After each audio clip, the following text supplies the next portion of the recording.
The Night-Born ******* The Night-Born by Jack London. Contents: The Night-Born, the madness of John Harnd when the world was young, the benefit of the doubt, winged blackmail, bunches of knuckles wore under the deck awnings to kill a man, the Mexican. The Night-Born. It was in the old Alter Inio Club, a warm night for San Francisco, and through the open windows, hushed and far, came the brawl of the streets. The talk had led on from the graft prosecution and the latest signs that the town was to be run wide open, down through all the grotesque sordidness and rottenness of man-hate and man-meanness, until the name of O'Brien was mentioned. O'Brien, the promising young pugilist who had been killed in the prize ring the night before. At once the air had seemed to freshen. O'Brien had been a clean living young man with ideals. He neither drank, smoked, nor swore, and his had been the body of a beautiful young god. He had even carried his prayer book to the ringside. They found it in his coat pocket in the dressing room, afterward. Here was youth, clean and wholesome, unsullied, the thing of glory and wonder for men to conjure with. After it has been lost to them and they have turned middle-aged. And so well did we conjure, that romance came and for an hour led us far from the man-city and its snarling roar. Bardwell, in a way, started it by quoting from Thoreau, but it was old Trefethen, bald-headed and dew-lapped, who took up the quotation, and for the hour to come was romance incarnate. At first we wondered how many Scotches he had consumed since dinner, but very soon all that was forgotten. It was in 1898, I was 35 then, he said. Yes, I know you are adding it up. You're right. I'm 47 now, look 10 years more, and the doctors say, damn the doctors anyway. He lifted the long glass to his lips and sipped it slowly to soothe away his irritation. But I was young, once. I was young 12 years ago, and I had hair on top of my head, and my stomach was lean as a runner's, and the longest day was none too long for me. I was a husky back there in '98. You remember me, Milner? You knew me then. Wasn't I a pretty good bit of all right? Milner nodded and agreed. Like Trefethen, he was another mining engineer who had cleaned up a fortune in the Klondike. You certainly were, old man, Milner said. I'll never forget when you cleaned out those lumberjacks in the M&M that night that little newspaper man started the row. Slavin was in the country at the time, this to us, and his manager wanted to get up a match with Trefethen. Well, look at me now, Trefethen commanded angrily. That's what the Goldstead did to me, God knows how many millions, but nothing left in my soul. Nor in my veins. The good red blood is gone. I am a jellyfish, a huge, gross mass of oscillating protoplasm, but language failed him, and he drew solace from the long glass. Women looked at me then, and turned their heads to look a second time. Strange that I never married. But the girl. That's what I started to tell you about. I met her 1,000 miles from anywhere, and then some.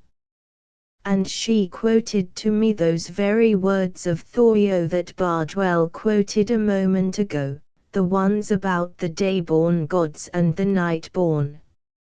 It was after I had made my locations on Goldstead, and didn't know what a treasure pot that trip Creek was going to prove, that I made that trip east over the Rockies, angling across to the great up north. There the Rockies are something more than a backbone. They are a boundary, a dividing line, a wall impregnable and unscalable. There is no intercourse across them, though, on occasion, from the early days, wandering trappers have crossed them, though more were lost by the way than ever came through. And that was precisely why I tackled the job. It was a traverse any man would be proud to make. I am prouder of it right now than anything else I have ever done. It is an unknown land. Great stretches of it have never been explored. There are big valleys there where the white man has never set foot, and Indian tribes as primitive as 10,000 years, almost, for they have had some contact with the whites. Parties of them come out once in a while to trade, and that is all. Even the Hudson Bay Company failed to find them and farm them. And now the girl. I was coming up a stream, you'd call it a river in California, uncharted, and unnamed.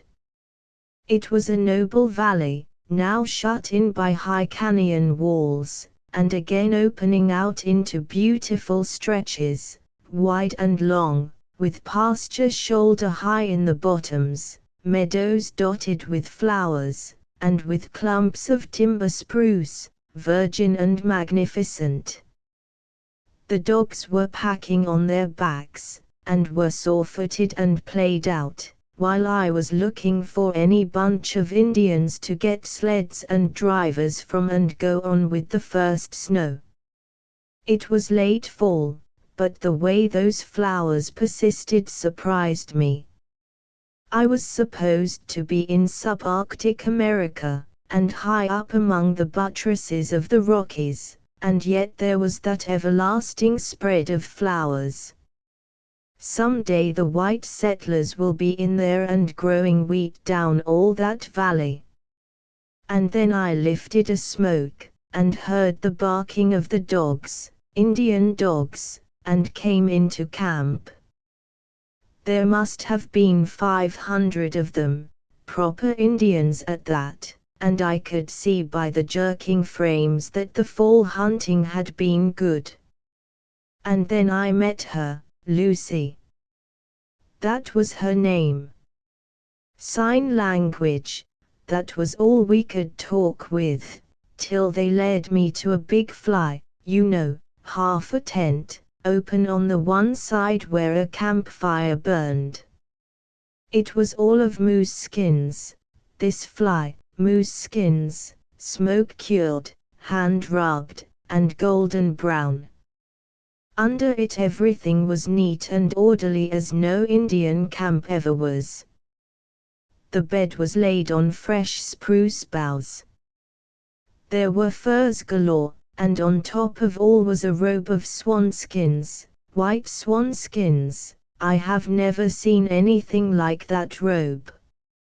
And on top of it, sitting cross-legged, was Lucy. She was nut brown. I have called her a girl. But she was not. She was a woman, a nut brown woman, an Amazon, a full-blooded, full-bodied woman, and royal ripe. And her eyes were blue. That's what took me off my feet, her eyes, blue, not china blue, but deep blue, like the sea and sky all melted into one, and very wise. More than that, they had laughter in them, warm laughter, sun-warm and human, very human, and, shall I say feminine. They were a woman's eyes, a proper woman's eyes. You know what that means. Can I say more? Also, in those blue eyes were, at the same time, a wild unrest, a wistful yearning, and a repose, an absolute repose, a sort of all-wise and philosophical calm. Trefethen broke off abruptly. "You fellows think I am screwed. I'm not. This is only my 5th since dinner. I am dead sober. I am solemn. I sit here now side by side with my sacred youth. It is not I, old Trefethen, that talks, it is my youth, and it is my youth that says those were the most wonderful eyes I have ever seen, so very calm, so very restless, so very wise, so very curious, so very old, so very young, so satisfied and yet yearning so wistfully. Boys, I can't describe them. When I have told you about her, you may know better for yourselves." She did not stand up, but she put out her hand. "Stranger," she said, "I'm real glad to see you. I leave it to you, that sharp, frontier, western tang of speech.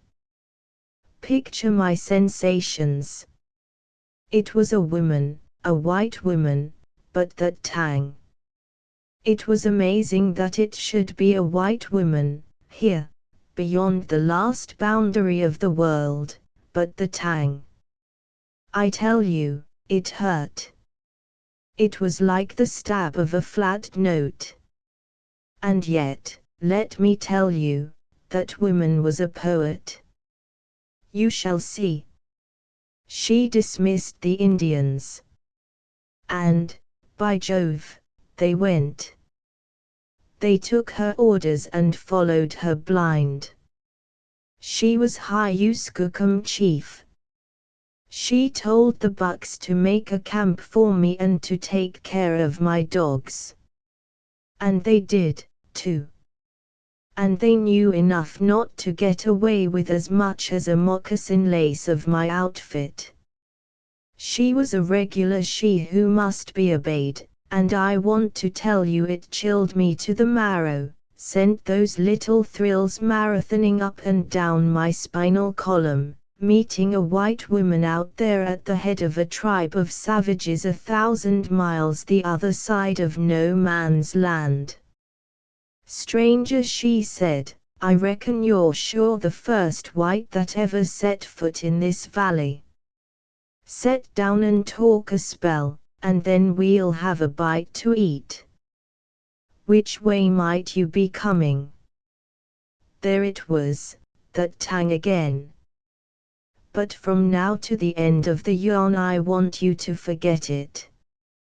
I tell you I forgot it, sitting there on the edge of that swanskin robe and listening and looking at the most wonderful woman that ever stepped out of the pages of Thoreau or of any other man's book. I stayed on there a week. It was on her invitation. She promised to fit me out with dogs and sleds and with Indians that would put me across the best pass of the Rockies in 500 miles. Her fly was pitched apart from the others, on the high bank by the river, and a couple of Indian girls did her cooking for her and the camp work. And so we talked and talked, while the first snow fell and continued to fall and make a surface for my sleds. And this was her story. She was frontier-born, of poor settlers, and you know what that means: work, work, always work, work in plenty and without end. I never seen the glory of the world, she said. I had no time.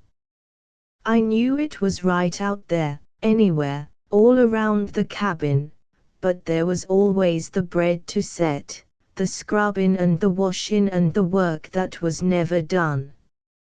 I used to be plumb sick at times, jays to get out into it all, especially in the spring when the songs of the birds drove me most clean crazy. I wanted to run out through the long pasture grass, wetting my legs with the dew of it, and to climb the rail fence, and keep on through the timber and up over the divide so as to get a look around. Oh, I had all kinds of hankerings. To follow up the canyon beds and slosh around from pool to pool, making friends with the water dogs and the speckly trout, to peep on the sly and watch the squirrels and rabbits and small furry things and see what they was doing and learn the secrets of their ways. Seemed to me, if I had time, I could crawl among the flowers, and, if I was good and quiet, catch them whispering with themselves, telling all kinds of wise things that mere humans never know. Trefethen paused to see that his glass had been refilled. Another time she said, I wanted to run nights like a wild thing, just to run through the moonshine and under the stars, to run white and naked in the darkness that I knew must feel like cool velvet, and to run and keep on running.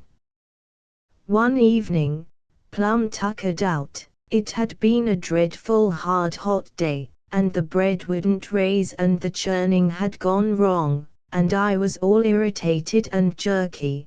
Well, that evening I made mention to Dad of this wanting to run of mine. He looked at me curious some and a bit scared. And then he gave me 2 pills to take. Said to go to bed and get a good sleep and I'd be all hunky-dory in the morning. So I never mentioned my hankerings to him, or anyone anymore.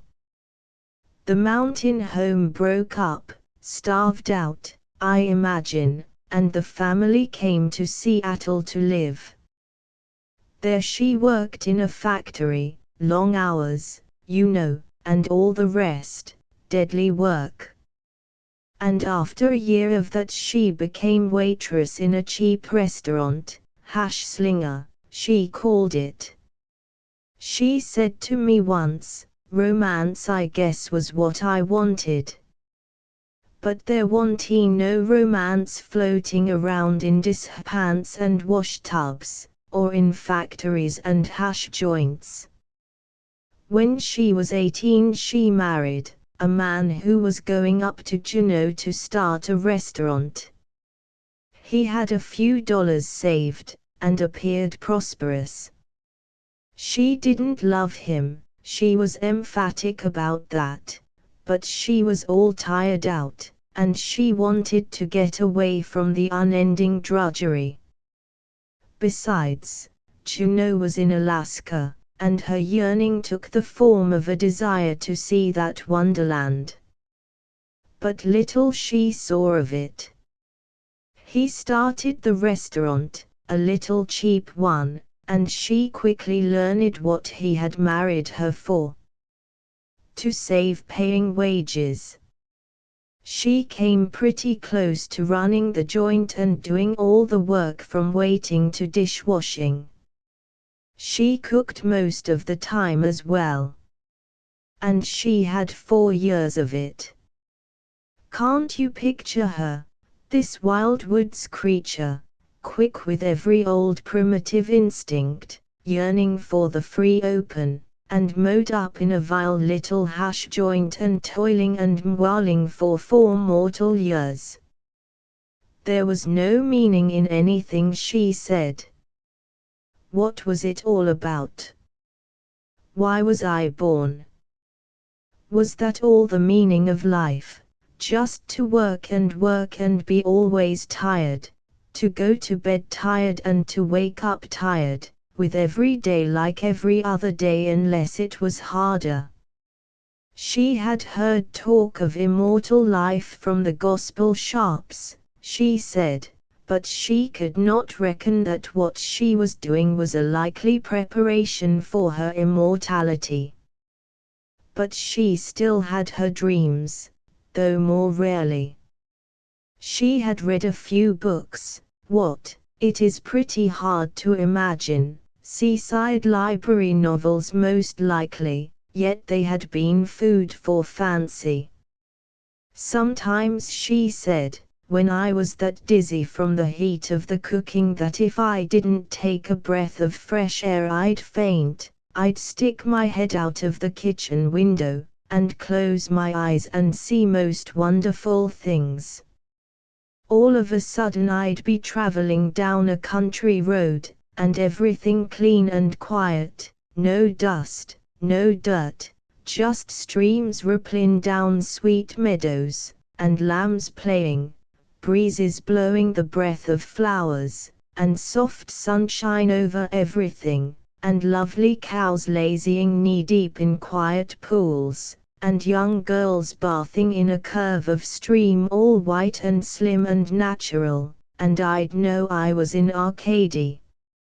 I'd read about that country once, in a book.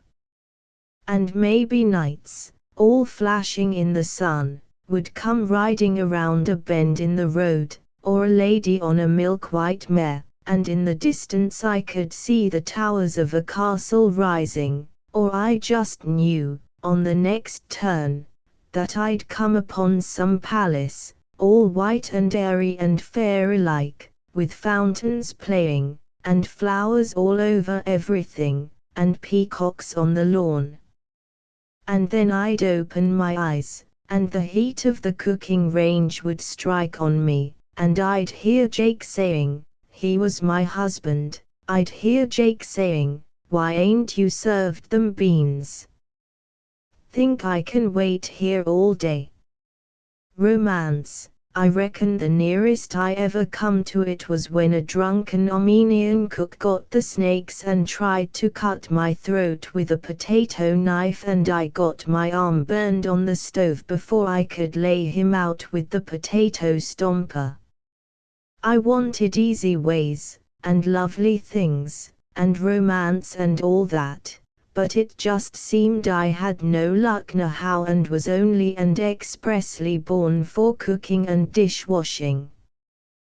There was a wild crowd in them days, but I looked at the other women, and their way of life didn't excite me. I reckon I wanted to be clean. I don't know why, I just wanted to, I guess. And I reckoned I might as well die dishwashing as die their way. Trefethen halted in his tale for a moment, completing to himself some thread of thought.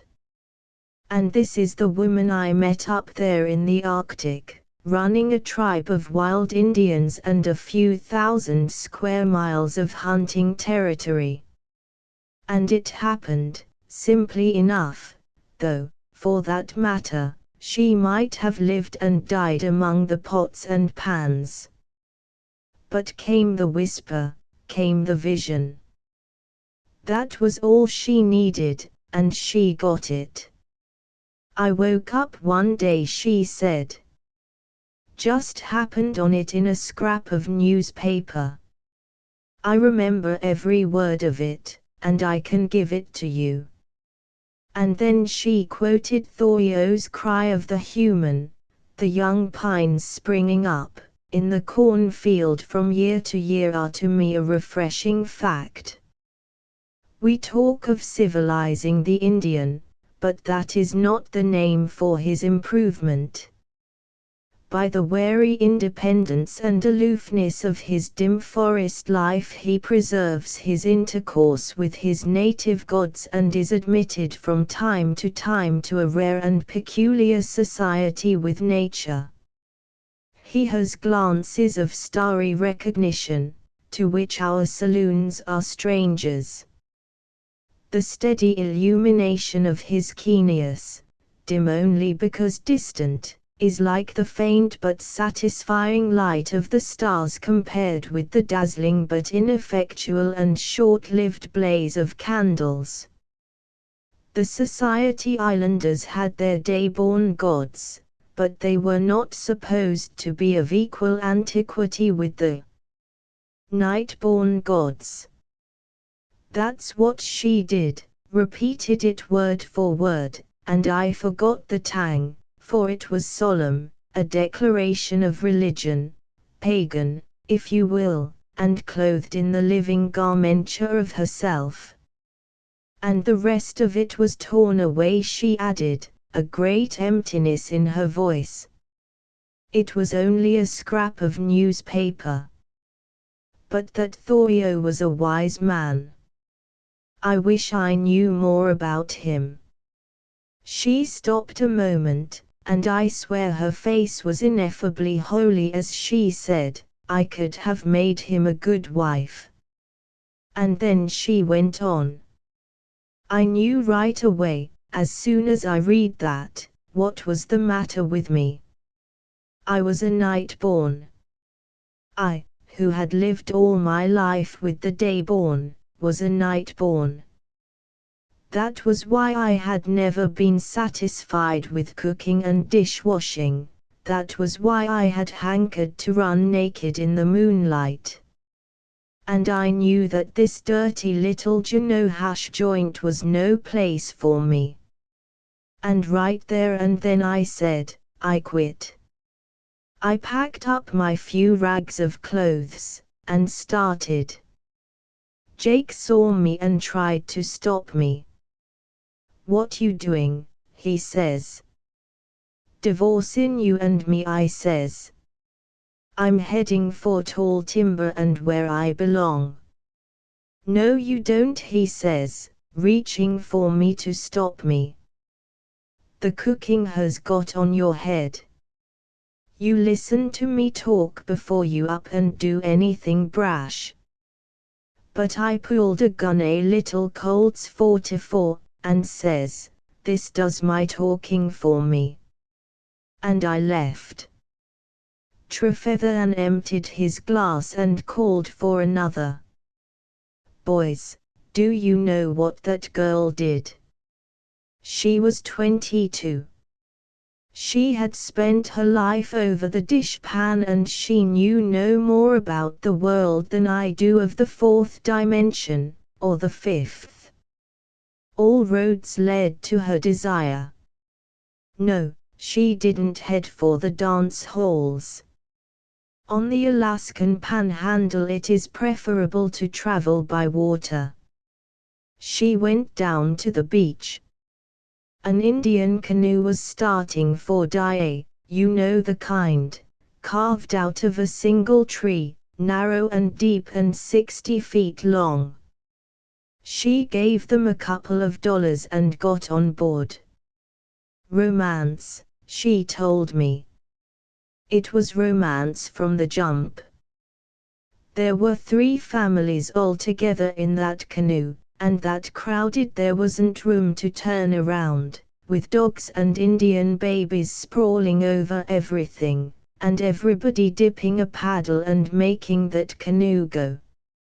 And all around the great solemn mountains, and tangled drifts of clouds and sunshine. And oh, the silence. The great wonderful silence. And, once, the smoke of a hunter's camp, away off in the distance, trailing among the trees.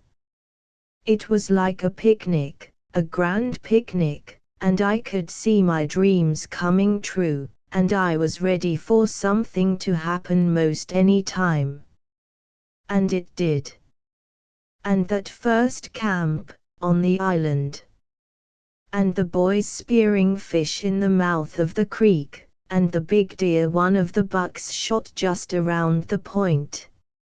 And there were flowers everywhere, and in back from the beach the grass was thick and lush and neck-high.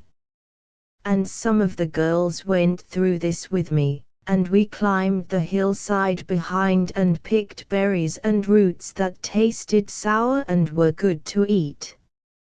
And we came upon a big bear in the berries making his supper, and he said "OOF," and ran away as scared as we were. And then the camp, and the camp smoke, and the smell of fresh venison cooking. It was beautiful. I was with the Nightborn at last, and I knew that was where I belonged. And for the first time in my life, it seemed to me, I went to bed happy that night, looking out under a corner of the canvas at the stars cut off black by a big shoulder of mountain, and listening to the night noises, and knowing that the same thing would go on next day and forever and ever, for I wasn't going back. And I never did go back. Romance. I got it next day. We had to cross a big arm of the ocean, 12 or 15 miles, at least, and it came on to blow when we were in the middle. That night I was along on shore, with one wolf dog, and I was the only one left alive. Picture it yourself. Trefethen broke off to say. The canoe was wrecked and lost, and everybody pounded to death on the rocks except her.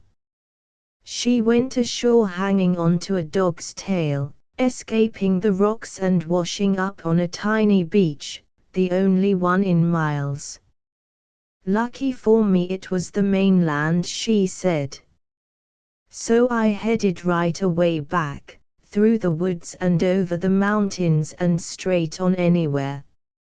Seemed I was looking for something and knew I'd find it. I wasn't afraid. I was Nightborn, and the big timber couldn't kill me.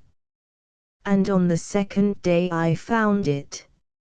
I came upon a small clearing and a tumble-down cabin. Nobody had been there for years and years. The roof had fallen in. Rotted blankets lay in the bunks, and pots and pans were on the stove. But that was not the most curious thing. Outside, along the edge of the trees, you can't guess what I found. The skeletons of 8 horses, each tied to a tree. They had starved to death, I reckon, and left only little piles of bones scattered some here and there. And each horse had had a load on its back. There the loads lay, in among the bones, painted canvas sacks, and inside moose hide sacks, and inside the moose hide sacks, what do you think? She stopped, reached under a corner of the bed among the spruce boughs, and pulled out a leather sack. She untied the mouth and ran out into my hand as pretty a stream of gold as I have ever seen, coarse gold, placer gold, some large dust, but mostly nuggets, and it was so fresh and rough that it scarcely showed signs of water wash. You say you're a mining engineer, she said, and you know this country.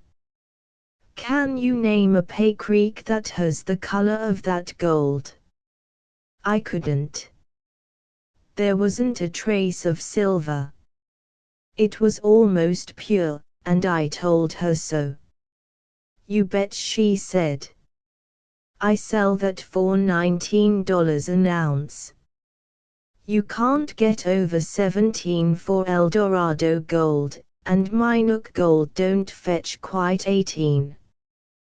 Well, that was what I found among the bones, 8 horseloads of it, 150 pounds to the load. $250,000. I cried out. That's what I reckoned it roughly, she answered. Talk about romance. And me a slaving the way I had all the years, when as soon as I ventured out, inside 3 days, this was what happened. And what became of the men that mined all that gold? Often and often I wonder about it. They left their horses, loaded and tied, and just disappeared off the face of the earth, leaving neither hide nor hair behind them. I never heard tell of them. Nobody knows anything about them. Well, being the night-born, I reckon I was their rightful heir. Trefethen stopped to light a cigar. Do you know what that girl did? She cashed the gold, saving out £30, which she carried back to the coast. Then she signalled a passing canoe, made her way to Pat Healy's trading post at Dyea, outfitted, and went over Chilkoot Pass. That was in '88, 8 years before the Klondike strike, and the Yukon was a howling wilderness. She was afraid of the bucks, but she took 2 young squaws with her, crossed the lakes, and went down the river and to all the early camps on the lower Yukon. She wandered several years over that country and then on into where I met her. Liked the looks of it, she said, seeing, in her own words, a big bull caribou knee-deep in purple iris on the valley bottom. She hooked up with the Indians, doctored them, gained their confidence, and gradually took them in charge. She had only left that country once, and then, with a bunch of the young bucks, she went over Chilkoot, cleaned up her gold cache, and brought it back with her. And here I be, stranger, she concluded her yarn, and here's the most precious thing I own. She pulled out a little pouch of buckskin, worn on her neck like a locket, and opened it. And inside, wrapped in oiled silk, yellowed with age and worn and thumbed, was the original scrap of newspaper containing the quotation from Thoreau. And are you happy, satisfied? I asked her. With $250,000 you wouldn't have to work down in the States. You must miss a lot. Not much, she answered. I wouldn't swap places with any woman down in the States. These are my people, this is where I belong. But there are times, and in her eyes smoldered up that hungry yearning I've mentioned, there are times when I wish most awful bad for that Thoreau man to happen along. Why? I asked. So as I could marry him. I do get mighty lonesome at spells. I'm just a woman, a real woman. I've heard tell of the other kind of women that gallivanted off like me and did queer things, the sort that become soldiers in armies, and sailors on ships. But those women are queer themselves. They're more like men than women, they look like men and they don't have ordinary women's needs. They don't want love, nor little children in their arms and around their knees. I'm not that sort. I leave it to you, stranger. Do I look like a man? She didn't. She was a woman, a beautiful, nut-brown woman, with a sturdy, health-rounded woman's body and with wonderful deep blue woman's eyes. Ain't I woman? She demanded. I am. I'm most all woman, and then some. And the funny thing is, though I'm night-born in everything else, I'm not when it comes to mating. I reckon that kind likes its own kind best. That's the way it is with me, anyway, and has been all these years. You mean to tell me, I began. Never, she said, and her eyes looked into mine with the straightness of truth. I had one husband, only, him I call the Ox, and I reckon he's still down in Juneau running the hash joint. Look him up, if you ever get back, and you'll find he's rightly named. And look him up I did, 2 years afterward. He was all she said, solid and stolid, the ox, shuffling around and waiting on the tables. You need a wife to help you, I said. I had one once, was his answer. Widower. Yep. She went loco. She always said the heat of the cooking would get her, and it did. Pulled a gun on me one day and ran away with some Siwashes in a canoe. Caught a blow up the coast and all hands drowned. Trefethen devoted himself to his glass and remained silent. But the girl. Milner reminded him. You left your story just as it was getting interesting, tender. Did it? It did, Trefethen replied. As she said herself, she was savage in everything except mating, and then she wanted her own kind.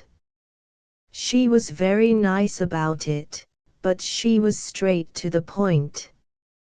She wanted to marry me. Stranger, she said, I want you bad. You like this sort of life or you wouldn't be here trying to cross the Rockies in fall weather. It's a likely spot. You'll find few likelier. Why not settle down? I'll make you a good wife. And then it was up to me. And she waited. I don't mind confessing that I was sorely tempted. I was half in love with her as it was. You know I have never married. And I don't mind adding, looking back over my life, that she is the only woman that ever affected me that way.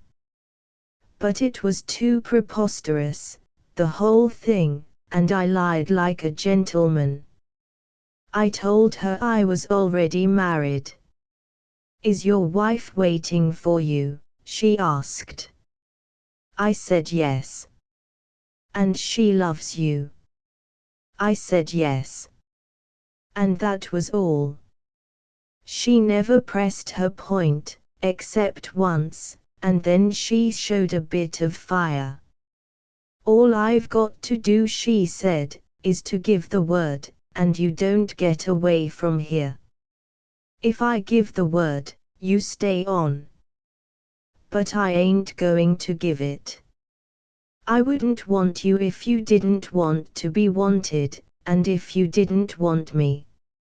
She went ahead and outfitted me and started me on my way. It's a darned shame, stranger, she said, at parting. I like your looks, and I like you. If you ever change your mind, come back. Now there was one thing I wanted to do, and that was to kiss her goodbye, but I didn't know how to go about it nor how she would take it. I tell you, I was half in love with her. But she settled it herself. Kiss me, she said. Just something to go on and remember. And we kissed, there in the snow, in that valley by the Rockies, and I left her standing by the trail and went on after my dogs. I was 6 weeks in crossing over the pass and coming down to the first post on Great Slave Lake. The brawl of the streets came up to us like a distant surf. A steward, moving noiselessly, brought fresh siphons.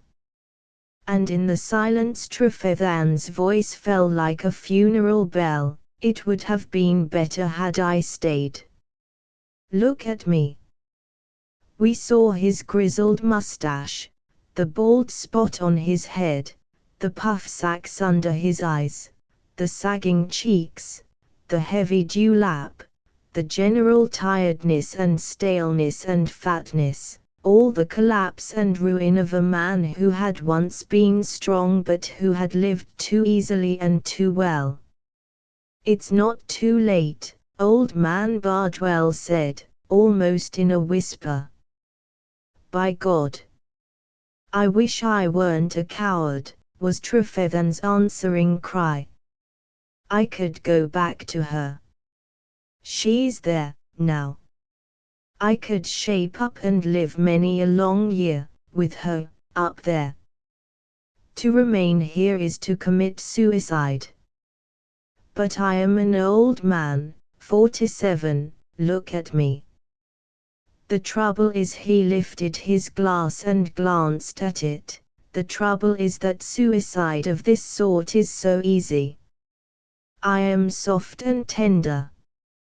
The thought of the long day's travel with the dogs appals me, the thought of the keen frost in the morning and of the frozen sled lashings frightens me. Automatically the glass was creeping toward his lips.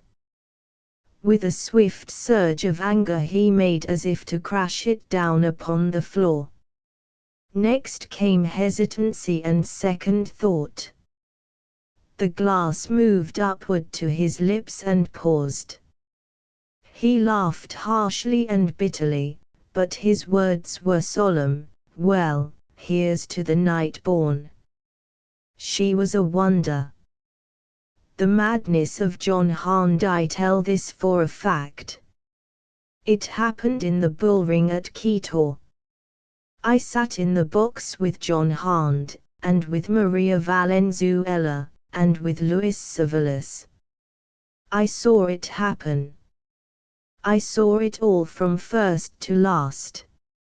I was on the steamer Ecuador from Panama to Guayaquil. Maria Valenzuela is my cousin.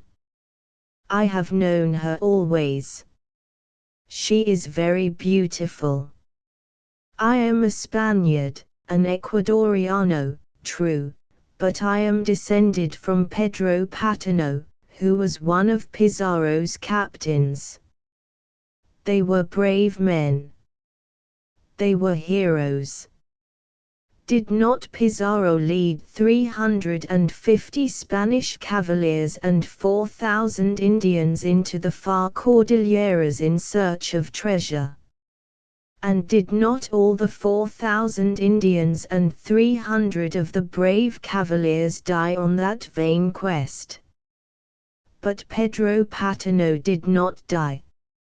He it was that lived to found the family of the Patino. I am Ecuadoriano, true, but I am Spanish. I am Manuel de Jesus Patino.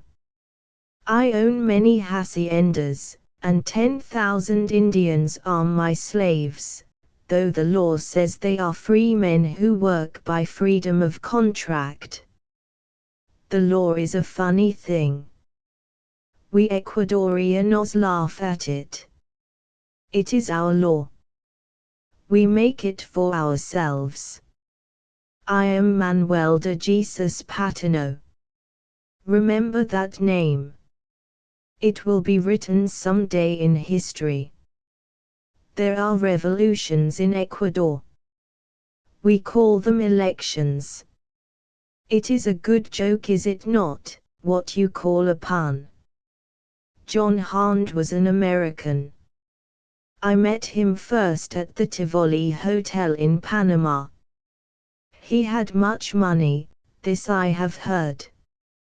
He was going to Lima, but he met Maria Valenzuela in the Tivoli Hotel. Maria Valenzuela is my cousin, and she is beautiful. It is true, she is the most beautiful woman in Ecuador. But also is she most beautiful in every country, in Paris, in Madrid, in New York, in Vienna. Always do all men look at her, and John Hand looked long at her at Panama. He loved her, that I know for a fact. She was Ecuadoriano, true, but she was of all countries, she was of all the world. She spoke many languages. She sang, like an artiste. Her smile, wonderful, divine. Her eyes, have I not seen men look in her eyes? They were what you English call amazing.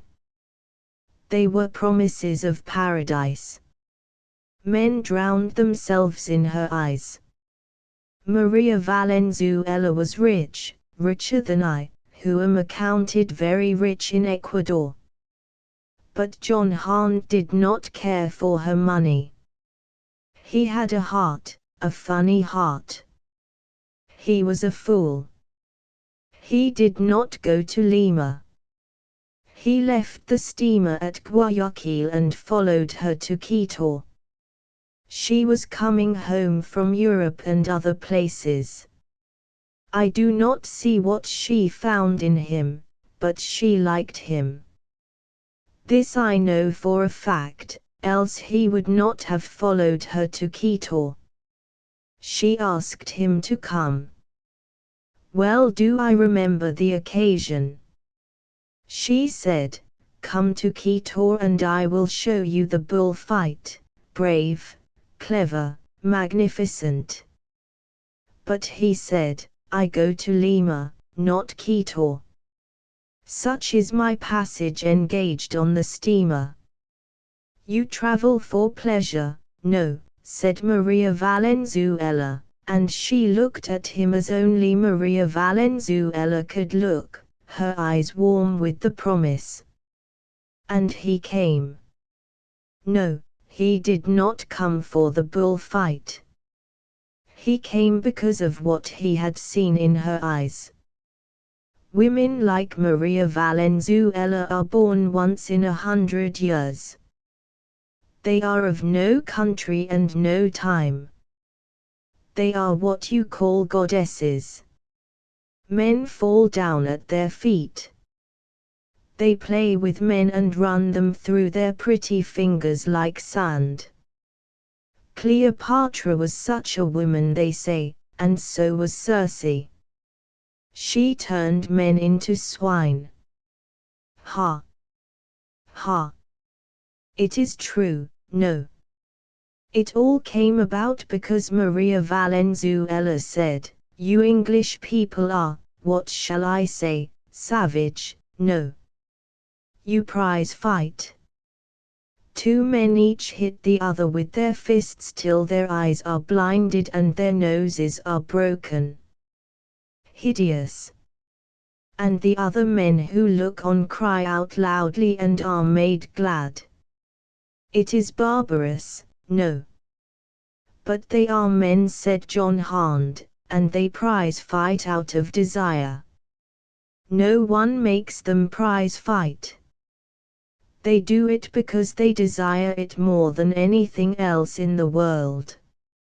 Maria Valenzuela, there was scorn in her smile as she said, "They kill each other often, is it not so? I have read it in the papers." "But the bull," said John Hahn. "The bull is killed many times in the bullfight, and the bull does not come into the ring out of desire. It is not fair to the bull. He is compelled to fight. But the man in the prize fight, no, he is not compelled. He is the more brute therefore," said Maria Valenzuela. "He is savage. He is primitive. He is animal. He strikes with his paws like a bear from a cave, and he is ferocious. But the bullfight, you have not seen the bullfight, no. The toreador is clever. He must have skill. He is modern. He is romantic. He is only a man, soft and tender, and he faces the wild bull in conflict. And he kills with a sword, a slender sword, with one thrust, so, to the heart of the great beast. It is delicious. It makes the heart beat to behold the small man, the great beast, the wide level sand, the thousands that look on without breath. The great beast rushes to the attack. The small man stands like a statue. He does not move. He is unafraid, and in his hand is the slender sword flashing like silver in the sun. Nearer and nearer rushes the great beast with its sharp horns. The man does not move, and then, so, the sword flashes, the thrust is made, to the heart, to the hilt, the bull falls to the sand, and is dead, and the man is unhurt. It is brave. It is magnificent. Ah, I could love the toreador. But the man of the prize fight, he is the brute, the human beast, the savage primitive, the maniac that receives many blows in his stupid face and rejoices. Come to Quito and I will show you the brave sport of men, the toreador and the bull. But John Hahn did not go to Quito for the bull fight. He went because of Maria Valenzuela. He was a large man, more broad of shoulder than we Ecuadorianos, more tall, more heavy of limb and bone. True, he was larger of his own race. His eyes were blue, though I have seen them grey, and, sometimes, like cold steel. His features were large, too, not delicate like ours, and his jaw was very strong to look at. Also, his face was smooth-shaven like a priest's. Why should a man feel shame for the hair on his face? Did not God put it there? Yes, I believe in God. I am not a pagan like many of you English. God is good. He made me an Ecuadoriano with 10,000 slaves. And when I die I shall go to God. Yes, the priests are right. But John Hahn. He was a quiet man. He talked always in a low voice, and he never moved his hands when he talked. One would have thought his heart was a piece of ice. Yet did he have a streak of warm in his blood, for he followed Maria Valenzuela to Quito.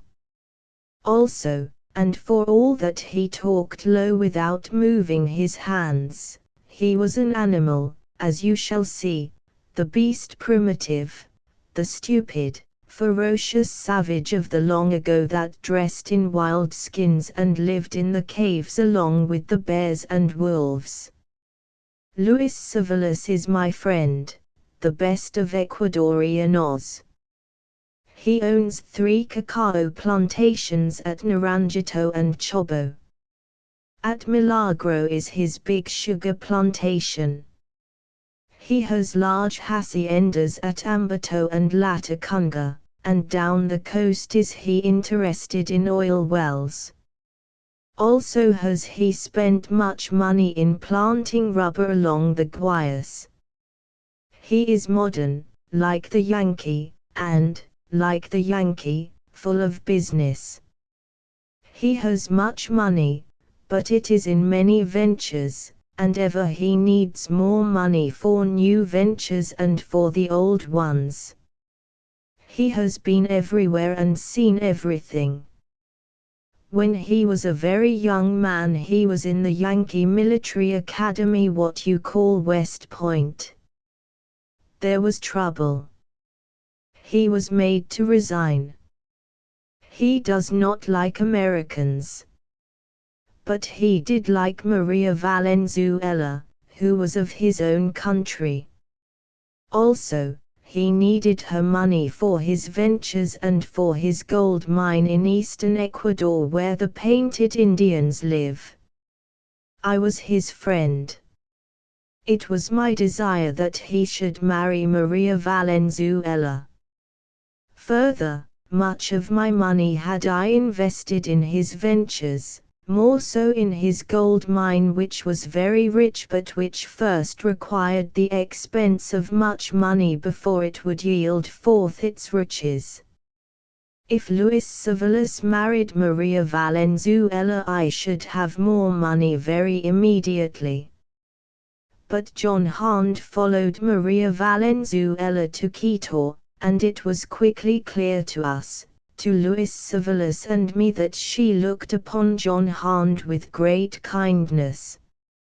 It is said that a woman will have her will, but this is a case not in point, for Maria Valenzuela did not have her will, at least not with John Hand. Perhaps it would all have happened as it did, even if Luis Civilis and I had not sat in the box that day at the bullring in Quito. But this I know, we did sit in the box that day. And I shall tell you what happened. The four of us were in the one box, guests of Luis Civilis. I was next to the president's box.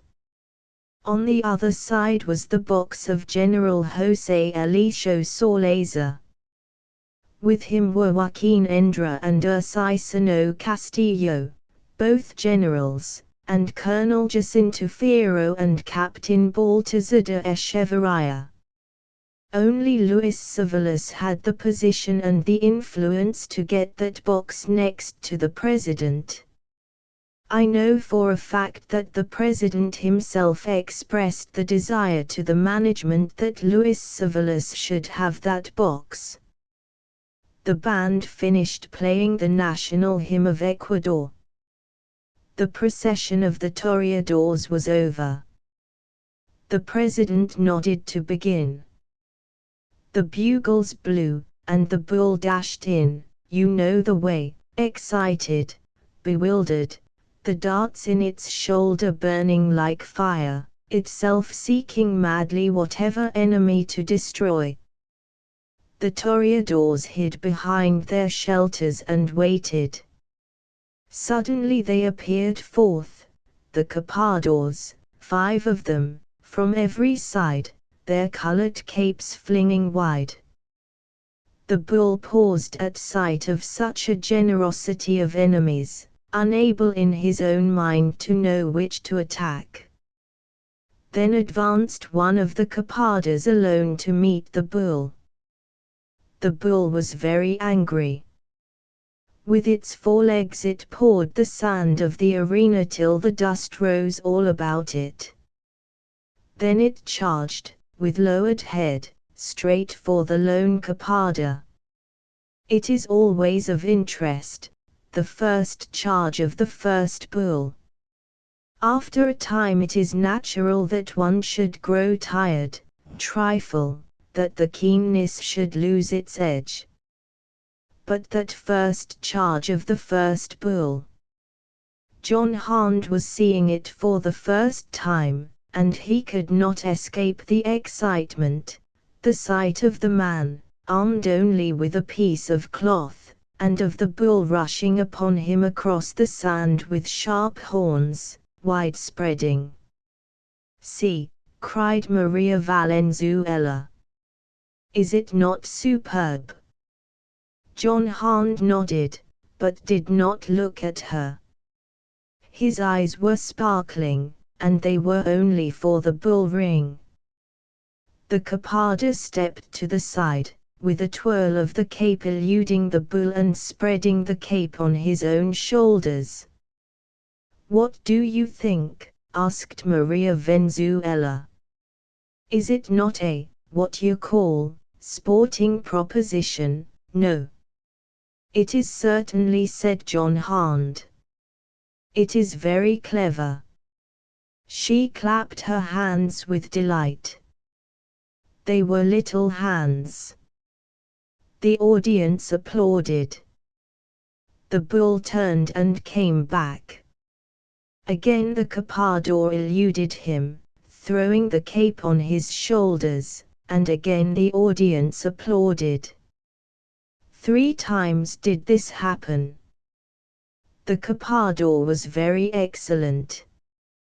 Then he retired, and the other Capador played with the bull. After that they placed the banderillos in the bull, in the shoulders, on each side of the backbone, 2 at a time. Then stepped forward Ordonez, the chief matador, with the long sword and the scarlet cape. The bugles blew for the death. He is not so good as Matastini. Still he is good, and with one thrust he drove the sword to the heart, and the bull doubled his legs under him and lay down and died. It was a pretty thrust, clean and sure, and there was much applause, and many of the common people threw their hats into the ring. Maria Valenzuela clapped her hands with the rest, and John Hand, whose cold heart was not touched by the event, looked at her with curiosity. "You like it?" he asked. "Always," she said, still clapping her hands. "From a little girl," said Luis Civilis. "I remember her first fight. She was 4 years old. She sat with her mother, and just like now she clapped her hands. She is a proper Spanish woman." "You have seen it," said Maria Valenzuela to John Hand, as they fastened the mules to the dead bull and dragged it out. "You have seen the bull fight and you like it, no? What do you think?" "I think the bull had no chance," he said. "The bull was doomed from the first. The issue was not in doubt. Everyone knew, before the bull entered the ring, that it was to die. To be a sporting proposition, the issue must be in doubt. It was one stupid bull who had never fought a man against 5 wise men who had fought many bulls. It would be possibly a little bit fair if it were 1 man against 1 bull. Or 1 man against 5 bulls," said Maria Valenzuela, and we all laughed, and Luis Cerealos laughed loudest. "Yes," said John Hand, "against 5 bulls, and the man, like the bulls, never in the bull ring before, a man like yourself, Señor Criveles." "Yet we Spanish like the bull fight," said Luis Civilis, "and I swear the devil was whispering then in his ear, telling him to do that which I shall relate." "Then must it be a cultivated taste," John Hand made answer. "We kill bulls by the 1,000 every day in Chicago, yet no one cares to pay admittance to see." "That is butchery," said I, "but this is an art. It is delicate. It is fine. It is rare." "Not always," said Luis Civilis. "I have seen clumsy matadors, and I tell you it is not nice." He shuddered, and his face betrayed such what you call disgust, that I knew, then, that the devil was whispering and that he was beginning to play a part.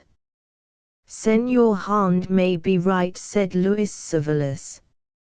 "It may not be fair to the bull. For is it not known to all of us that for 24 hours the bull is given no water, and that immediately before the fight he is permitted to drink his fill?" "And he comes into the ring heavy with water," said John Hand quickly, and I saw that his eyes were very grey and very sharp and very cold. "It is necessary for the sport," said Luis Civilis. "Would you have the bull so strong that he would kill the toreadors?" "I would that he had a fighting chance," said John Hand, facing the ring to see the second bull come in. It was not a good bull. It was frightened. It ran around the ring in search of a way to get out. The Cappadas stepped forth and flared their capes, but he refused to charge upon them. "It is a stupid bull," said Maria Valenzuela. "I beg pardon," said John Hand, "but it would seem to me a wise bull. He knows he must not fight man. See. He smells death there in the ring." True. The bull, pausing where the last one had died, was smelling the wet sand and snorting. Again he ran around the ring, with raised head, looking at the faces of the thousands that hissed him, that threw orange peel at him and called him names.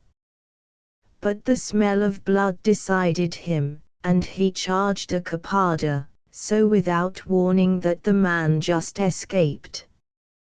He dropped his cape and dodged into the shelter. The bull struck the wall of the ring with a crash. And John Hand said, in a quiet voice, as though he talked to himself, "I will give 1,000 sukas to the Lazar house of Quito if a bull kills a man this day." "You like bulls," said Maria Valenzuela with a smile. "I like such men less," said John Hand. "A toreador is not a brave man. He surely cannot be a brave man. See, the bull's tongue is already out. He is tired and he has not yet begun." "It is the water," said Luis Civilis. "Yes, it is the water," said John Hand. "Would it not be safer to hamstring the bull before he comes on?" Maria Valenzuela was made angry by this sneer in John Hand's words.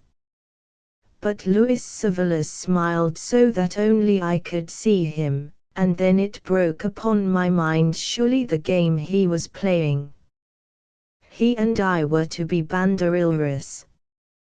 The big American bull was there in the box with us. We were to stick the darts in him till he became angry, and then there might be no marriage with Maria Valenzuela. It was a good sport. And the spirit of bullfighters was in our blood. The bull was now angry and excited. The Cappadas had great game with him. He was very quick, and sometimes he turned with such sharpness that his hind legs lost their footing and he plowed the sand with his quarter. But he charged always the flung capes and committed no harm.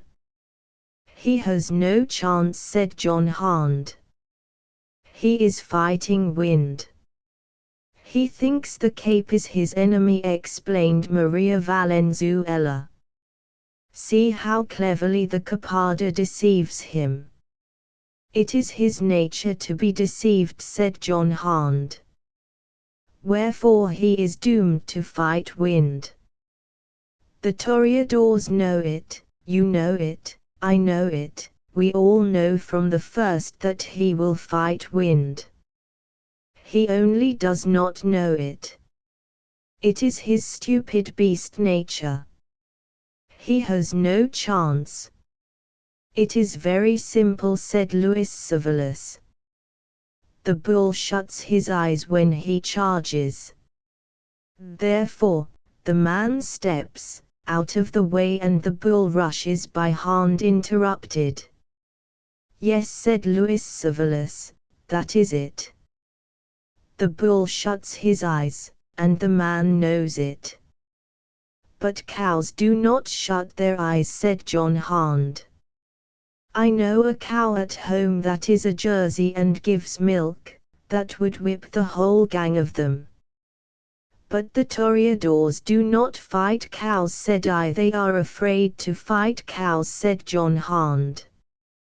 "Yes," said Luis Civilis, "they are afraid to fight cows. There would be no sport in killing toreadors. There would be some sport, said John Hand, if a toreador were killed once in a while. When I become an old man, and mayhap a cripple, and should I need to make a living and be unable to do hard work, then would I become a bullfighter. It is a light vocation for elderly gentlemen and pensioners. But see, said Maria Valenzuela, as the bull charged bravely and the capado eluded it with a fling of his cape. It requires skill so to avoid the beast. True, said John Hand. But believe me, it requires 1,000 times more skill to avoid the many and quick punches of a prize fighter who keeps his eyes open and strikes with intelligence. Furthermore, this bull does not want to fight. Behold, he runs away. It was not a good bull, for again it ran around the ring, seeking to find a way out. Yet these bulls are sometimes the most dangerous, said Luis Civilis. It can never be known what they will do next. They are wise. They are half cow.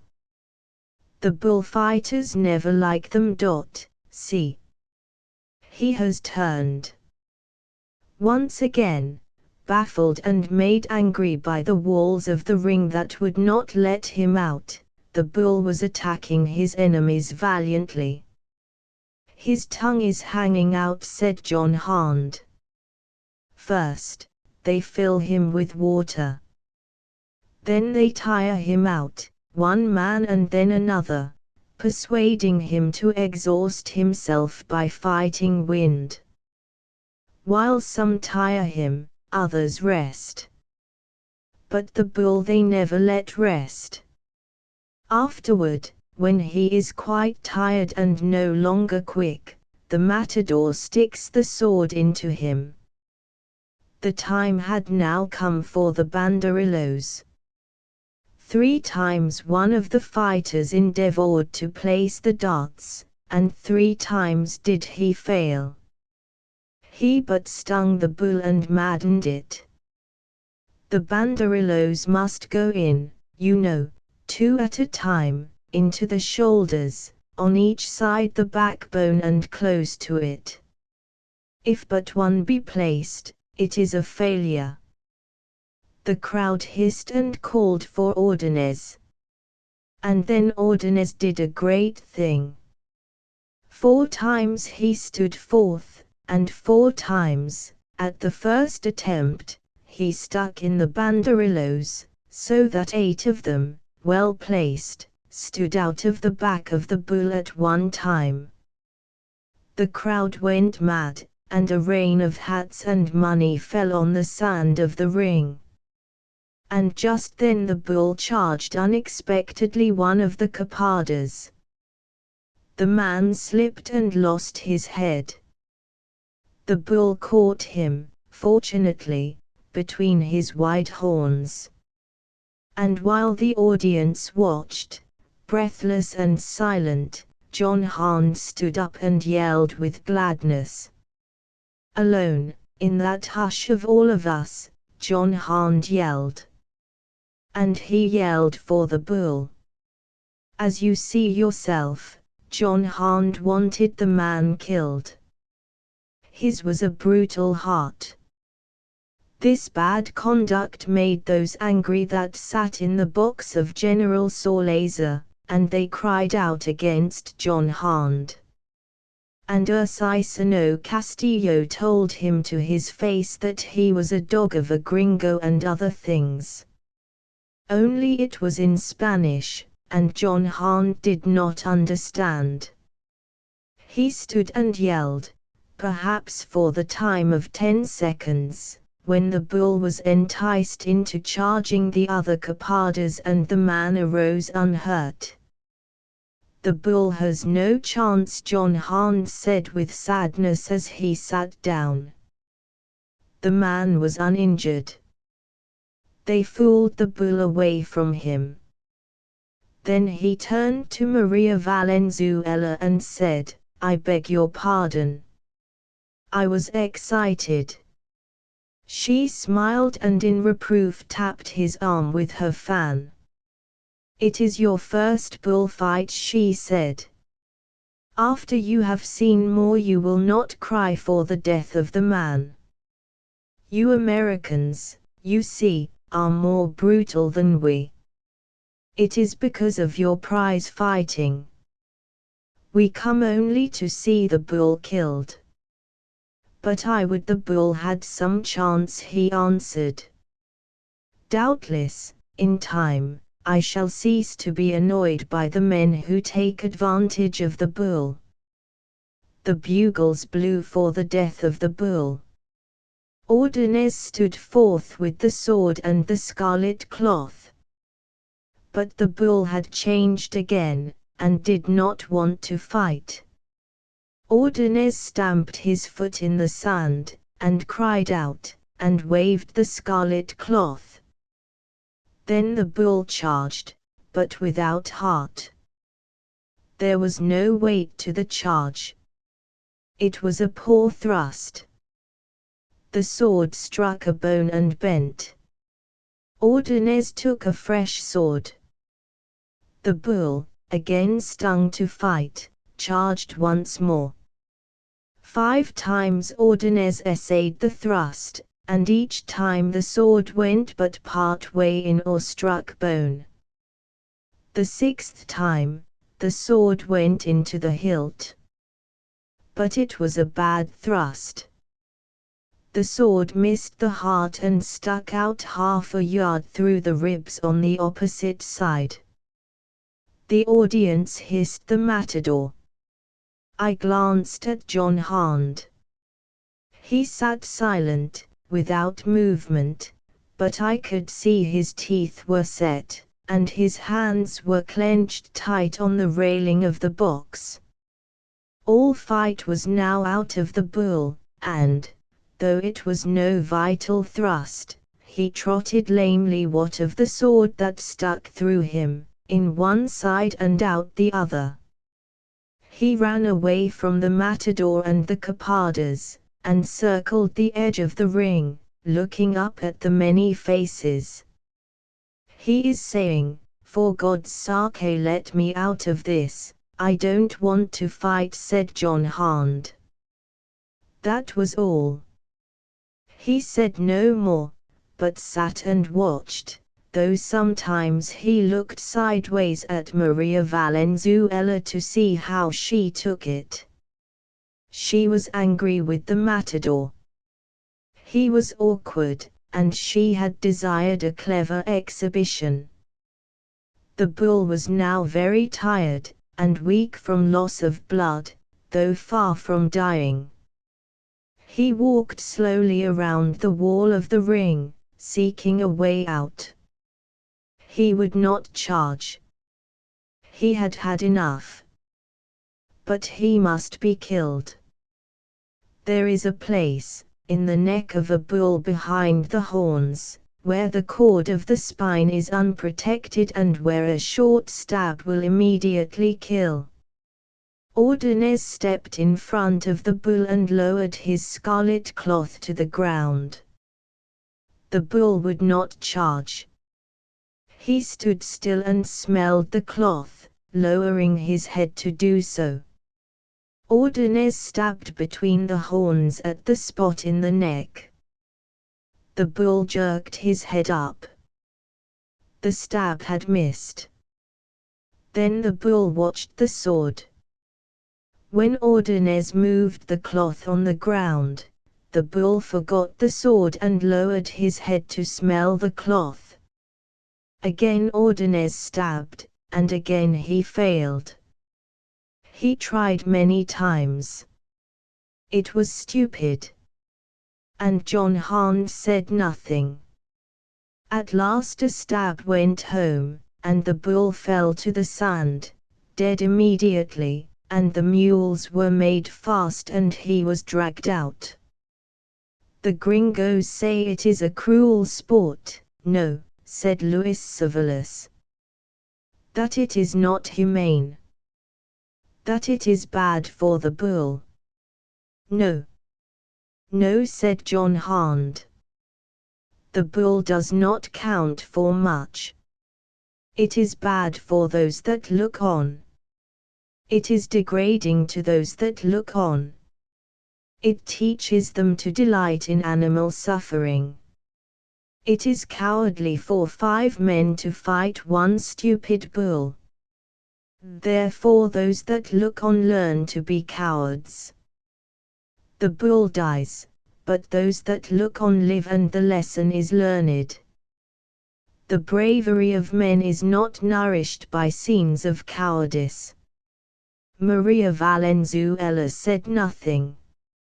Neither did she look at him. But she heard every word, and her cheeks were white with anger.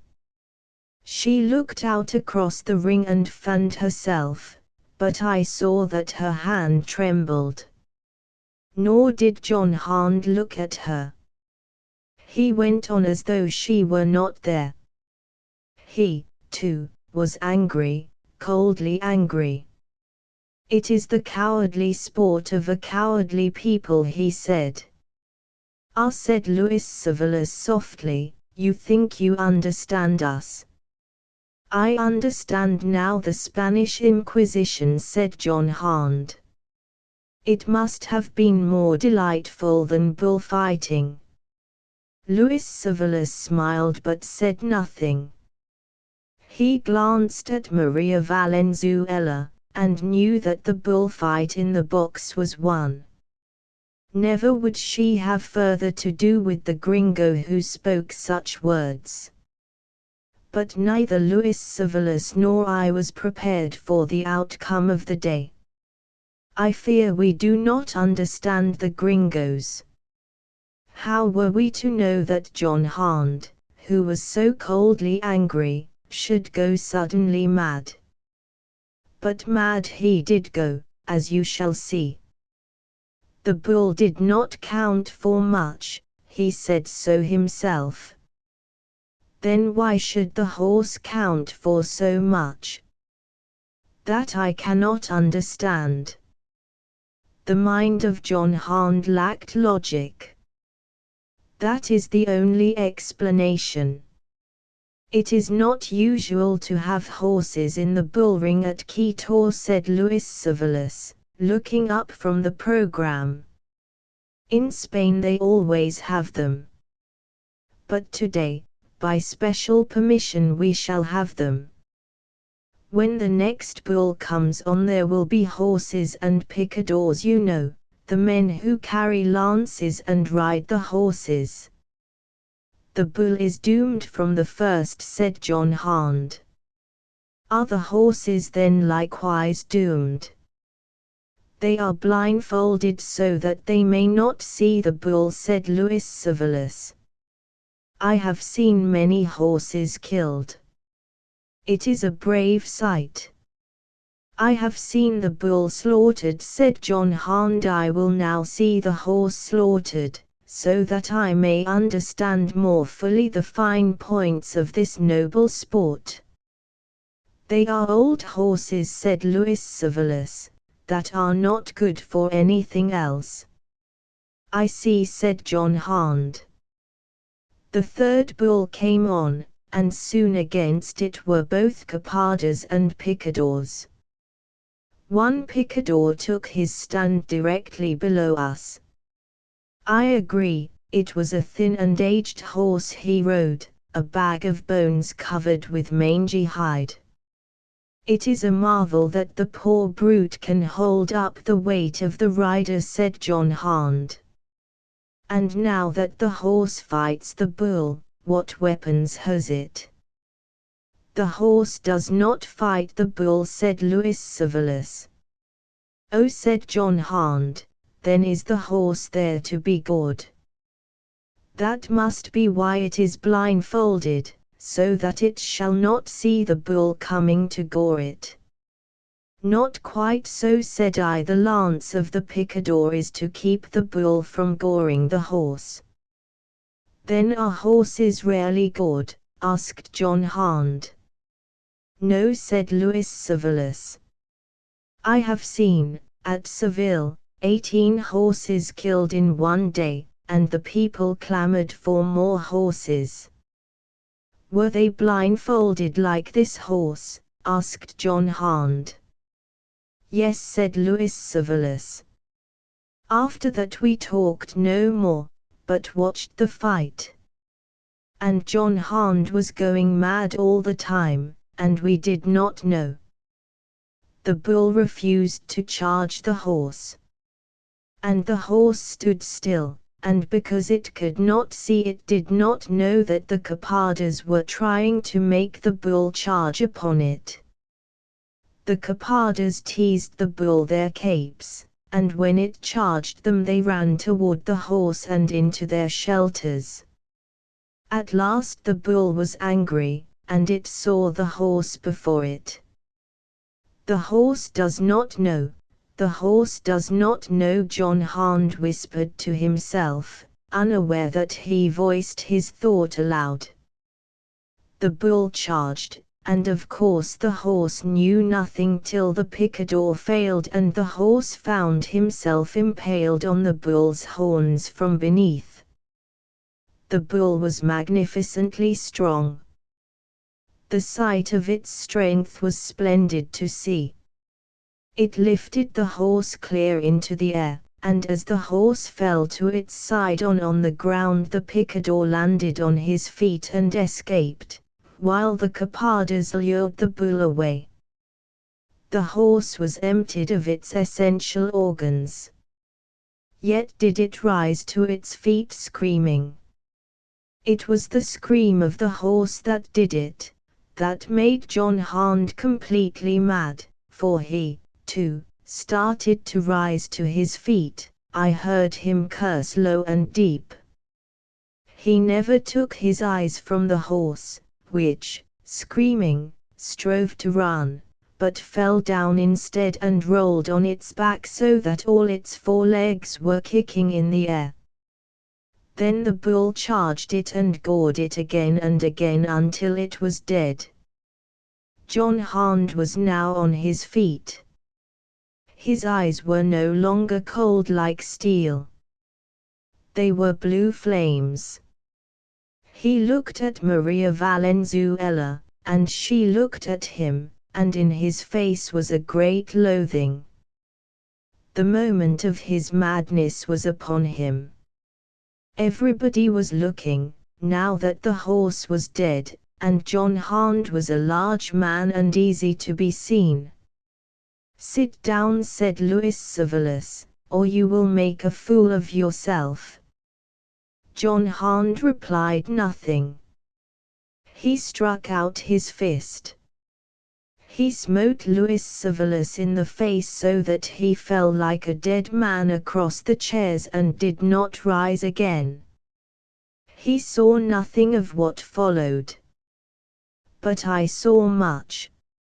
Ursicino Castillo, leaning forward from the next box, with his cane struck John Hand full across the face. And John Hand smote him with his fist so that in falling he overthrew General Salazar. John Hand was now in what you call berserker rage. No. The beast primitive in him was loose and roaring, the beast primitive of the holes and caves of the long ago. "You came for a bullfight," I heard him say, "and by God I'll show you a man fight." It was a fight. The soldiers guarding the president's box leaped across, but from one of them he took a rifle and beat them on their heads with it. From the other box Colonel Jacinto Fierro was shooting at him with a revolver. The first shot killed a soldier. This I know for a fact. I saw it. But the second shot struck John Hand in the side. Whereupon he swore, and with a lunge drove the bayonet of his rifle into Colonel Jacinto Fierro's body. It was horrible to behold. The Americans and the English are a brutal race. They sneer at our bullfighting, yet do they delight in the shedding of blood. More men were killed that day because of John Hand than were ever killed in all the history of the bullring of Quito, yes, and of Guayaquil and all Ecuador. It was the scream of the horse that did it, yet why did not John Hand go mad when the bull was killed? A beast is a beast, be it bull or horse. John Hand was mad. There is no other explanation. He was blood mad, a beast himself. I leave it to your judgment. Which is worse, the goring of the horse by the bull, or the goring of Colonel Jacinto Fierro by the bayonet in the hands of John Hand? And John Hand gored others with that bayonet. He was full of devils. He fought with many bullets in him, and he was hard to kill. And Maria Valenzuela was a brave woman. Unlike the other women, she did not cry out nor faint. She sat still in her box, gazing out across the bull ring. Her face was white and she fanned herself, but she never looked around. From all sides came the soldiers and officers and the common people bravely to subdue the mad gringo. It is true, the cry went up from the crowd to kill all the gringos. It is an old cry in Latin American countries, what of the dislike for the gringos and their uncouth ways? It is true, the cry went up. But the brave Ecuadorianos killed only John Hand, and first he killed 7 of them. Besides, there were many hurt. I have seen many bullfights, but never have I seen anything so abominable as the scene in the boxes when the fight was over. It was like a field of battle. The dead lay around everywhere, while the wounded sobbed and groaned and some of them died. One man, whom John Hand had thrust through the belly with the bayonet, clutched at himself with both his hands and screamed. I tell you for a fact it was more terrible than the screaming of 1,000 horses. No, Maria Valenzuela did not marry Luis Cevallos. I am sorry for that. He was my friend, and much of my money was invested in his ventures.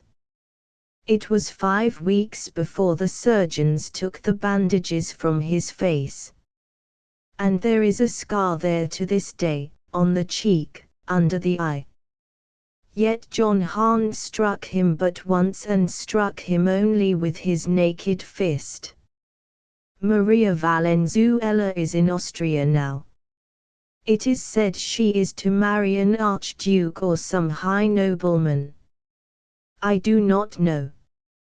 I think she liked John Hand before he followed her to Quito to see the bull fight.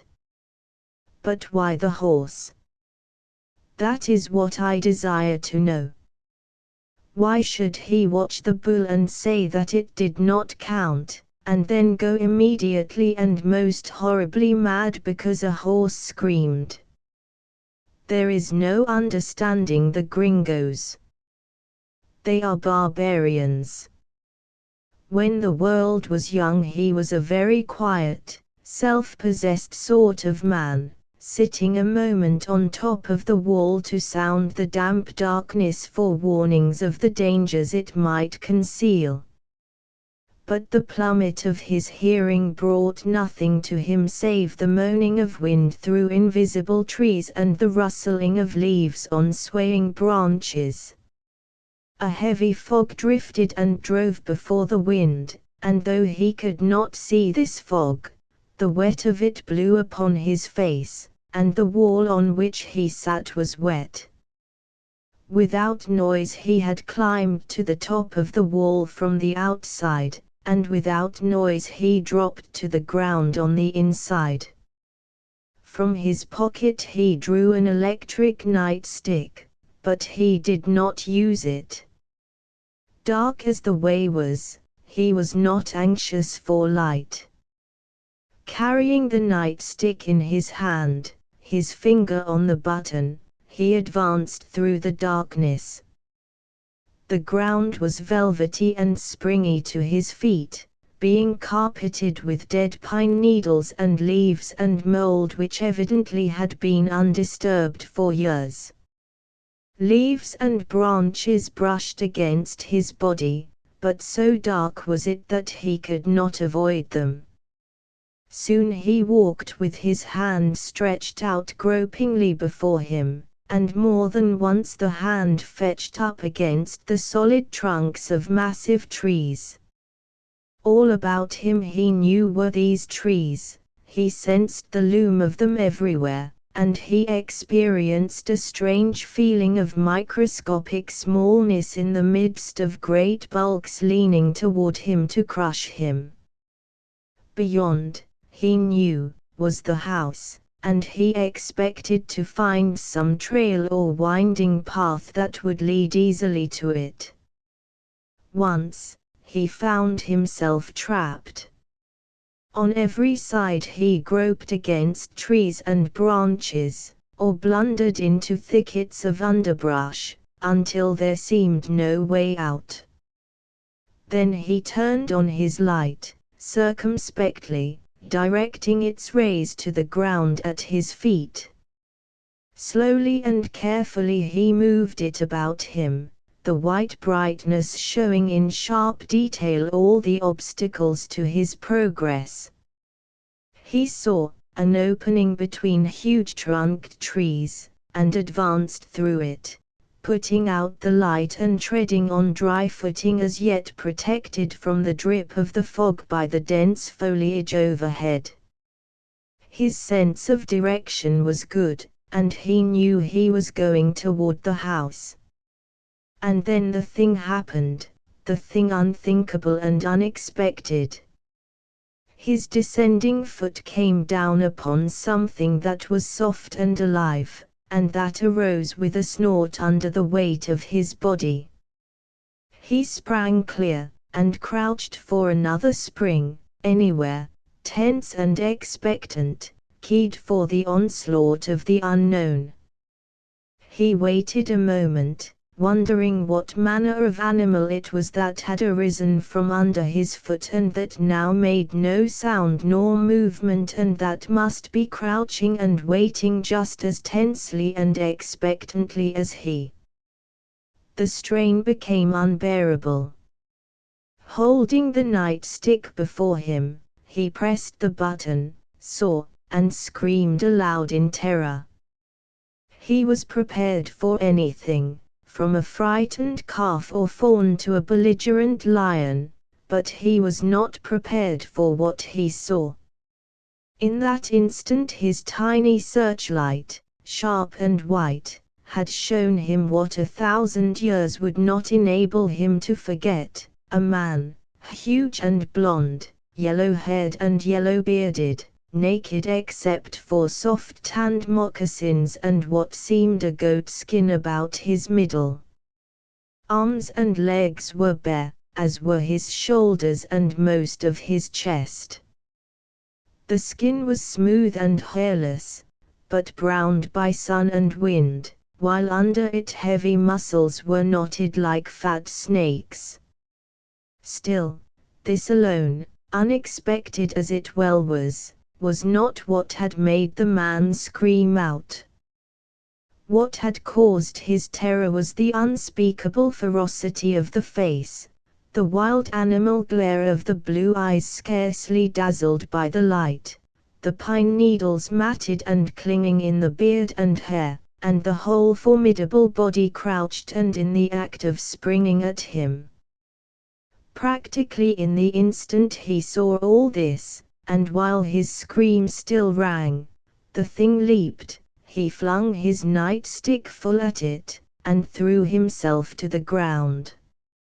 He felt its feet and shins strike against his ribs, and he bounded up and away while the thing itself hurled onward in a heavy crashing fall into the underbrush. As the noise of the fall ceased, the man stopped and on hands and knees waited. He could hear the thing moving about, searching for him, and he was afraid to advertise his location by attempting further flight. He knew that inevitably he would crackle the underbrush and be pursued. Once he drew out his revolver, then changed his mind. He had recovered his composure and hoped to get away without noise. Several times he heard the thing beating up the thickets for him, and there were moments when it, too, remained still and listened. This gave an idea to the man.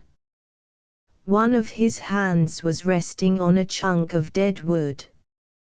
Carefully, first feeling about him in the darkness to know that the full swing of his arm was clear, he raised the chunk of wood and threw it. It was not a large piece, and it went far, landing noisily in a bush. He heard the thing bound into the bush, and at the same time himself crawled steadily away. And on hands and knees, slowly and cautiously, he crawled on, till his knees were wet on the soggy mold. When he listened he heard naught but the moaning wind and the drip-drip of the fog from the branches.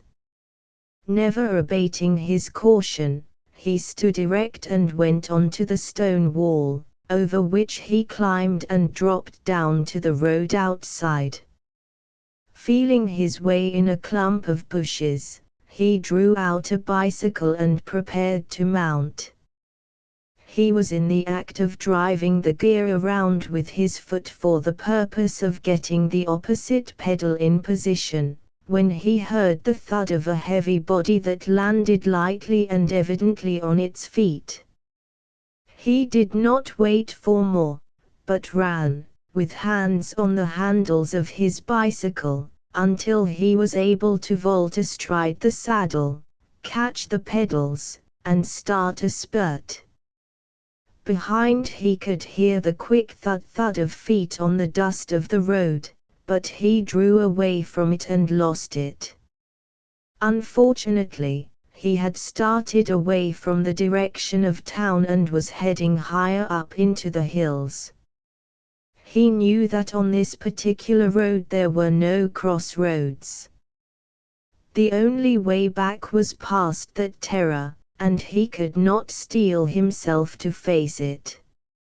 At the end of half an hour, finding himself on an ever-increasing grade, he dismounted. For still greater safety, leaving the wheel by the roadside, he climbed through a fence into what he decided was a hillside pasture, spread a newspaper on the ground, and sat down. "Gosh," he said aloud, mopping the sweat and fog from his face. "And gosh," he said once again, while rolling a cigarette and as he pondered the problem of getting back. But he made no attempt to go back. He was resolved not to face that road in the dark, and with head bowed on knees, he dozed, waiting for daylight. How long afterward he did not know. He was awakened by the yapping bark of a young coyote. As he looked about and located it on the brow of the hill behind him, he noted the change that had come over the face of the night. The fog was gone, the stars and moon were out, even the wind had died down. It had transformed into a balmy California summer night. He tried to doze again, but the yap of the coyote disturbed him. Half asleep, he heard a wild and eerie chant. Looking about him, he noticed that the coyote had ceased its noise and was running away along the crest of the hill, and behind it, in full pursuit, no longer chanting, ran the naked creature he had encountered in the garden. It was a young coyote, and it was being overtaken when the chase passed from view. The man trembled as with a chill as he started to his feet, clambered over the fence, and mounted his wheel. But it was his chance and he knew it. The terror was no longer between him and Mill Valley. He sped at a breakneck rate down the hill, but in the turn at the bottom, in the deep shadows, he encountered a chuck hole and pitched headlong over the handlebar. "It's sure not my night," he muttered, as he examined the broken fork of the machine. Shouldering the useless wheel, he trudged on. In time he came to the stone wall, and, half disbelieving his experience, he sought in the road for tracks, and found them, moccasin tracks, large ones, deep bitten into the dust at the toes. It was while bending over them, examining, that again he heard the eerie chant. He had seen the thing pursue the coyote, and he knew he had no chance on a straight run. He did not attempt it, contenting himself with hiding in the shadows on the off side of the road. And again he saw the thing that was like a naked man, running swiftly and lightly and singing as it ran. Opposite him it paused, and his heart stood still. But instead of coming toward his hiding place, it leaped into the air, caught the branch of a roadside tree, and swung swiftly upward, from limb to limb, like an ape. It swung across the wall, and a dozen feet above the top, into the branches of another tree, and dropped out of sight to the ground. The man waited a few wondering minutes, then started on. Dave Slaughter leaned belligerently against the desk that barred the way to the private office of James Ward, senior partner of the firm of Ward, Knowles and Company. Dave was angry. Everyone in the outer office had looked him over suspiciously, and the man who faced him was excessively suspicious. "You just tell Mr. Ward it's important," he urged. "I tell you he is dictating and cannot be disturbed," was the answer. "Come tomorrow." "Tomorrow will be too late. You just trot along and tell Mr. Ward it's a matter of life and death." The secretary hesitated and Dave seized the advantage. "You just tell him I was across the bay in Mill Valley last night, and that I want to put him wise to something." "What name?" was the query. "Never mind the name. He don't know me." When Dave was shown into the private office, he was still in the belligerent frame of mind. But when he saw a large fair man whirl in a revolving chair from dictating to a stenographer to face him, Dave's demeanor abruptly changed. He did not know why it changed, and he was secretly angry with himself. "You are Mr. Ward?" Dave asked with a fatuousness that still further irritated him. He had never intended it at all. "Yes," came the answer. "And who are you?" "Harry Bancroft," Dave lied. "You don't know me, and my name don't matter. You sent in word that you were in Mill Valley last night. You live there, don't you?" Dave countered, looking suspiciously at the stenographer. "Yes." "What do you mean to see me about?" I am very busy. I'd like to see you alone, sir. Mr. Ward gave him a quick, penetrating look, hesitated, then made up his mind. That will do for a few minutes, Miss Potter. The girl arose, gathered her notes together, and passed out. Dave looked at Mr. James Ward wonderingly, until that gentleman broke his train of inchoate thought. Well, I was over in Mill Valley last night, Dave began confusedly. I've heard that before. What do you want? And Dave proceeded in the face of a growing conviction that was unbelievable. I was at your house, or in the grounds, I mean. What were you doing there? I came to break in, Dave answered in all frankness. I heard you lived all alone with a Chinaman for cook, and it looked good to me. Only I didn't break in. Something happened that prevented. That's why I'm here. I come to warn you. I found a wild man loose in your grounds, a regular devil. He could pull a guy like me to pieces. He gave me the run of my life. He don't wear any clothes to speak of, he climbs trees like a monkey, and he runs like a deer. I saw him chasing a coyote, and the last I saw of it, by God, he was gaining on it. Dave paused and looked for the effect that would follow his words. But no effect came. James Ward was quietly curious, and that was all. Very remarkable, he murmured. A wild man, you say? Why have you come to tell me? To warn you of your danger. I'm something of a hard proposition myself, but I don't believe in killing people, that is, unnecessarily. I realized that you was in danger. I thought I'd warn you. Honest, that's the game. Of course, if you wanted to give me anything for my trouble, I'd take it. That was in my mind, too. But I don't care whether you give me anything or not. I've warned you anyway, and done my duty. Mr. Ward meditated and drummed on the surface of his desk.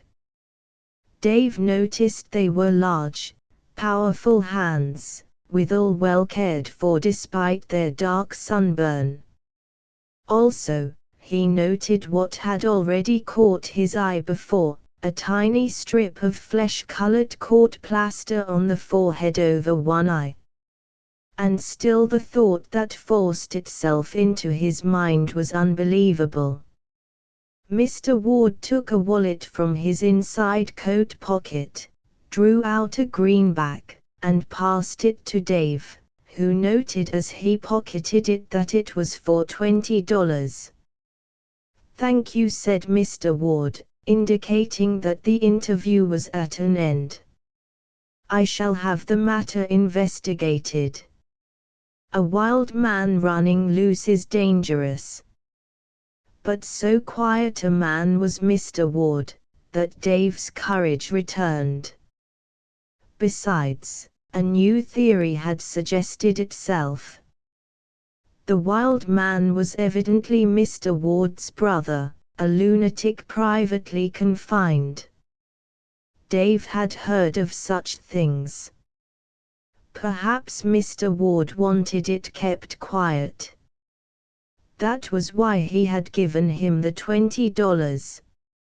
Say, Dave began, now I come to think of it, that wild man looked a lot like you.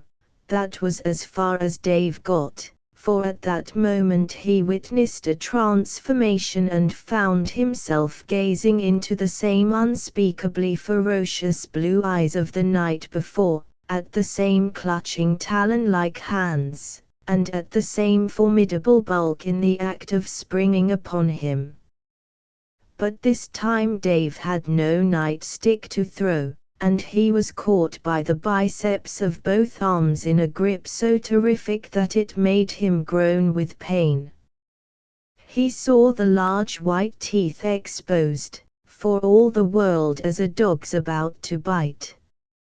Mr. Ward's beard brushed his face as the teeth went in for the grip on his throat. But the bite was not given. Instead, Dave felt the other's body stiffen as with an iron restraint, and then he was flung aside, without effort but with such force that only the wall stopped his momentum and dropped him gasping to the floor. "What do you mean by coming here and trying to blackmail me?" Mr. Ward was snarling at him. "Here, give me back that money." Dave passed the bill back without a word. "I thought you came here with good intentions. I know you now. Let me see and hear no more of you, or I'll put you in prison where you belong. Do you understand?" "Yes, sir," Dave gasped. "Then go." And Dave went, without further word, both his biceps aching intolerably from the bruise of that tremendous grip. As his hand rested on the doorknob, he was stopped. "You were lucky," Mr. Ward was saying, and Dave noted that his face and eyes were cruel and gloating and proud. "You were lucky.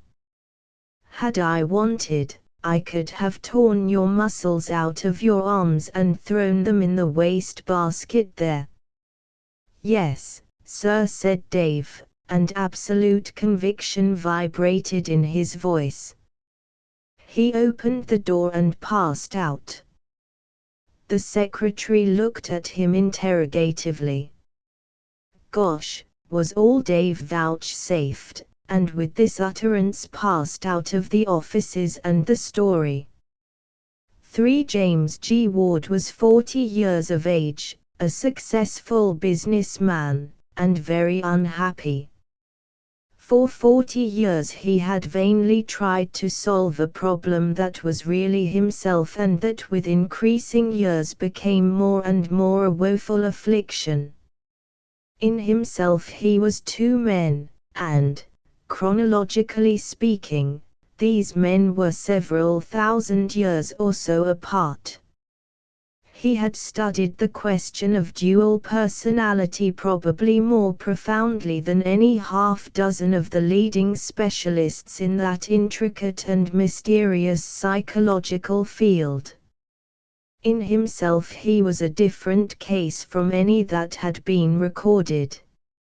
Even the most fanciful flights of the fiction writers had not quite hit upon him.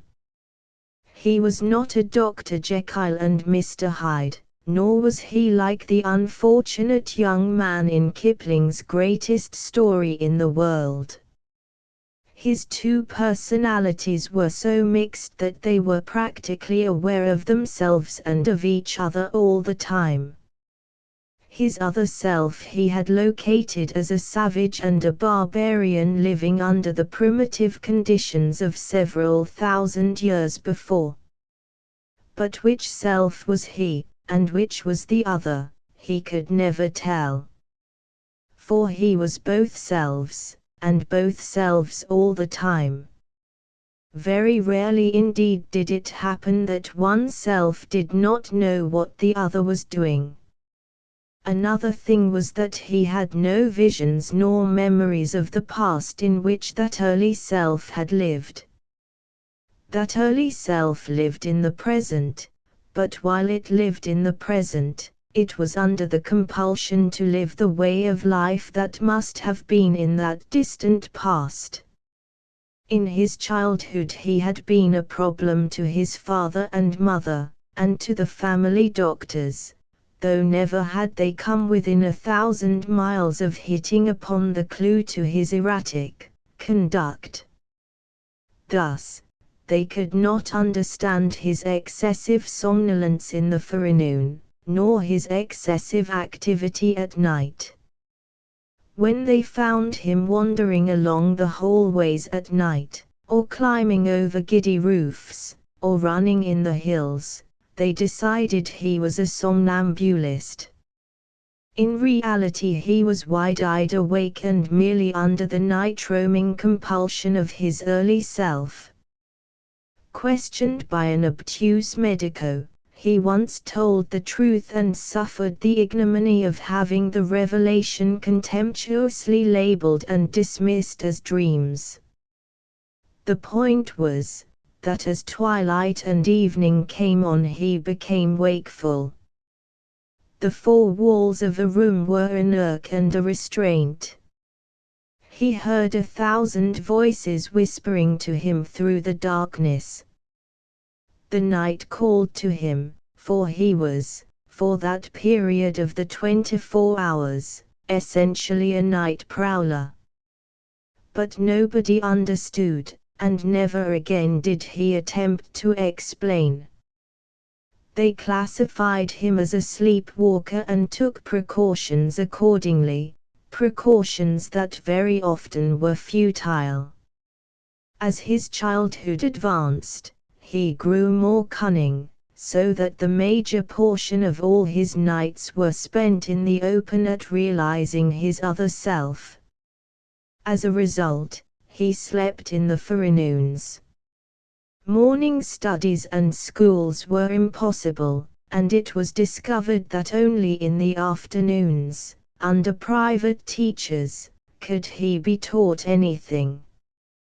Thus was his modern self educated and developed. But a problem, as a child, he ever remained. He was known as a little demon, of insensate cruelty and viciousness. The family medicos privately adjudged him a mental monstrosity and degenerate. Such few boy companions as he had, hailed him as a wonder, though they were all afraid of him. He could outclimb, outswim, outrun, outdevil any of them, while none dared fight with him. He was too terribly strong, madly furious. When 9 years of age he ran away to the hills, where he flourished, night prowling, for 7 weeks before he was discovered and brought home. The marvel was how he had managed to subsist and keep in condition during that time. They did not know, and he never told them, of the rabbits he had killed, of the quail, young and old, he had captured and devoured, of the farmers' chicken roosts he had raided, nor of the cave lair he had made and carpeted with dry leaves and grasses and in which he had slept in warmth and comfort through the forenoons of many days. At college he was notorious for his sleepiness and stupidity during the morning lectures and for his brilliance in the afternoon.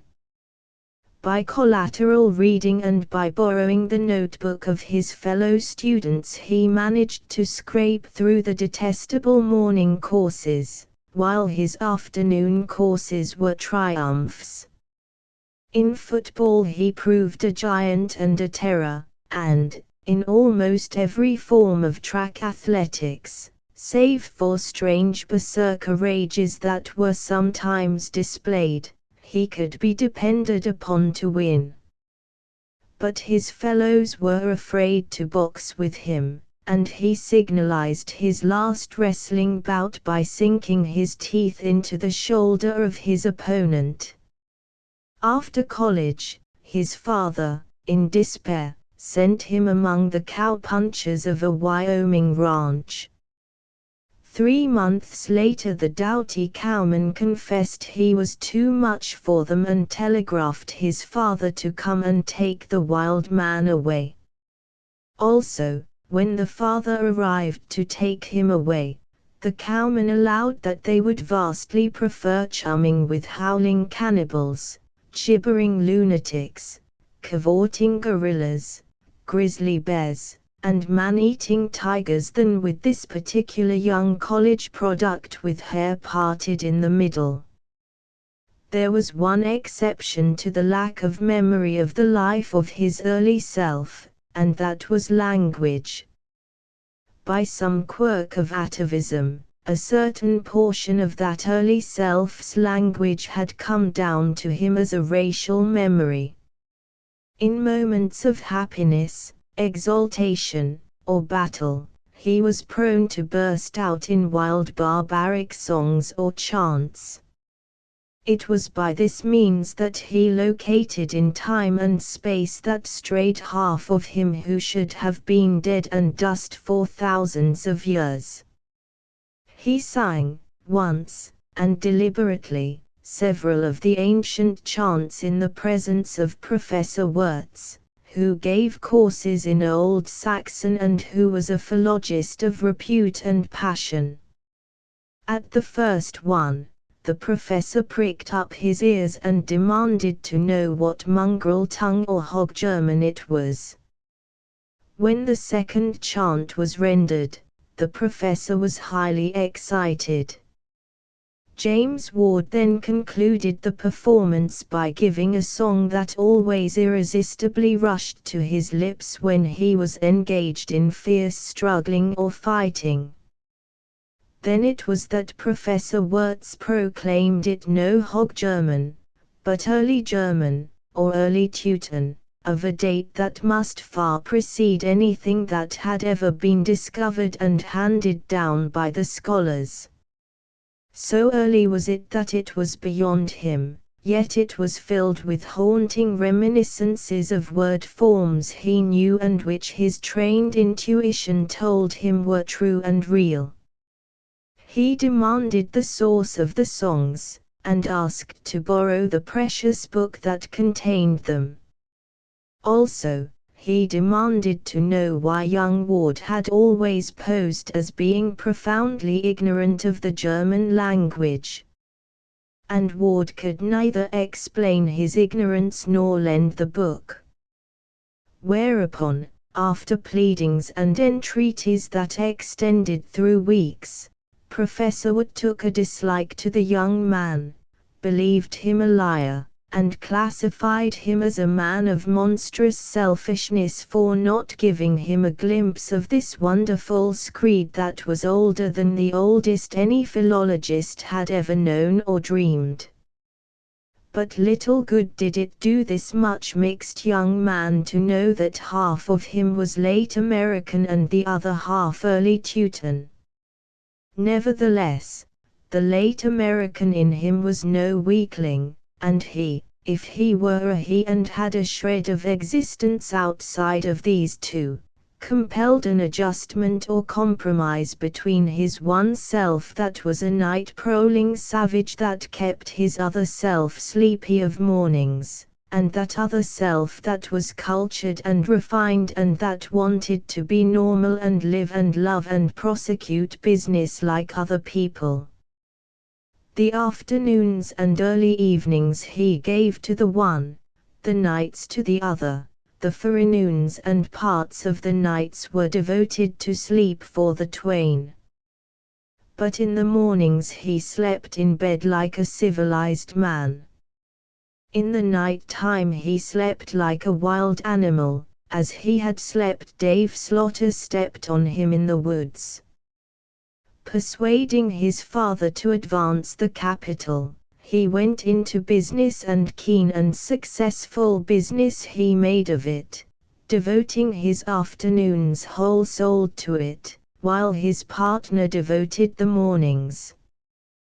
The early evenings he spent socially, but, as the hour grew to 9 or 10, an irresistible restlessness overcame him and he disappeared from the haunts of men until the next afternoon. Friends and acquaintances thought that he spent much of his time in sport. And they were right, though they never would have dreamed of the nature of the sport, even if they had seen him running coyotes in night chases over the hills of Mill Valley. Neither were the schooner captains believed when they reported seeing, on cold winter mornings, a man swimming in the tide rips of Raccoon Straits or in the swift currents between Goat Island and Angel Island miles from shore. In the bungalow at Mill Valley he lived alone, save for Li Sing, the Chinese cook and factotum, who knew much about the strangeness of his master, who was paid well for saying nothing, and who never did say anything. After the satisfaction of his nights, a morning's sleep, and a breakfast of Li Sing's, James Ward crossed the bay to San Francisco on a midday ferry boat and went to the club and on to his office, as normal and conventional a man of business as could be found in the city. But as the evening lengthened, the night called to him. There came a quickening of all his perceptions and a restlessness. His hearing was suddenly acute. The myriad night noises told him a luring and familiar story, and, if alone, he would begin to pace up and down the narrow room like any caged animal from the wild. Once, he ventured to fall in love. He never permitted himself that diversion again. He was afraid. And for many a day the young lady, scared at least out of a portion of her young ladyhood, bore on her arms and shoulders and wrists divers black and blue bruises, tokens of caresses which he had bestowed in all fond gentleness but too late at night. There was the mistake. Had he ventured love-making in the afternoon, all would have been well, for it would have been as the quiet gentleman that he would have made love, but at night it was the uncouth, wife-stealing savage of the dark German forests. Out of his wisdom, he decided that afternoon love-making could be prosecuted successfully, but out of the same wisdom he was convinced that marriages would prove a ghastly failure. He found it appalling to imagine being married and encountering his wife after dark. So he had eschewed all love-making, regulated his dual life, cleaned up $1 million in business, fought shy of matchmaking mamas and bright-eyed and eager young ladies of various ages, met Lillian Jasdale and made it a rigid observance never to see her later than 8 o'clock in the evening, run of nights after his coyotes, and slept in Forest Les, and through it all had kept his secret safe save Li Sing, and now, Dave Slaughter. It was the latter's discovery of both his selves that frightened him. In spite of the counter-fright he had given the burglar, the latter might talk. And even if he did not, sooner or later he would be found out by someone else. Thus it was that James Ward made a fresh and heroic effort to control the Teutonic barbarian that was half of him. So well did he make it a point to see Lillian in the afternoons, that the time came when she accepted him for better or worse, and when he prayed privily and fervently that it was not for worse. During this period no prize fighter ever trained more harshly and faithfully for a contest than he trained to subdue the wild savage in him. Among other things, he strove to exhaust himself during the day, so that sleep would render him deaf to the call of the night.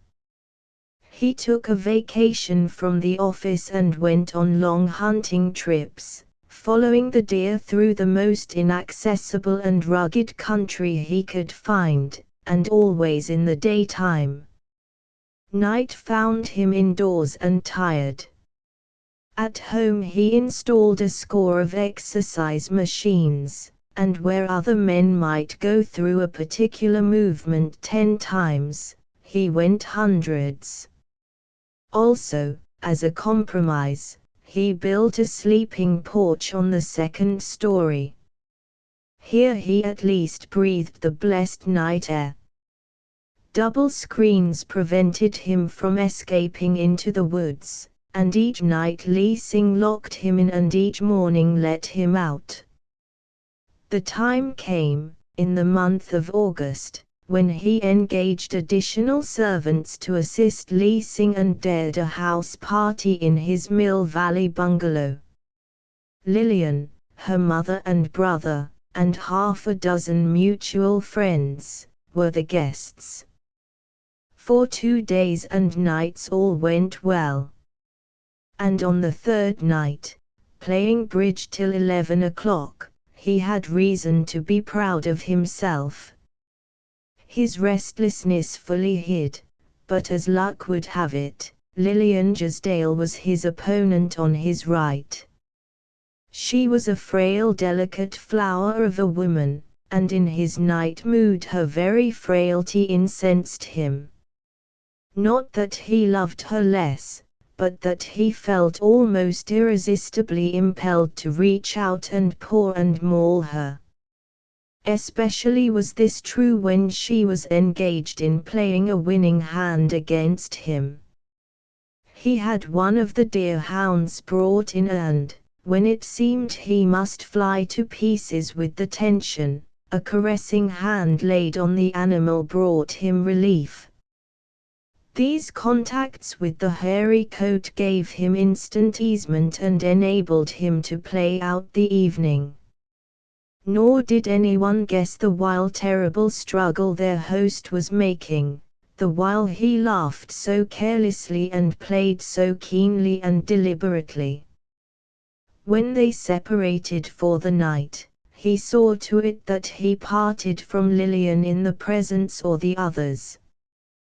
Once on his sleeping porch and safely locked in, he doubled and tripled and even quadrupled his exercises until, exhausted, he lay down on the couch to woo sleep and to ponder 2 problems that especially troubled him.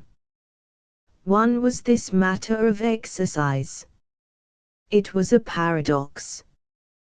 The more he exercised in this excessive fashion, the stronger he became. While it was true that he thus quite tired out his night-running Teutonic self, it seemed that he was merely setting back the fatal day when his strength would be too much for him and overpower him, and then it would be a strength more terrible than he had yet known.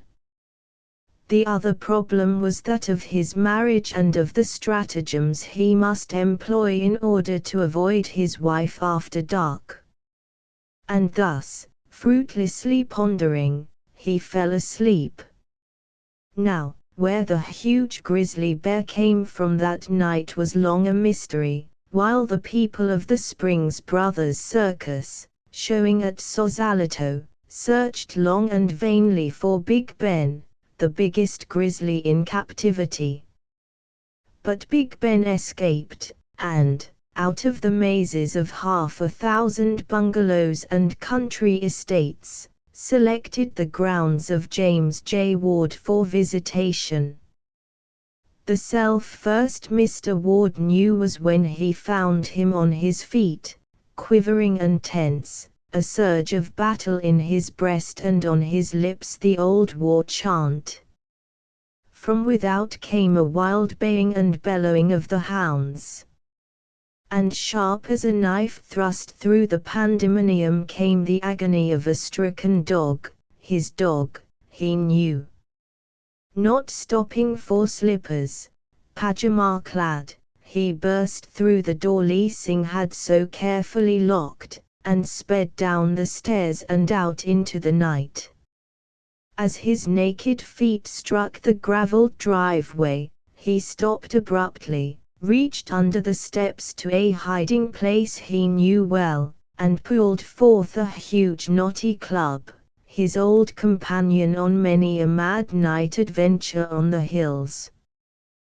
The frantic hullabaloo of the dogs was coming nearer, and, swinging the club, he sprang straight into the thickets to meet it. The aroused household assembled on the wide veranda. Somebody turned on the electric lights, but they could see nothing but one another's frightened faces. Beyond the brightly illuminated driveway the trees formed a wall of impenetrable blackness. Yet somewhere in that blackness a terrible struggle was going on. There was an infernal outcry of animals, a great snarling and growling, the sound of blows being struck and a smashing and crashing of underbrush by heavy bodies. The tide of battle swept out from among the trees and upon the driveway just beneath the onlookers. Then they saw. Mrs. Jesdale cried out and clung fainting to her son. Lillian, clutching the railing so spasmodically that a bruising hurt was left in her finger ends for days, gazed horror-stricken at a yellow-haired, wild-eyed giant whom she recognized as the man who was to be her husband. He was swinging a great club, and fighting furiously and calmly with a shaggy monster that was bigger than any bear she had ever seen. One rip of the beast's claws had dragged away Ward's pajama coat and streaked his flesh with blood. While most of Lillian Jesdale's fright was for the man beloved, there was a large portion of it due to the man himself. Never had she dreamed so formidable and magnificent a savage lurked under the starched shirt and conventional garb of her betrothed.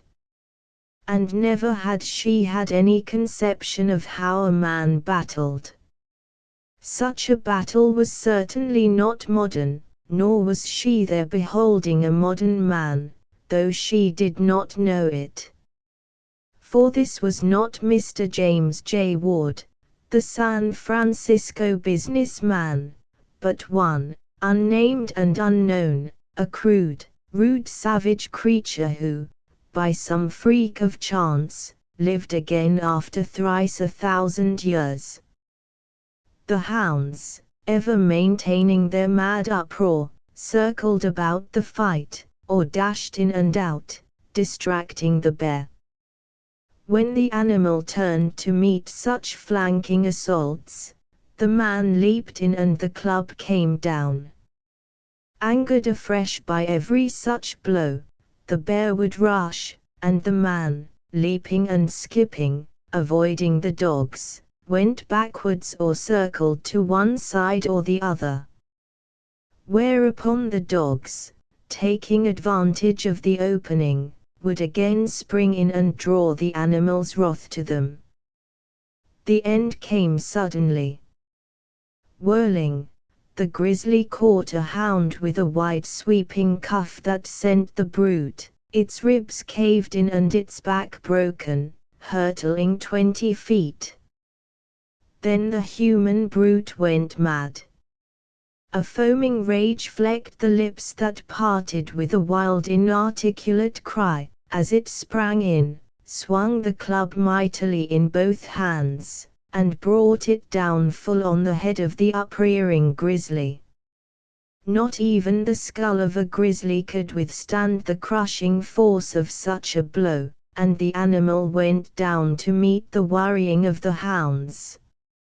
And through their scurrying leaped the man, squarely upon the body, where, in the white electric light, resting on his club, he chanted a triumph in an unknown tongue, a song so ancient that Professor Wirtz would have given 10 years of his life for it. His guests rushed to possess him and acclaim him, but James Ward, suddenly looking out of the eyes of the early Teuton, saw the fair frail 20th-century girl he loved, and felt something snap in his brain. He staggered weakly toward her, dropped the club, and nearly fell. Something had gone wrong with him. Inside his brain was an intolerable agony. It seemed as if the soul of him were flying asunder. Following the excited gaze of the others, he glanced back and saw the carcass of the bear. The sight filled him with fear. He uttered a cry and would have fled, had they not restrained him and led him into the bungalow. James J. Ward is still at the head of the firm of Ward, Knowles and Company. But he no longer lives in the country, nor does he run of nights after the coyotes under the moon. The early Teuton in him died the night of the Mill Valley fight with the bear. James J. Ward is now wholly James J. Ward, and he shares no part of his being with any vagabond anachronism from the younger world. And so wholly is James J. Ward modern, that he knows in all its bitter fullness the curse of civilized fear. He is now afraid of the dark, and night in the forest is to him a thing of abysmal terror. His city house is of the spick and span order, and he evinces a great interest in burglar-proof devices. His home is a tangle of electric wires, and after bedtime a guest can scarcely breathe without setting off an alarm.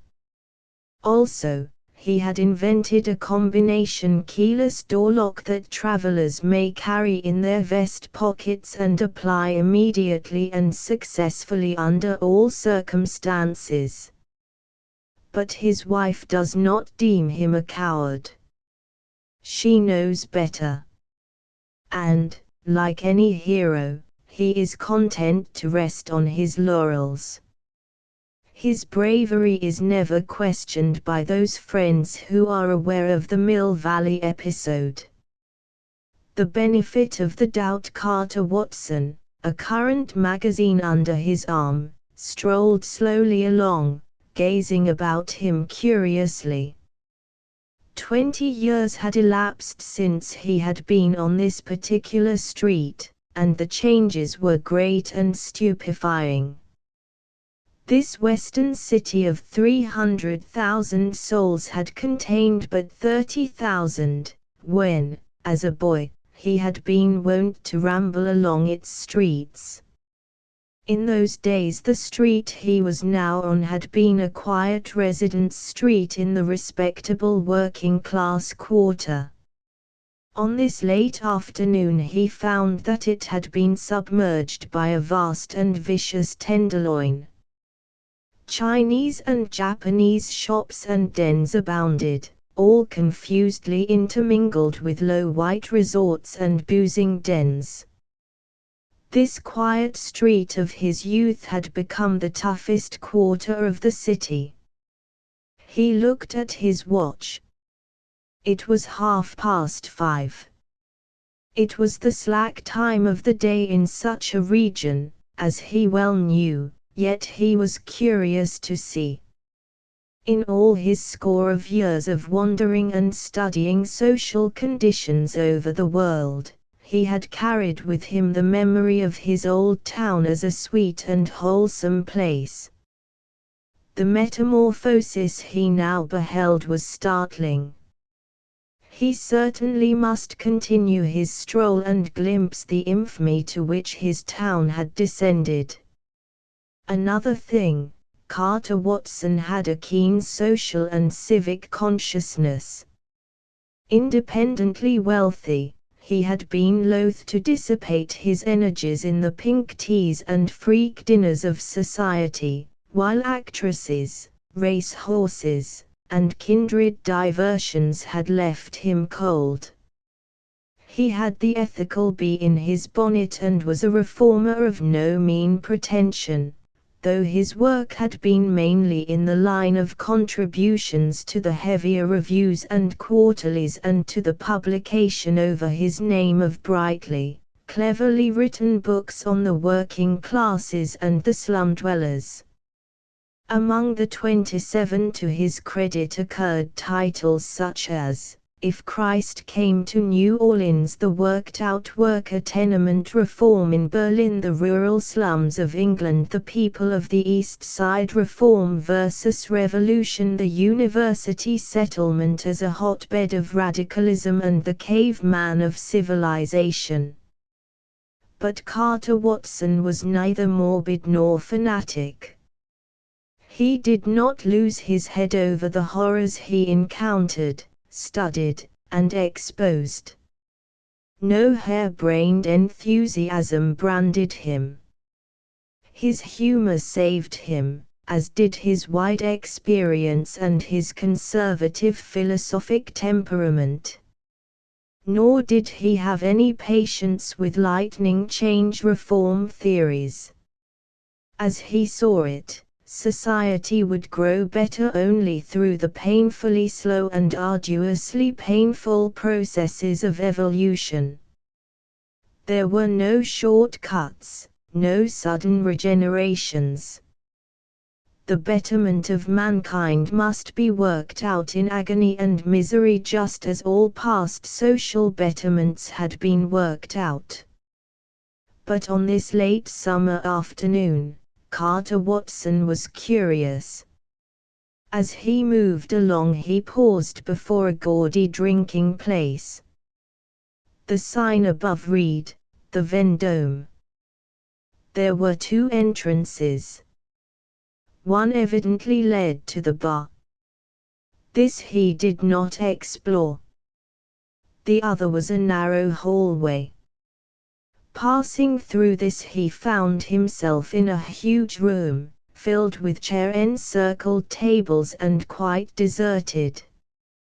In the dim light he made out a piano in the distance. Making a mental note that he would come back sometime and study the class of persons that must sit and drink at those multitudinous tables, he proceeded to circumnavigate the room. Now, at the rear, a short hallway led off to a small kitchen, and here, at a table, alone, sat Patsy Horan, proprietor of the Vendome, consuming a hasty supper ere the evening rush of business. Also, Patsy Horan was angry with the world. He had got out of the wrong side of bed that morning, and nothing had gone right all day. Had his barkeepers been asked, they would have described his mental condition as a grouch. But Carter Watson did not know this. As he passed the little hallway, Patsy Horan's sullen eyes lighted on the magazine he carried under his arm. Patsy did not know Carter Watson, nor did he know that what he carried under his arm was a magazine. Patsy, out of the depths of his grouch, decided that this stranger was one of those pests who marred and scarred the walls of his back rooms by tacking up or pasting up advertisements. The color on the front cover of the magazine convinced him that it was such an advertisement. Thus the trouble began. Knife and fork in hand, Patsy leaped for Carter Watson. "Out with ye!" Patsy bellowed. "I know your game." Carter Watson was startled. The man had come upon him like the eruption of a jack-in-the-box. "A deface in me walls," cried Patsy, at the same time emitting a string of vivid and vile, rather than virile, epithets of opprobrium. "If I have given any offense, I did not mean to, but that was as far as the visitor got." Patsy interrupted. "Get out wid ye talk too much wid your mouth," quoted Patsy, emphasizing his remarks with flourishes of the knife and fork. Carter Watson caught a quick vision of that eating fork inserted uncomfortably between his ribs, knew that it would be rash to talk further with his mouth, and promptly turned to go. The sight of his meekly retreating back must have further enraged Patsy Horan, for that worthy, dropping the table implements, sprang upon him. Patsy weighed 180 pounds. So did Watson. In this they were equal. But Patsy was a rushing, rough-and-tumble saloon fighter, while Watson was a boxer. In this the latter had the advantage, for Patsy came in wide open, swinging his right in a perilous sweep. All Watson had to do was to straight left him and escape. But Watson had another advantage. His boxing, and his experience in the slums and ghettos of the world, had taught him restraint. He pivoted on his feet, and, instead of striking, ducked the other's swinging blow and went into a clinch. But Patsy, charging like a bull, had the momentum of his rush, while Watson, whirling to meet him, had no momentum. As a result, the pair of them went down, with all their 360 pounds of weight, in a long crashing fall, Watson underneath. He lay with his head touching the rear wall of the large room. The street was 150 feet away, and he did some quick thinking. His first thought was to avoid trouble. He had no wish to get into the papers of this, his childhood town, where many of his relatives and family friends still lived.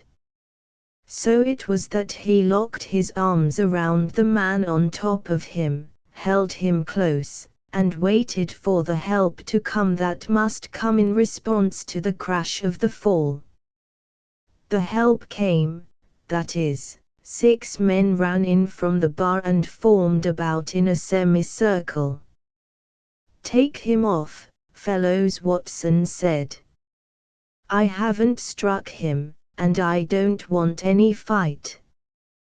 But the semicircle remained silent. Watson held on and waited. Patsy, after various vain efforts to inflict damage, made an overture. "Leggo o me and I'll get off, oh yeah," said he. Watson let go, but when Patsy scrambled to his feet he stood over his recumbent foe, ready to strike. "Get up," Patsy commanded. His voice was stern and implacable, like the voice of God calling to judgment, and Watson knew there was no mercy there. "Stand back and I'll get up," he countered. "If you're a gentleman, get up," quoth Patsy, his pale blue eyes aflame with wrath, his fist ready for a crushing blow. At the same moment he drew his foot back to kick the other in the face. Watson blocked the kick with his crossed arms and sprang to his feet so quickly that he was in a clinch with his antagonist before the latter could strike.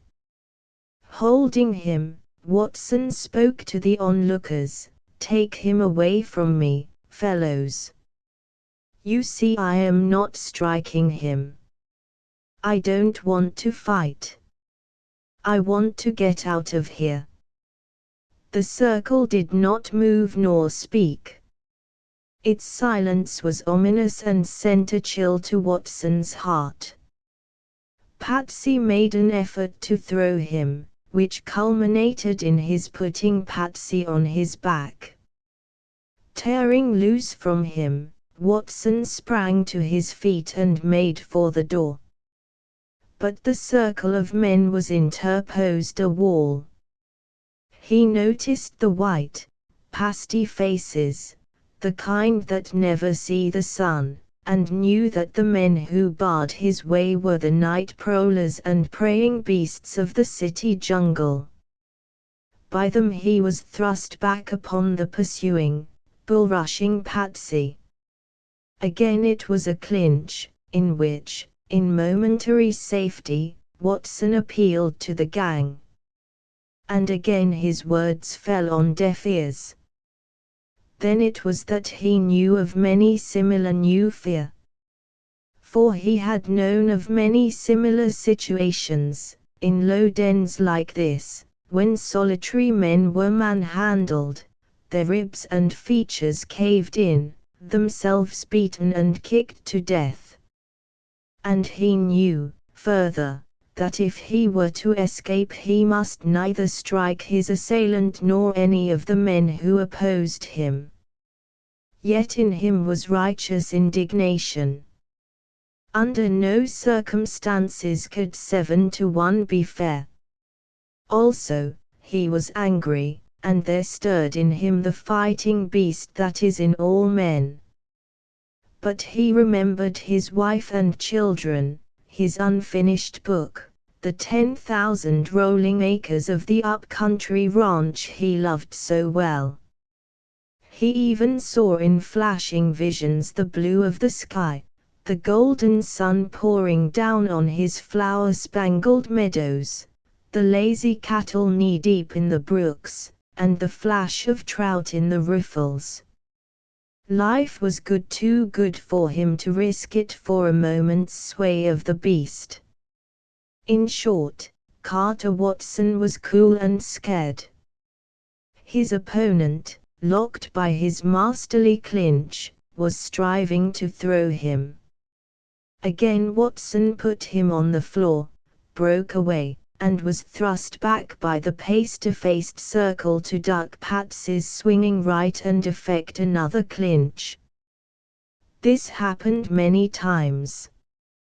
And Watson grew even cooler, while the baffled Patsy, unable to inflict punishment, raged wildly and more wildly. He took to batting with his head in the clinches. The first time, he landed his forehead flush on Watson's nose. After that, the latter, in the clinches, buried his face in Patsy's breast. But the enraged Patsy batted on, striking his own eye and nose and cheek on the top of the other's head. The more he was thus injured, the more and the harder did Patsy bat. This one-sided contest continued for 12 or 15 minutes. Watson never struck a blow, and strove only to escape.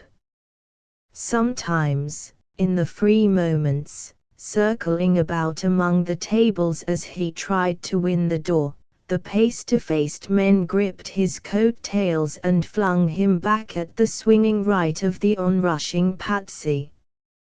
Time upon time, and times without end, he clinched and put Patsy on his back, each time first whirling him around and putting him down in the direction of the door and gaining toward that goal by the length of the fall.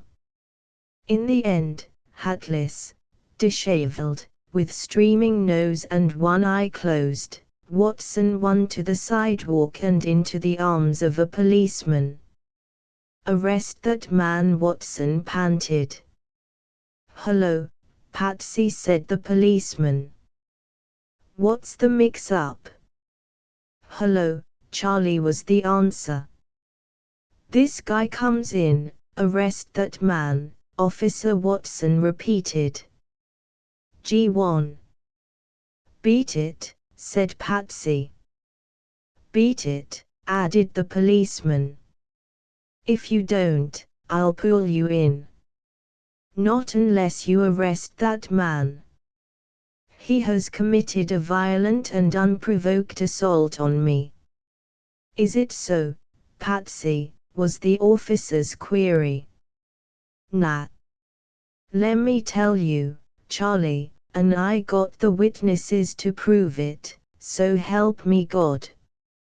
I was settin' in me kitchen eating a bowl of soup, when this guy comes in and gets gay wid me.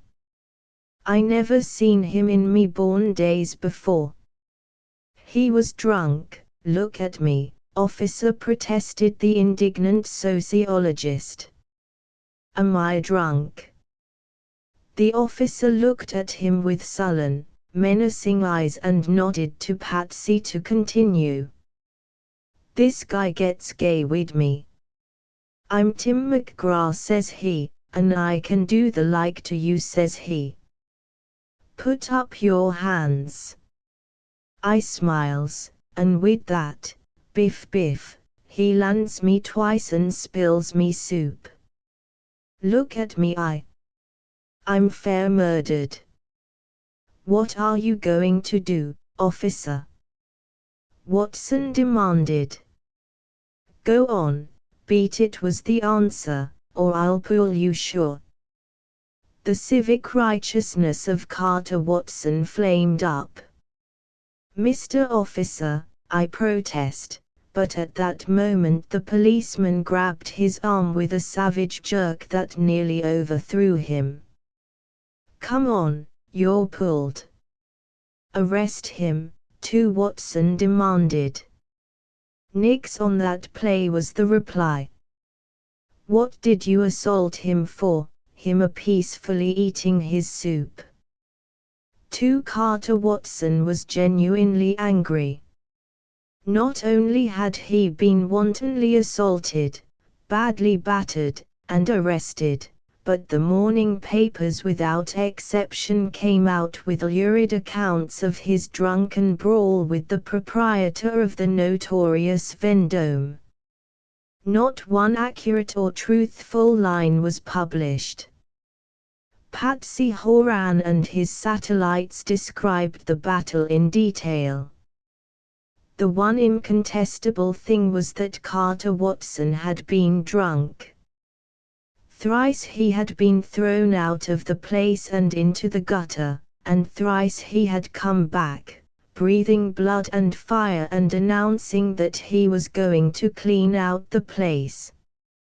Eminent sociologist Jagged and Jugged, was the first headline he read, on the front page, accompanied by a large portrait of himself. Other headlines were, Carter Watson aspired to championship honors, Carter Watson gets his, noted sociologist attempts to clean out a Tenderloin cafe, and Carter Watson knocked out by Patsy Horan in 3 rounds. At the police court, next morning, under bail, appeared Carter Watson to answer the complaint of the people versus Carter Watson, for the latter's assault and battery on one Patsy Horan. But first, the prosecuting attorney, who was paid to prosecute all offenders against the people, drew him aside and talked with him privately.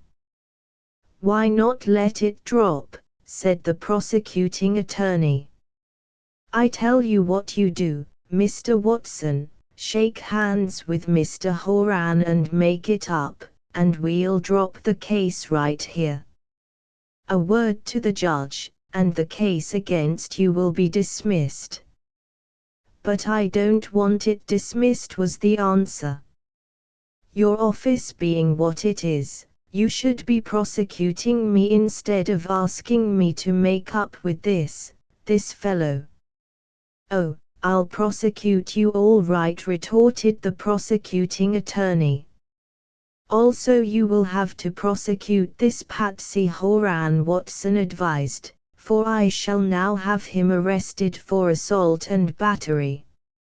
You'd better shake and make up, the prosecuting attorney repeated, and this time there was almost a threat in his voice. The trials of both men were set for a week later, on the same morning, in Police Judge Whitebird's court. You have no chance, Watson was told by an old friend of his boyhood, the retired manager of the biggest paper in the city. Everybody knows you were beaten up by this man. His reputation is most unsavory. But it won't help you in the least. Both cases will be dismissed. This will be because you are you. Any ordinary man would be convicted. But I do not understand, objected the perplexed sociologist. Without warning I was attacked by this man, and badly beaten. I did not strike a blow. That has nothing to do with it, the other cut him off. Then what is there that has anything to do with it? I'll tell you. You are now up against the local police and political machine. Who are you? You are not even a legal resident in this town. You live up in the country. You haven't a vote of your own here. Much less do you swing any votes. This dive proprietor swings a string of votes in his precincts, a mighty long string. Do you mean to tell me that this Judge Whiteberg will violate the sacredness of his office and oath by letting this brute off? Watson demanded. Watch him, was the grim reply. Oh, he'll do it nicely enough. He will give an extra-legal, extrajudicial decision, abounding in every word in the dictionary that stands for fairness and right. But there are the newspapers, Watson cried. They are not fighting the administration at present. They'll give it to you hard. You see what they have already done to you. Then these snips of boys on the police detail won't write the truth. They will write something so near like the truth that the public will believe it. They write their stories under instruction, you know.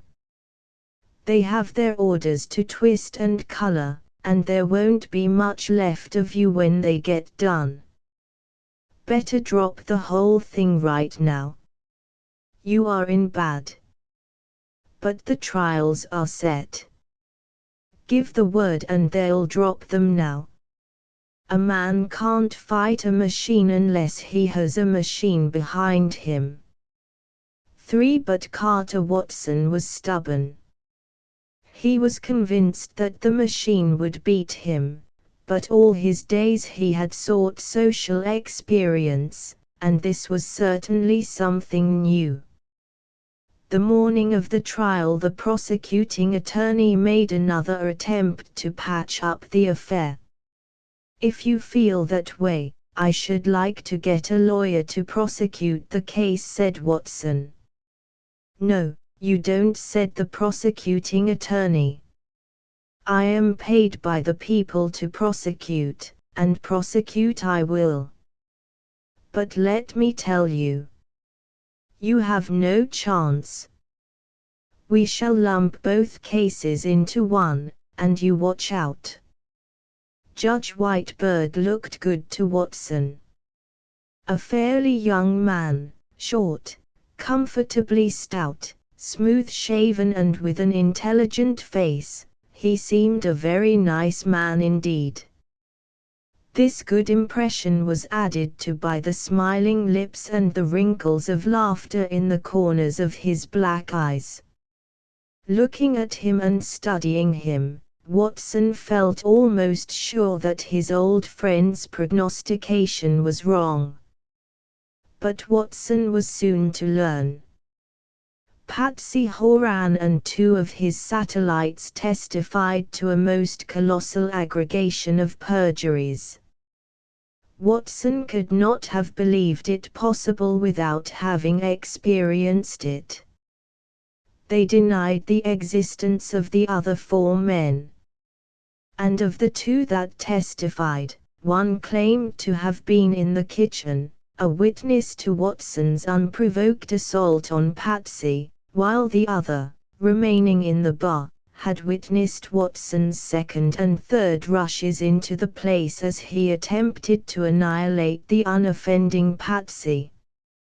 The vile language ascribed to Watson was so voluminously and unspeakably vile, that he felt they were injuring their own case.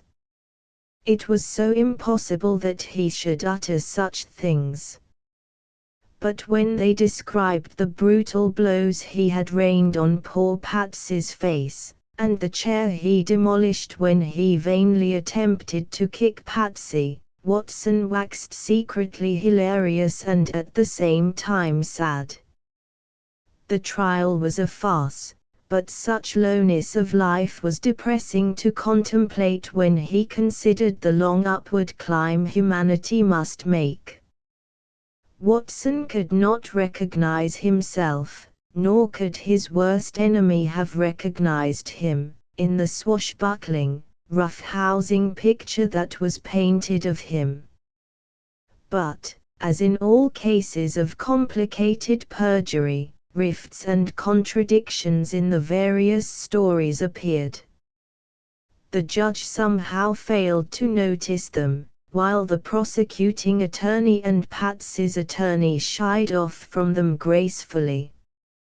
Watson had not bothered to get a lawyer for himself, and he was now glad that he had not.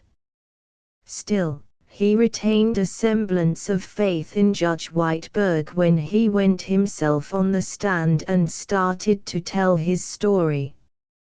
"I was strolling casually along the street, Your Honor," Watson began, but was interrupted by the judge. "We are not here to consider your previous actions," bellowed Judge Whiteberg. "Who struck the first blow?" "Your Honor," Watson pleaded, "I have no witnesses of the actual fray, and the truth of my story can only be brought out by telling the story fully." Again he was interrupted. "We do not care to publish any magazines here," Judge Whiteberg roared, looking at him so fiercely and malevolently that Watson could scarcely bring himself to believe that this was same man he had studied a few minutes previously. "Who struck the first blow?" Patsy's attorney asked. The prosecuting attorney interposed, demanding to know which of the two cases lumped together was, and by what right Patsy's lawyer, at that stage of the proceedings, should take the witness. Patsy's attorney fought back. Judge Whiteberg interfered, professing no knowledge of any two cases being lumped together. All this had to be explained. Battle royal raged, terminating in both attorneys apologizing to the court and to each other. And so it went, and to Watson it had the seeming of a group of pickpockets ruffling and bustling an honest man as they took his purse. The machine was working, that was all. "Why did you enter this place of unsavory reputations?" was asked him. "It has been my custom for many years, as a student of economics and sociology, to acquaint myself, but this was as far as Watson got." "We want none of your ologies here," snarled Judge Whiteberg. "It is a plain question. Answer it plainly. Is it true or not true that you were drunk?" That is the gist of the question. When Watson attempted to tell how Patsy had injured his face in his attempts to bat with his head, Watson was openly scouted and flouted, and Judge Whiteberg again took him in hand. "Are you aware of the solemnity of the oath you took to testify to nothing but the truth on this witness stand?" the judge demanded. "This is a fairy story you are telling. It is not reasonable that a man would so injure himself, and continue to injure himself, by striking the soft and sensitive parts of his face against your head. You are a sensible man. It is unreasonable, is it not? Men are unreasonable when they are angry, Watson answered meekly. Then it was that Judge Whiteberg was deeply outraged and righteously wrathful. "What right have you to say that?" he cried. "It is gratuitous. It has no bearing on the case. You are here as a witness, sir, of events that have transpired. The court does not wish to hear any expressions of opinion from you at all." "I but answered your question, Your Honor," Watson protested humbly. "You did nothing of the sort," was the next blast. "And let me warn you, sir, let me warn you, that you are laying yourself liable to contempt by such insolence. And I will have you know that we know how to observe the law and the rules of courtesy down here in this little courtroom. I am ashamed of you." And, while the next punctilious legal wrangle between the attorneys interrupted his tale of what happened in the Vendome, Carter Watson, without bitterness, amused and at the same time sad, saw rise before him the machine, large and small, that dominated his country, the unpunished and shameless grafts of 1,000 cities perpetrated by the spidery and vermin-like creatures of the machines. Here it was before him, a courtroom and a judge, bowed down in subservience by the machine to a dive-keeper who swung a string of votes. Petty and sordid as it was one face of the many-faced machine that loomed colossally, in every city and state, in 1,000 guises overshadowing the land. A familiar phrase rang in his ears, "It is to laugh." At the height of the wrangle, he giggled, once, aloud, and earned a sullen frown from Judge Whiteberg. Worse, a myriad times, he decided, were these bullying lawyers and this bullying judge then the bucko mates in first-quality hell ships, who not only did their own bullying but protected themselves as well. These petty rapscallions, on the other hand, sought protection behind the majesty of the law. They struck, but no one was permitted to strike back, for behind them were the prison cells and the clubs of the stupid policemen, paid and professional fighters and beaters up of men. Yet he was not bitter. The grossness and the sliminess of it was forgotten in the simple grotesqueness of it, and he had the saving sense of humor. Nevertheless, hectored and heckled though he was, he managed in the end to give a simple, straightforward version of the affair, and, despite a belligerent cross-examination, his story was not shaken in any particular. Quite different it was from the perjuries that had shouted aloud from the perjuries of Patsy and his two witnesses. Both Patsy's attorney and the prosecuting attorney rested their cases, letting everything go before the court without argument. Watson protested against this, but was silenced when the prosecuting attorney told him that public prosecutor and knew his business.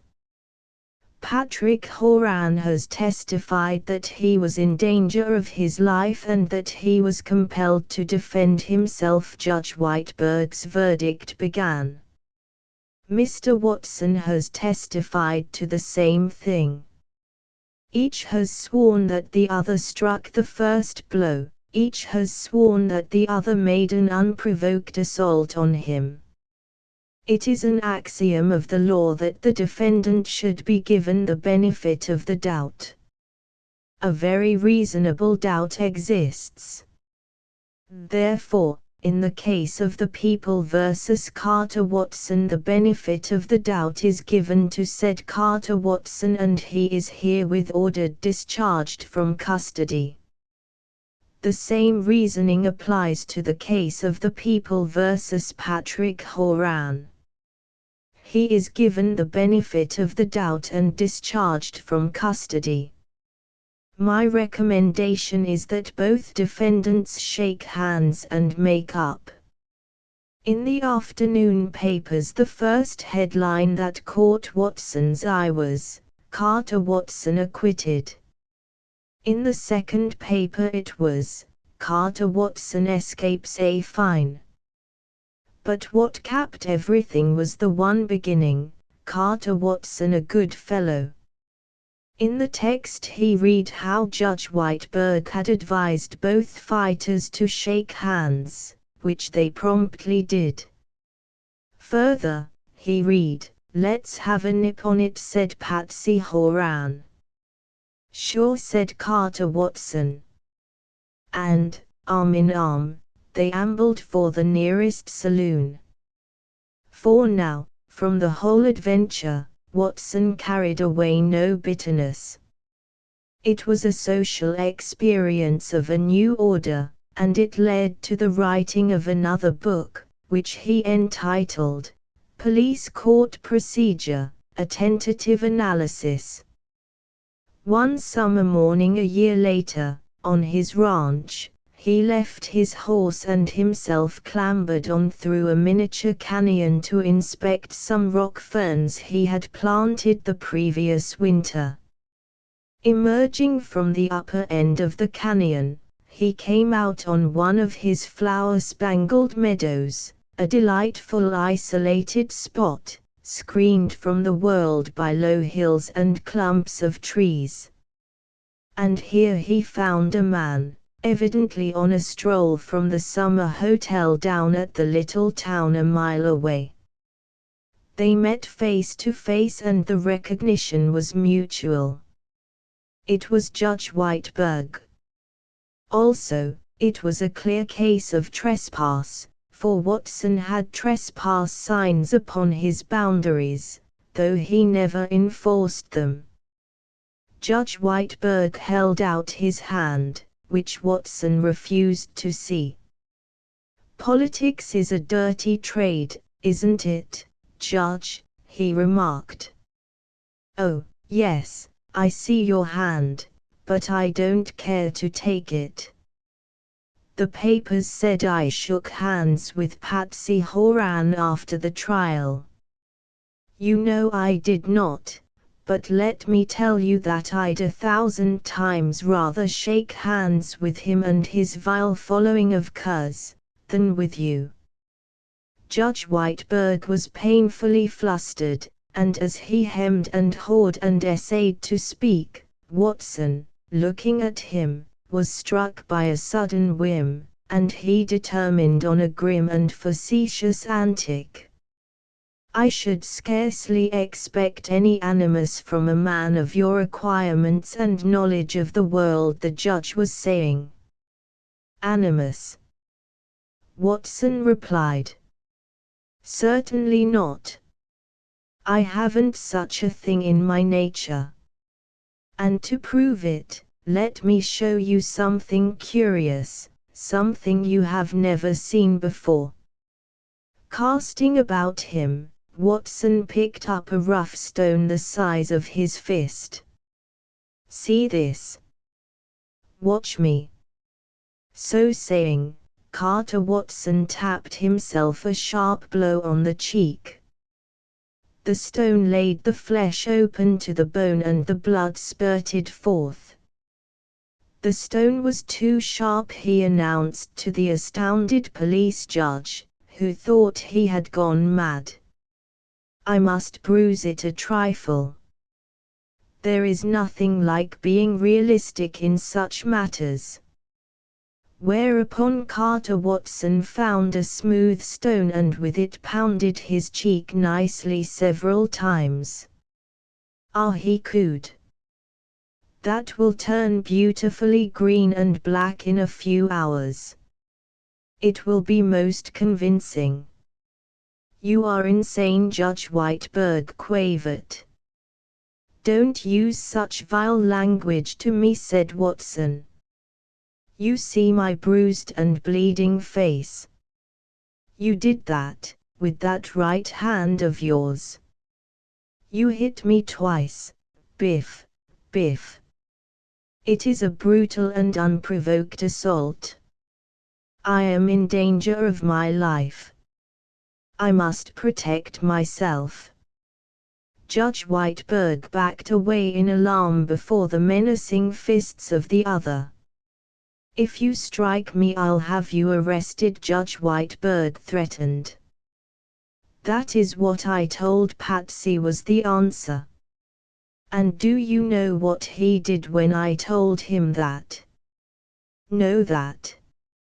And at the same moment Watson's right fist landed flush on Judge Whiteberg's nose, putting that legal gentleman over on his back on the grass. Get up, commanded Watson. If you are a gentleman, get up, that's what Patsy told me, you know.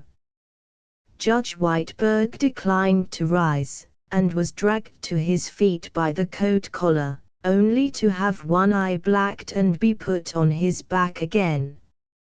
After that it was a Red Indian massacre. Judge Whiteberg was humanely and scientifically beaten up.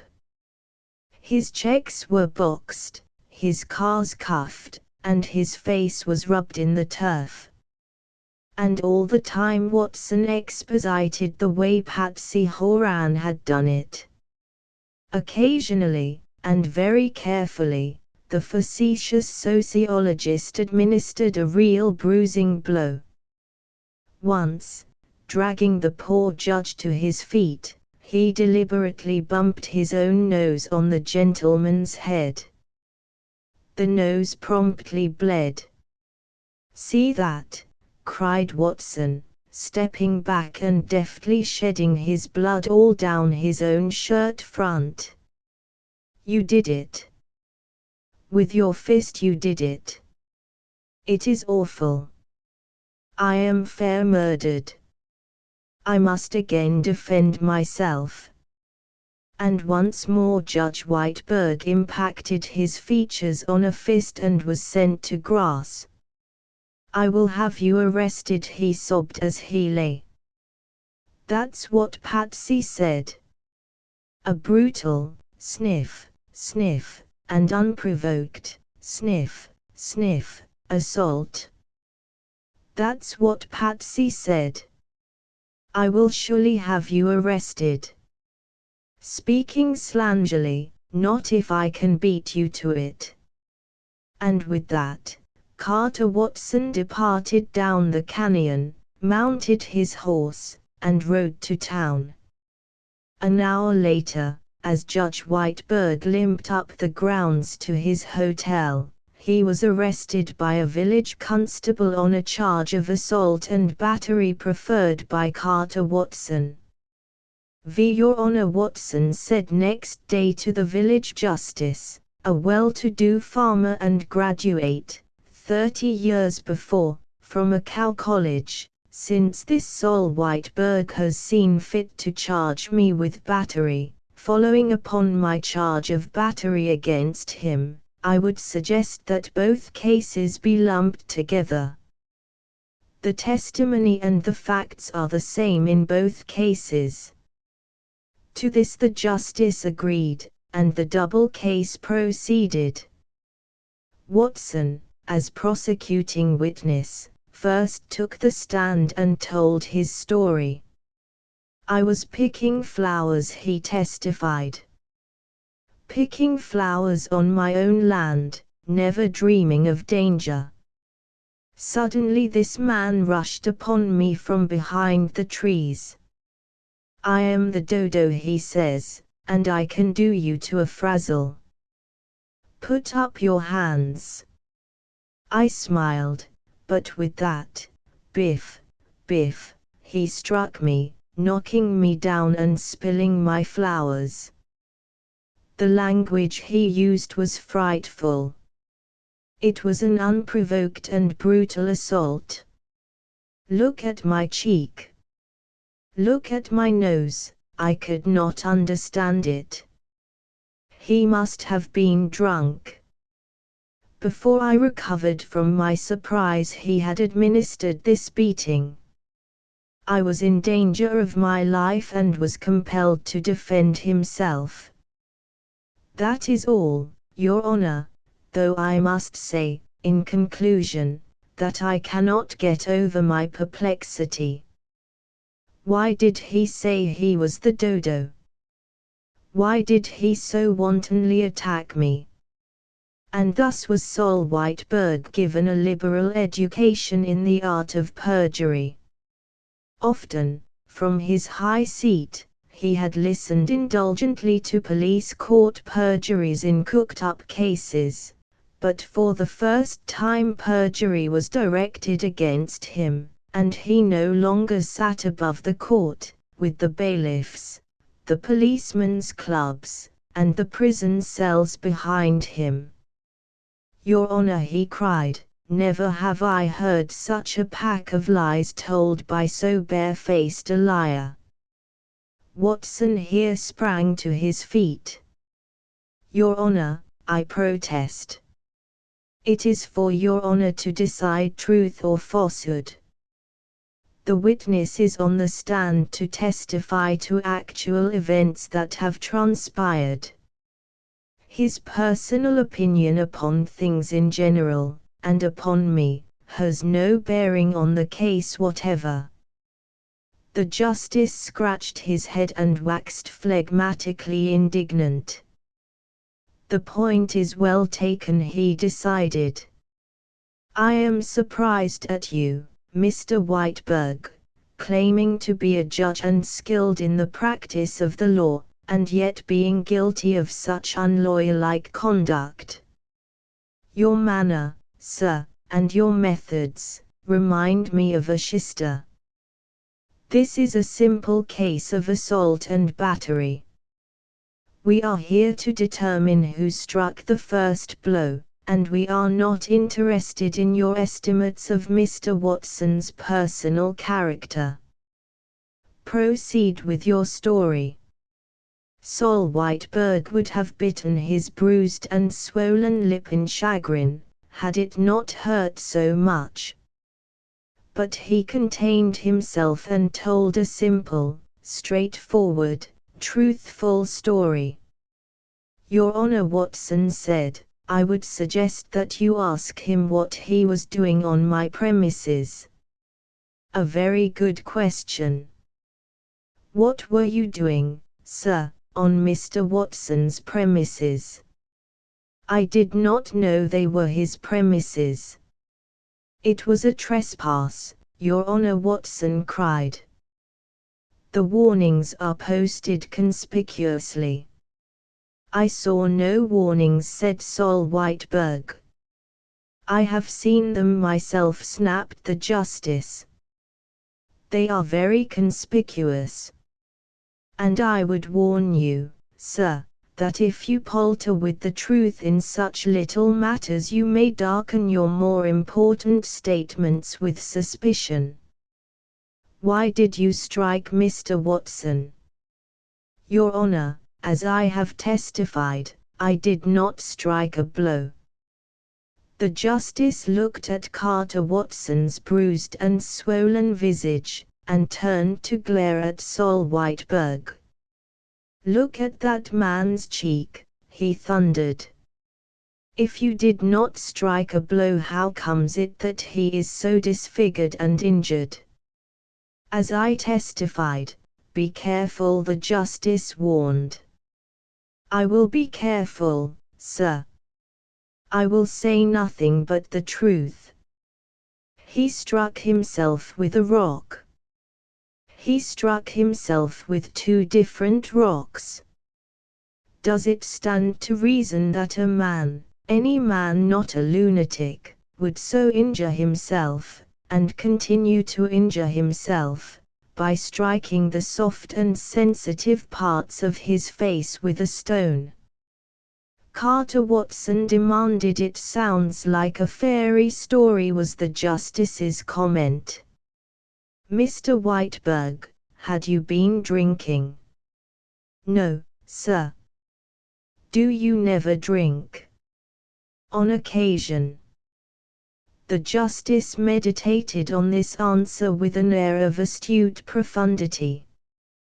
Watson took advantage of the opportunity to wink at Sol Whiteberg, but that much abused gentleman saw nothing humorous in the situation. A very peculiar case, the justice announced, as he began his verdict. The evidence of the two parties is flatly contradictory. There are no witnesses outside the two principals. Each claims the other committed the assault, and I have no legal way of determining the truth. But I have my private opinion, Mr. Whiteberg, and I would recommend that henceforth you keep off of Mr. Watson's premises and keep away from this section of the country. This is an outrage. Sol Whiteberg blurted out. Sit down, sir, was the justice's thundered command. If you interrupt the court in this manner again, I shall fine you for contempt. And I warn you I shall fine you heavily, you, a judge yourself, who should be conversant with the courtesy and dignity of courts. I shall now give my verdict. It is a rule of law that the defendant shall be given the benefit of the doubt. As I have said, and I repeat, there is no legal way for me to determine who struck the first blow. Therefore, and much to my regret, here he paused and glared at Sol Whiteberg, in each of these cases I am compelled to give the defendant the benefit of the doubt. Gentlemen, you are both dismissed. Let us have a nip on it, Watson said to Whiteberg, as they left the courtroom, but that outraged person refused to lock arms and amble to the nearest saloon. Winged black male Peter Wynne lay back comfortably in a library chair, with closed eyes, deep in the cogitation of a scheme of campaign destined in the near future to make a certain coterie of hostile financiers sit up. The central idea had come to him the night before, and he was now reveling in the planning of the remoter, minor details. By obtaining control of a certain up-country bank, 2 general stores, and several logging camps, he could come into control of a certain dinky jerkwater line which shall here be nameless, but which, in his hands, would prove the key to a vastly larger situation involving more mainline mileage almost than there were spikes in the aforesaid dinky jerkwater. It was so simple that he had almost laughed aloud when it came to him. No wonder those astute and ancient enemies of his had passed it by. The library door opened, and a slender, middle-aged man, weak-eyed and eye-glassed, entered.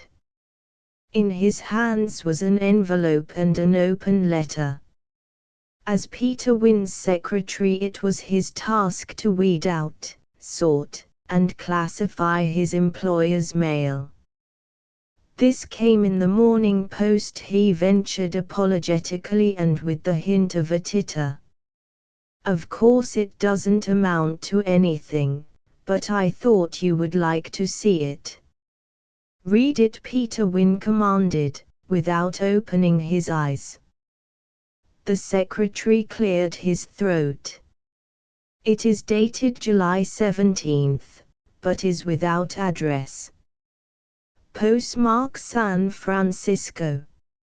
It is also quite illiterate. The spelling is atrocious. Here it is, Mr. Peter Wynne, sir, I send you respectfully by express a pigeon worth good money. She's a Lulu. What is a Lulu? Peter Wynne interrupted. The secretary tittered. I'm sure I don't know, except that it must be a superlative of some sort. The letter continues. Please freight it with a couple of $1,000 bills and let it go. If you do, I won't never annoy you no more. If you don't, you will be sorry. That is all. It is unsigned. I thought it would amuse you. Has the pigeon come? Peter Wynne demanded. I'm sure I never thought to enquire. Then do so. In 5 minutes the secretary was back. Yes, sir. It came this morning. Then bring it in. The secretary was inclined to take the affair as a practical joke, but Peter Wynne, after an examination of the pigeon, thought otherwise. Look at it, he said, stroking and handling it. See the length of the body and that elongated neck. A proper carrier. I doubt if I've ever seen a finer specimen. Powerfully winged and muscled. As our unknown correspondent remarked, she is a Lulu. It's a temptation to keep her. The secretary tittered. Why not? Surely you will not let it go back to the writer of that letter. Peter Wynne shook his head. I'll answer. No man can threaten me, even anonymously or in foolery. On a slip of paper he wrote the succinct message, "Go to hell," signed it, and placed it in the carrying apparatus with which the bird had been thoughtfully supplied. Now we'll let her loose. Where's my son? I'd like him to see the flight. He's down in the workshop. He slept there last night, and had his breakfast sent down this morning. He'll break his neck yet, Peter Wynne remarked, half fiercely, half proudly, as he led the way to the veranda. Standing at the head of the broad steps, he tossed the pretty creature outward and upward. She caught herself with a quick beat of wings, fluttered about undecidedly for a space, then rose in the air. Again, high up, there seemed indecision, then, apparently getting her bearings, she headed east, over the oak trees that dotted the park-like grounds. Beautiful, beautiful, Peter Wynne murmured. I almost wish I had her back. But Peter Wynne was a very busy man, with such large plans in his head and with so many reins in his hands that he quickly forgot the incident. 3 nights later the left wing of his country house was blown up. It was not a heavy explosion, and nobody was hurt, though the wing itself was ruined. Most of the windows of the rest of the house were broken, and there was a deal of general damage. By the first ferry boat of the morning 6 San Francisco detectives arrived, and several hours later the secretary, in high excitement, erupted on Peter Wynne. It's come, the secretary gasped, the sweat beading his forehead and his eyes bulging behind their glasses. What has come? Peter demanded. The Lulu bird. Then the financier understood. Have you gone over the mail yet? I was just going over it, sir. Then continue, and see if you can find another letter from our mysterious friend, the pigeon fancier. The letter came to light. It read, "Mr. Peter Wynne, Honorable Sir, now don't be a fool. If you'd came through, your shack would not have blew up. I beg to inform you respectfully, I'm sending same pigeon. Take good care of same, thank you. Put 5 $1,000 bills on her and let her go. Don't feed her. Don't try to follow Bird. She is wise to the way now and makes better time. If you don't come through, watch out." Peter Wynne was genuinely angry. This time he indited no message for the pigeon to carry. Instead, he called in the detectives, and, under their advice, weighted the pigeon heavily with shot. Her previous flight having been eastward toward the bay, the fastest motorboat in Tiburon was commissioned to take up the chase if it led out over the water. But too much shot had been put on the carrier, and she was exhausted before the shore was reached. Then the mistake was made of putting too little shot on her, and she rose high in the air, got her bearings and started eastward across San Francisco Bay. She flew straight over Angel Island, and here the motorboat lost her, for it had to go around the island. That night, armed guards patrolled the grounds. But there was no explosion. Yet, in the early morning Peter Wynne learned by telephone that his sister's home in Alameda had been burned to the ground. 2 days later the pigeon was back again, coming this time by freight in what had seemed a barrel of potatoes. Also came another letter, "Mr. Peter Wynne, Respectable Sir, it was me that fixed our sister's house. You have raised hell, ain't you? Send 10,000 now. Going up all the time. Don't put any more handicap weights on that bird. You sure can't follow her, and it's cruelty to animals." Peter Wynne was ready to acknowledge himself beaten. The detectives were powerless, and Peter did not know where next the man would strike, perhaps at the lives of those near and dear to him. He even telephoned to San Francisco for $10,000 in bills of large denomination. But Peter had a son, Peter Wynne, Jr., with the same firm-set jaw as his father's, and the same knitted, brooding determination in his eyes. He was only 26, but he was all man, a secret terror and delight to the financier, who alternated between pride in his son's aeroplane feats and fear for an untimely and terrible end.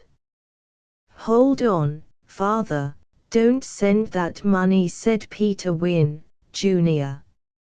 "Number 8 is ready, and I know I've at last got that reefing down fine. It will work, and it will revolutionize flying. Speed, that's what's needed, and so are the large sustaining surfaces for getting started and for altitude. I've got them both. Once I'm up I reef down. There it is. The smaller the sustaining surface, the higher the speed. That was the law discovered by Langley. And I've applied it. I can rise when the air is calm and full of holes, and I can rise when it's boiling, and by my control of my plane areas I can come pretty close to making any speed I want. Especially with that new Sangster end-home engine. You'll come pretty close to breaking your neck one of these days," was his father's encouraging remark. Dad, I'll tell you what, I'll come pretty close to 90 miles an hour, yes, and 100. Now listen. I was going to make a trial tomorrow. But it won't take 2 hours to start today. I'll tackle it this afternoon. Keep that money. Give me the pigeon and I'll follow her to her loft wherever it is. Hold on, let me talk to the mechanics. He called up the workshop, and in crisp, terse sentences gave his orders in a way that went to the older man's heart.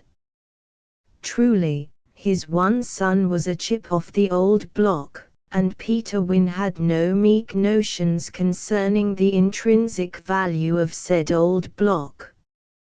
Timed to the minute, the young man, 2 hours later, was ready for the start.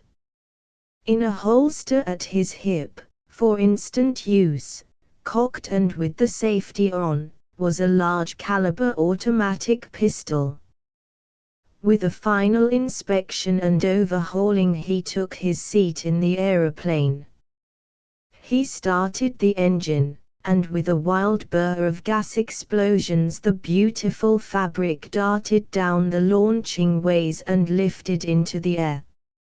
Circling, as he rose, to the west, he wheeled about and jockeyed and maneuvered for the real start of the race. This start depended on the pigeon. Peter Wynne held it. Nor was it weighted with shot this time. Instead, half a yard of bright ribbon was firmly attached to its leg, this the more easily to enable its flight being followed. Peter Wynne released it, and it arose easily enough despite the slight drag of the ribbon. There was no uncertainty about its movements. This was the third time it had made particular homing passage, and it knew the course. At an altitude of several hundred feet it straightened out and went due east. The aeroplane swerved into a straight course from its last curve and followed. The race was on. Peter Wynne, looking up, saw that the pigeon was outdistancing the machine. Then he saw something else. The aeroplane suddenly and instantly became smaller. It had reefed.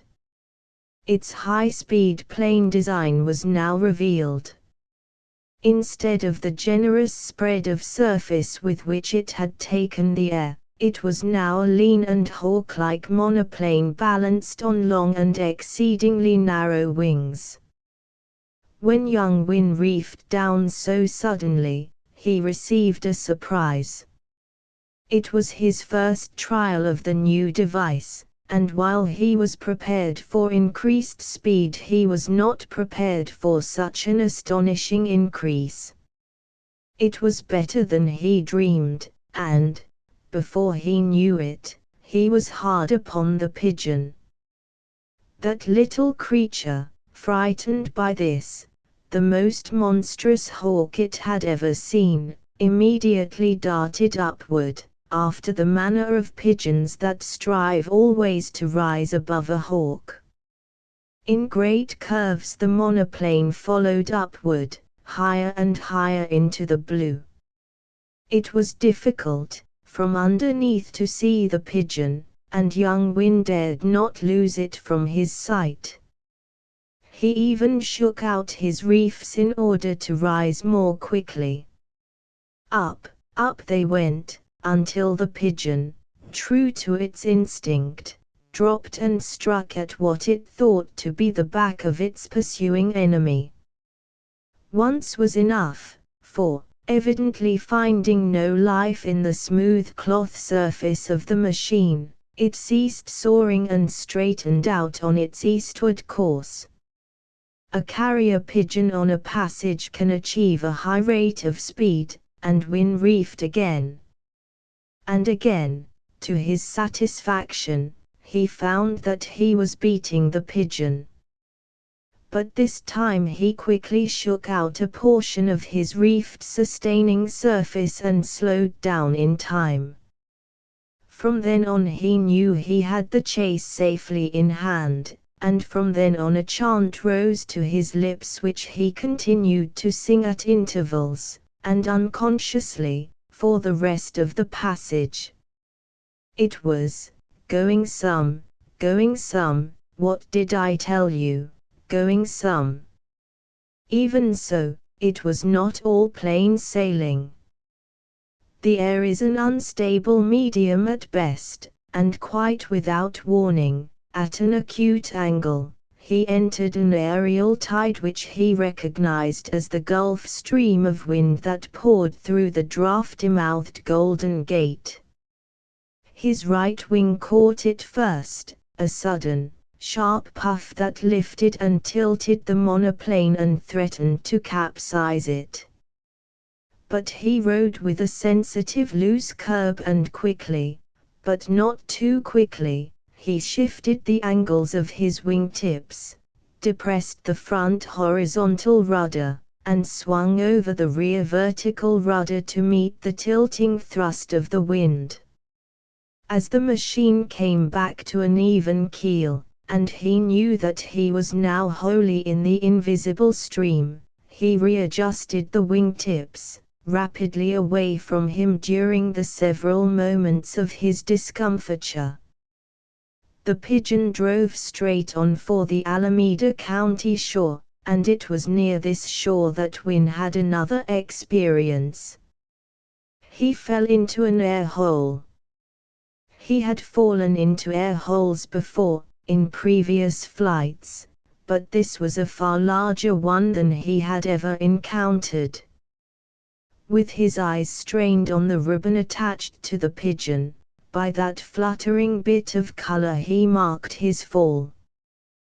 Down he went, at the pit of his stomach, that old sink sensation which he had known as a boy. He first negotiated quick-starting elevators.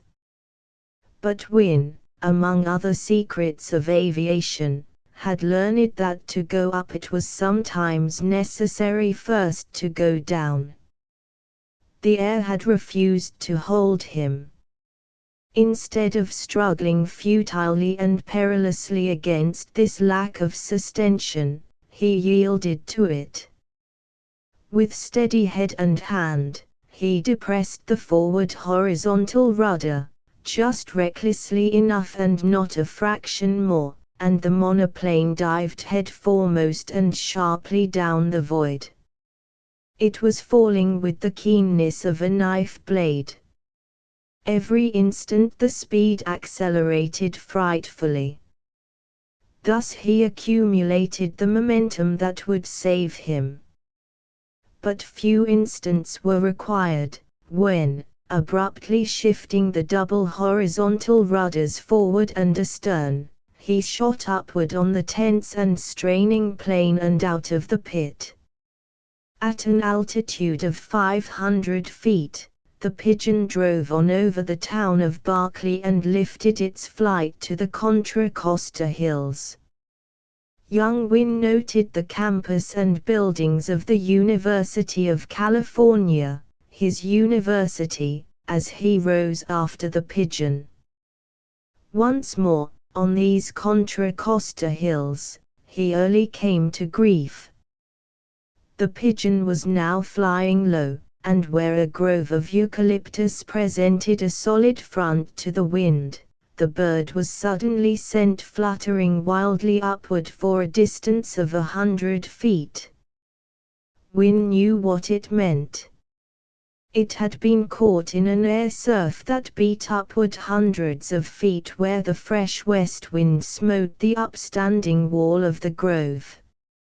He reefed hastily to the uttermost, and at the same time depressed the angle of his flight to meet that upward surge.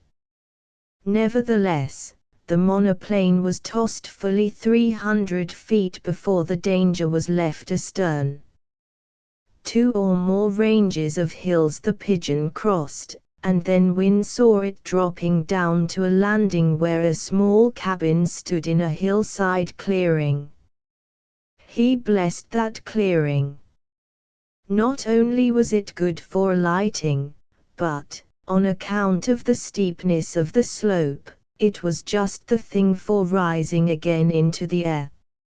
A man, reading a newspaper, had just started up at the sight of the returning pigeon, when he heard the burr of Wynne's engine and saw the huge monoplane, with all surfaces set, drop down upon him, stop suddenly on an air cushion manufactured on the spur of the moment by a shift of the horizontal rudders, glide a few yards, strike ground, and come to rest not a score of feet away from him.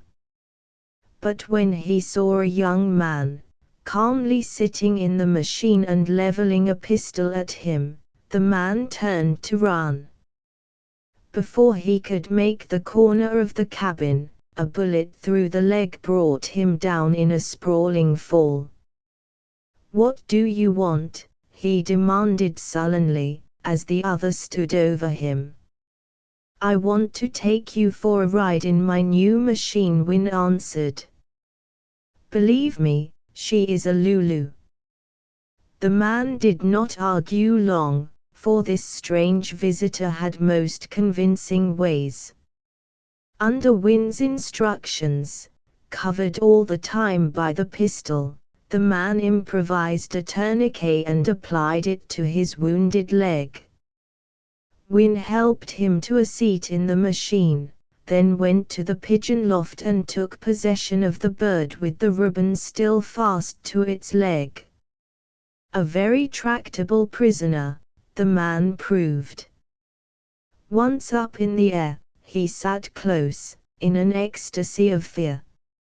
An adept at winged blackmail, he had no aptitude for wings himself, and when he gazed down at the flying land and water far beneath him, he did not feel moved to attack his captor, now defenseless, both hands occupied with flight. Instead, the only way the man felt moved was to sit closer. Peter Wynne, Sr., scanning the heavens with powerful glasses, saw the monoplane leap into view and grow large over the rugged backbone of Angel Island. Several minutes later he cried out to the waiting detectives that the machine carried a passenger. Dropping swiftly and piling up an abrupt air cushion, the monoplane landed. "That reefing device is a winner," young Wynne cried, as he climbed out. "Did you see me at the start? I almost ran over the pigeon." "Going some, Dad. Going some. What did I tell you? Going some." "But who is that with you?" his father demanded. The young man looked back at his prisoner and remembered. "Why, that's the pigeon fancier," he said. "I guess the officers can take care of him." Peter Wynne gripped his son's hand in grim silence, and fondled the pigeon which his son had passed to him. Again he fondled the pretty creature. Then he spoke. "Exhibitor, for the people," he said. Bunches of knuckles arrangements quite extensive had been made for the celebration of Christmas on the yacht Somerset. Not having been in any civilized port for months, the stock of provisions boasted few delicacies. Yet Minnie Duncan had managed to devise real feasts for cabin and forecastle. "Listen, Boyd," she told her husband. "Here are the menus. For the cabin, raw bonita native style, turtle soup, omelette à la Somerset." "What the dickens?" Boyd Duncan interrupted. "Well, if you must know, I found a tin of mushrooms and a package of egg powder which had fallen down behind the locker, and there are other things as well that will go into it. But don't interrupt. Boiled yam, fried taro, alligator pear salad, there, you've got me all mixed. Then I found a last delectable half-pound of dried squid. There will be baked beans Mexican, if I can hammer it into Toyama's head, also, baked pepper with marquise and honey, and, lastly, a wonderful pie the secret of which Toyama refuses to divulge. I wonder if it is possible to concoct a punch or a cocktail out of trade rum. Duncan muttered gloomily. Oh, I forgot. Come with me. His wife caught his hand and led him through the small connecting door to her tiny stateroom. Still holding his hand, she fished in the depths of a hat locker and brought forth a pint bottle of champagne. The dinner is complete, he cried. Wait. She fished again, and was rewarded with a silver-mounted whiskey flask. She held it to the light of a porthole, and the liquor showed a quarter of the distance from the bottom. I've been saving it for weeks, she explained. And there's enough for you and Captain Detmar. 2 mighty small drinks, Duncan complained. There would have been more, but I gave a drink to Lorenzo when he was sick.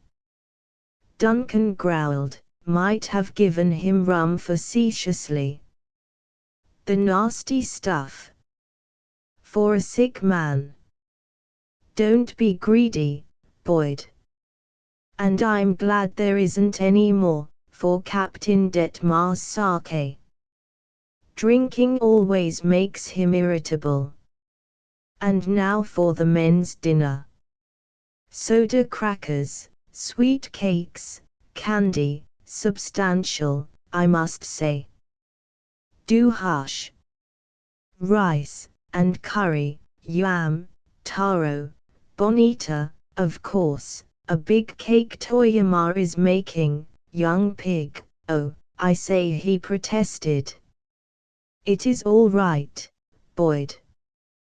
We'll be in Atu in 3 days. Besides, it's my pig. That old chief, whatever his name, distinctly presented it to me. You saw him yourself. And then 2 tins of Bullemekau. That's their dinner. And now about the presents. Shall we wait until tomorrow, or give them this evening? Christmas Eve, by all means, was the man's judgment. We'll call all hands at 8 bells, I'll give them a tot of rum all around, and then you give the presents. Come on up on deck. It's stifling down here. I hope Lorenzo has better luck with the dynamo. Without the fans there won't be much sleeping tonight if we're driven below. They passed through the small main cabin, climbed a steep companion ladder, and emerged on deck. The sun was setting, and the promise was for a clear tropic night. The Somerset, with fore and mainsail winged out on either side, was slipping a lazy 4 knots through the smooth sea. Through the engine room skylight came a sound of hammering. They strolled aft to where Captain Detmar, 1 foot on the rail, was oiling the gear of the patent log. At the wheel stood a tall South Sea Islander, clad in white undershirt and scarlet hip cloth. Boyd Duncan was an original. At least that was the belief of his friends. Of comfortable fortune, with no need to do anything but take his comfort, he elected to travel about the world in outlandish and most uncomfortable ways. Incidentally, he had ideas about coral reefs, disagreed profoundly with Darwin on that subject, had voiced his opinion in several monographs and one book, and was now back at his hobby, cruising the South Seas in a tiny, 30-ton yacht and studying reef formations. His wife, Minnie Duncan, was also declared an original, inasmuch as she joyfully shared his vagabond wanderings. Among other things, in the 6 exciting years of their marriage she had climbed Chimborazo with him, made a 3,000-mile winter journey with dogs and sleds in Alaska, ridden a horse from Canada to Mexico, cruised the Mediterranean in a 10-ton yawl, and canoed from Germany to the Black Sea across the heart of Europe. They were a royal pair of wanderlustes, he, big and broad-shouldered, she a small, brunette, and happy woman, whose 115 pounds were all grit and endurance, and withal, pleasing to look upon. The Somerset had been a trading schooner, when Duncan bought her in San Francisco and made alterations. Her interior was wholly rebuilt, so that the hold became main cabin and staterooms, while abaft amidships were installed engines, a dynamo, an ice machine, storage batteries, and, far in the stern, gasoline tanks. Necessarily, she carried a small crew. Boyd, Minnie, and Captain Detmar were the only whites on board, though Lorenzo, the small and greasy engineer, laid a part claim to white, being a Portuguese half-caste. A Japanese served as cook, and a Chinese as cabin boy. 4 white sailors had constituted the original crew forward, but one by one they had yielded to the charms of palm-waving South Sea Isles and been replaced by islanders. Thus, one of the dusky sailors hailed from Easter Island, a second from the Carolines, a third from the Paumotus, while the fourth was a gigantic Samoan. At sea, Boyd Duncan, himself a navigator, stood a mate's watch with Captain Detmar, and both of them took a wheel or lookout occasionally. On a pinch, Minnie herself could take a wheel, and it was on pinches that she proved herself more dependable at steering than did the native sailors. At 8 bells, all hands assembled at the wheel, and Boyd Duncan appeared with a black bottle and a mug. The rum he served out himself, half a mug of it to each man. They gulped the stuff down with many facial expressions of delight, followed by loud lip-smackings of approval, though the liquor was raw enough and corrosive enough to burn their mucous membranes. All drank except Legum, the abstemious cabin boy. This rite accomplished, they waited for the next, the present giving. Generously molded on Polynesian lines, huge-bodied and heavy-muscled, they were nevertheless like so many children, laughing merrily at little things, their eager black eyes flashing in the lantern light as their big bodies swayed to the heave and roll of the ship. Calling each by name, Minnie gave the presents out, accompanying each presentation with some happy remark that added to the glee. There were trade watches, clasp knives, amazing assortments of fish hooks in packages, plug tobacco, matches, and gorgeous strips of cotton for loincloths all around. That Boyd Duncan was liked by them was evidenced by the roars of laughter with which they greeted his slightest joking allusion. Captain Detmar, white-faced, smiling only when his employer chanced to glance at him, leaned against the wheel box, looking on. Twice, he left the group and went below, remaining there but a minute each time. Later, in the main cabin, when Lorenzo, Legum and Toyama received their presents, he disappeared into his stateroom twice again. For of all times, the devil that slumbered in Captain Detmar's soul chose this particular time of good cheer to awaken.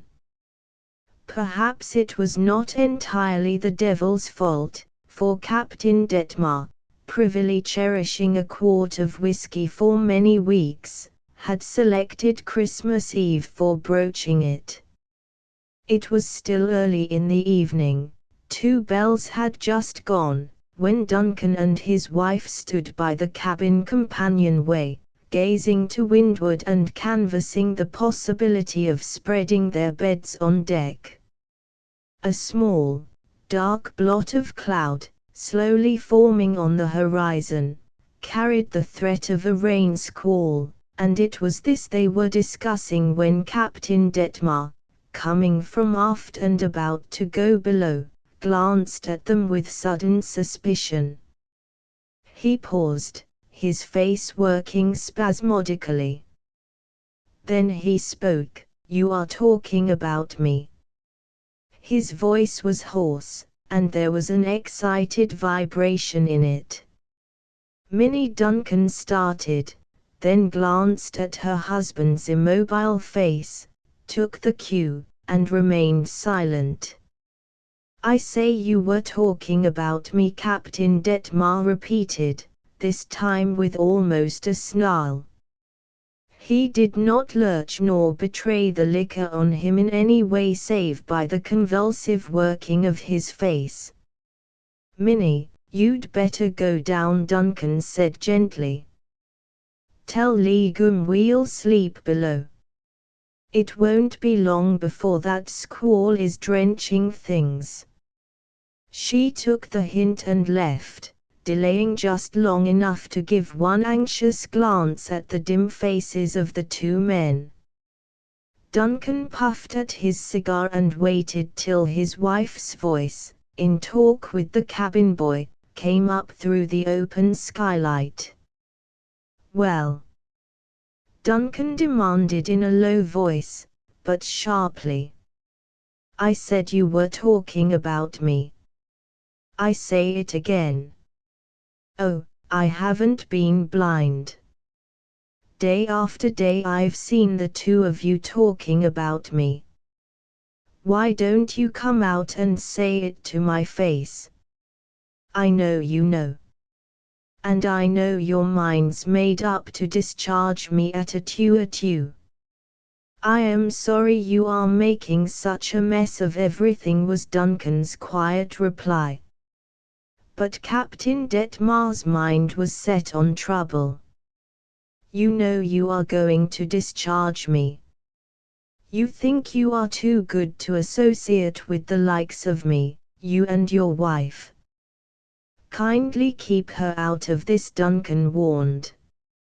"What do you want?" "I want to know what you are going to do." "Discharge you, after this, at a two. You intended to, all along. On the contrary. It is your present conduct that compels me.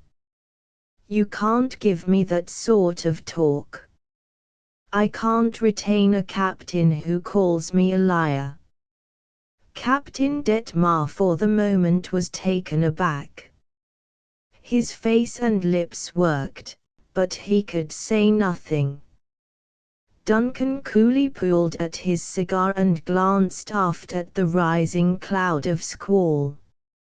"Legum brought the mail aboard at Tahiti," Captain Detmar began. "We were hove short then and leaving. You didn't look at your letters until we were outside, and then it was too late." That's why you didn't discharge me at Tahiti. Oh, I know. I saw the long envelope when Legum came over the side. It was from the governor of California, printed on the corner for anyone to see. You'd been working behind my back. Some beachcomber in Honolulu had whispered to you, and you'd written to the governor to find out. And that was his answer Legum carried out to you. Why didn't you come to me like a man? No, you must play underhand with me, knowing that this billet was the one chance for me to get on my feet again. And as soon as you read the governor's letter your mind was made up to get rid of me. I've seen it on your face ever since for all these months. I've seen the two of you, polite as hell to me all the time, and getting away in corners and talking about me and that affair in Frisco. Are you done? Duncan asked, his voice low and tense. Quite done. Captain Detmar made no answer. Then I'll tell you a few things. It was precisely because of that affair in Frisco that I did not discharge you in Tahiti. God knows you gave me sufficient provocation. I thought that if ever a man needed a chance to rehabilitate himself, you were that man. Had there been no black mark against you, I would have discharged you when I learned how you were robbing me. Captain Detmar showed surprise, started to interrupt, then changed his mind. There was that matter of the deck caulking, the bronze rudder irons, the overhauling of the engine, the new spinnaker boom, the new davits, and the repairs to the whaleboat. You okayed the shipyard bill. It was 4,122 francs. By the regular shipyard charges it ought not to have been a centime over 2,500 francs if you take the word of those alongshore sharks against mine, the other began thickly. Save yourself the trouble of further lying, Duncan went on coldly. I looked it up. I got Flaubin before the governor himself, and the old rascal confessed to 1,600 overcharge. Said you'd stuck him up for it. 1,200 went to you, and his share was 400 and the job. Don't interrupt. I've got his affidavit below. Then was when I would have put you ashore, except for the cloud you were under. You had to have this one chance or go clean to hell. I gave you the chance. And what have you got to say about it? What did the governor say? Captain Detmar demanded truculently. Which governor? Of California. Did he lie to you like all the rest? I'll tell you what he said. He said that you had been convicted on circumstantial evidence, that was why you had got life imprisonment instead of hanging, that you had always stoutly maintained your innocence, that you were the black sheep of the Maryland Detmars, that they moved heaven and earth for your pardon, that your prison conduct was most exemplary, that he was prosecuting attorney at the time you were convicted, that after you had served 7 years he yielded to your family's plea and pardoned you, and that in his own mind existed a doubt that you had killed McSweeney. There was a pause, during which Duncan went on studying the rising squall, while Captain Detmar's face worked terribly. Well, the governor was wrong, he announced, with a short laugh. I did kill McSweeney. I did get the watchman drunk that night. I beat McSweeney to death in his bunk. I used the iron belaying pin that appeared in the evidence. He never had a chance. I beat him to a jelly. Do you want the details? Duncan looked at him in the curious way one looks at any monstrosity, but made no reply. Oh, I'm not afraid to tell you, Captain Detmar blustered on. There are no witnesses. Besides, I am a free man now. I am pardoned, and by God they can never put me back in that hole again. I broke McSweeney's jaw with the first blow. He was lying on his back asleep. He said, "My God, Jim. My God." It was funny to see his broken jaw wobble as he said it. Then I smashed him. I say, do you want the rest of the details? Is that all you have to say? Was the answer. Isn't it enough? Captain Detmar retorted. It is enough. What are you going to do about it? Put you ashore at Atuatu. And in the meantime? In the meantime, Duncan paused. An increase of weight in the wind rippled his hair. The stars overhead vanished, and the Somerset swung 4 points off her course in the careless steersman's hands. In the meantime, throw your halyards down on deck and look to your wheel. I'll call the men. The next moment the squall burst upon them. Captain Detmar, springing aft, lifted the coiled mainsail halyards from their pins and threw them, ready to run, on the deck.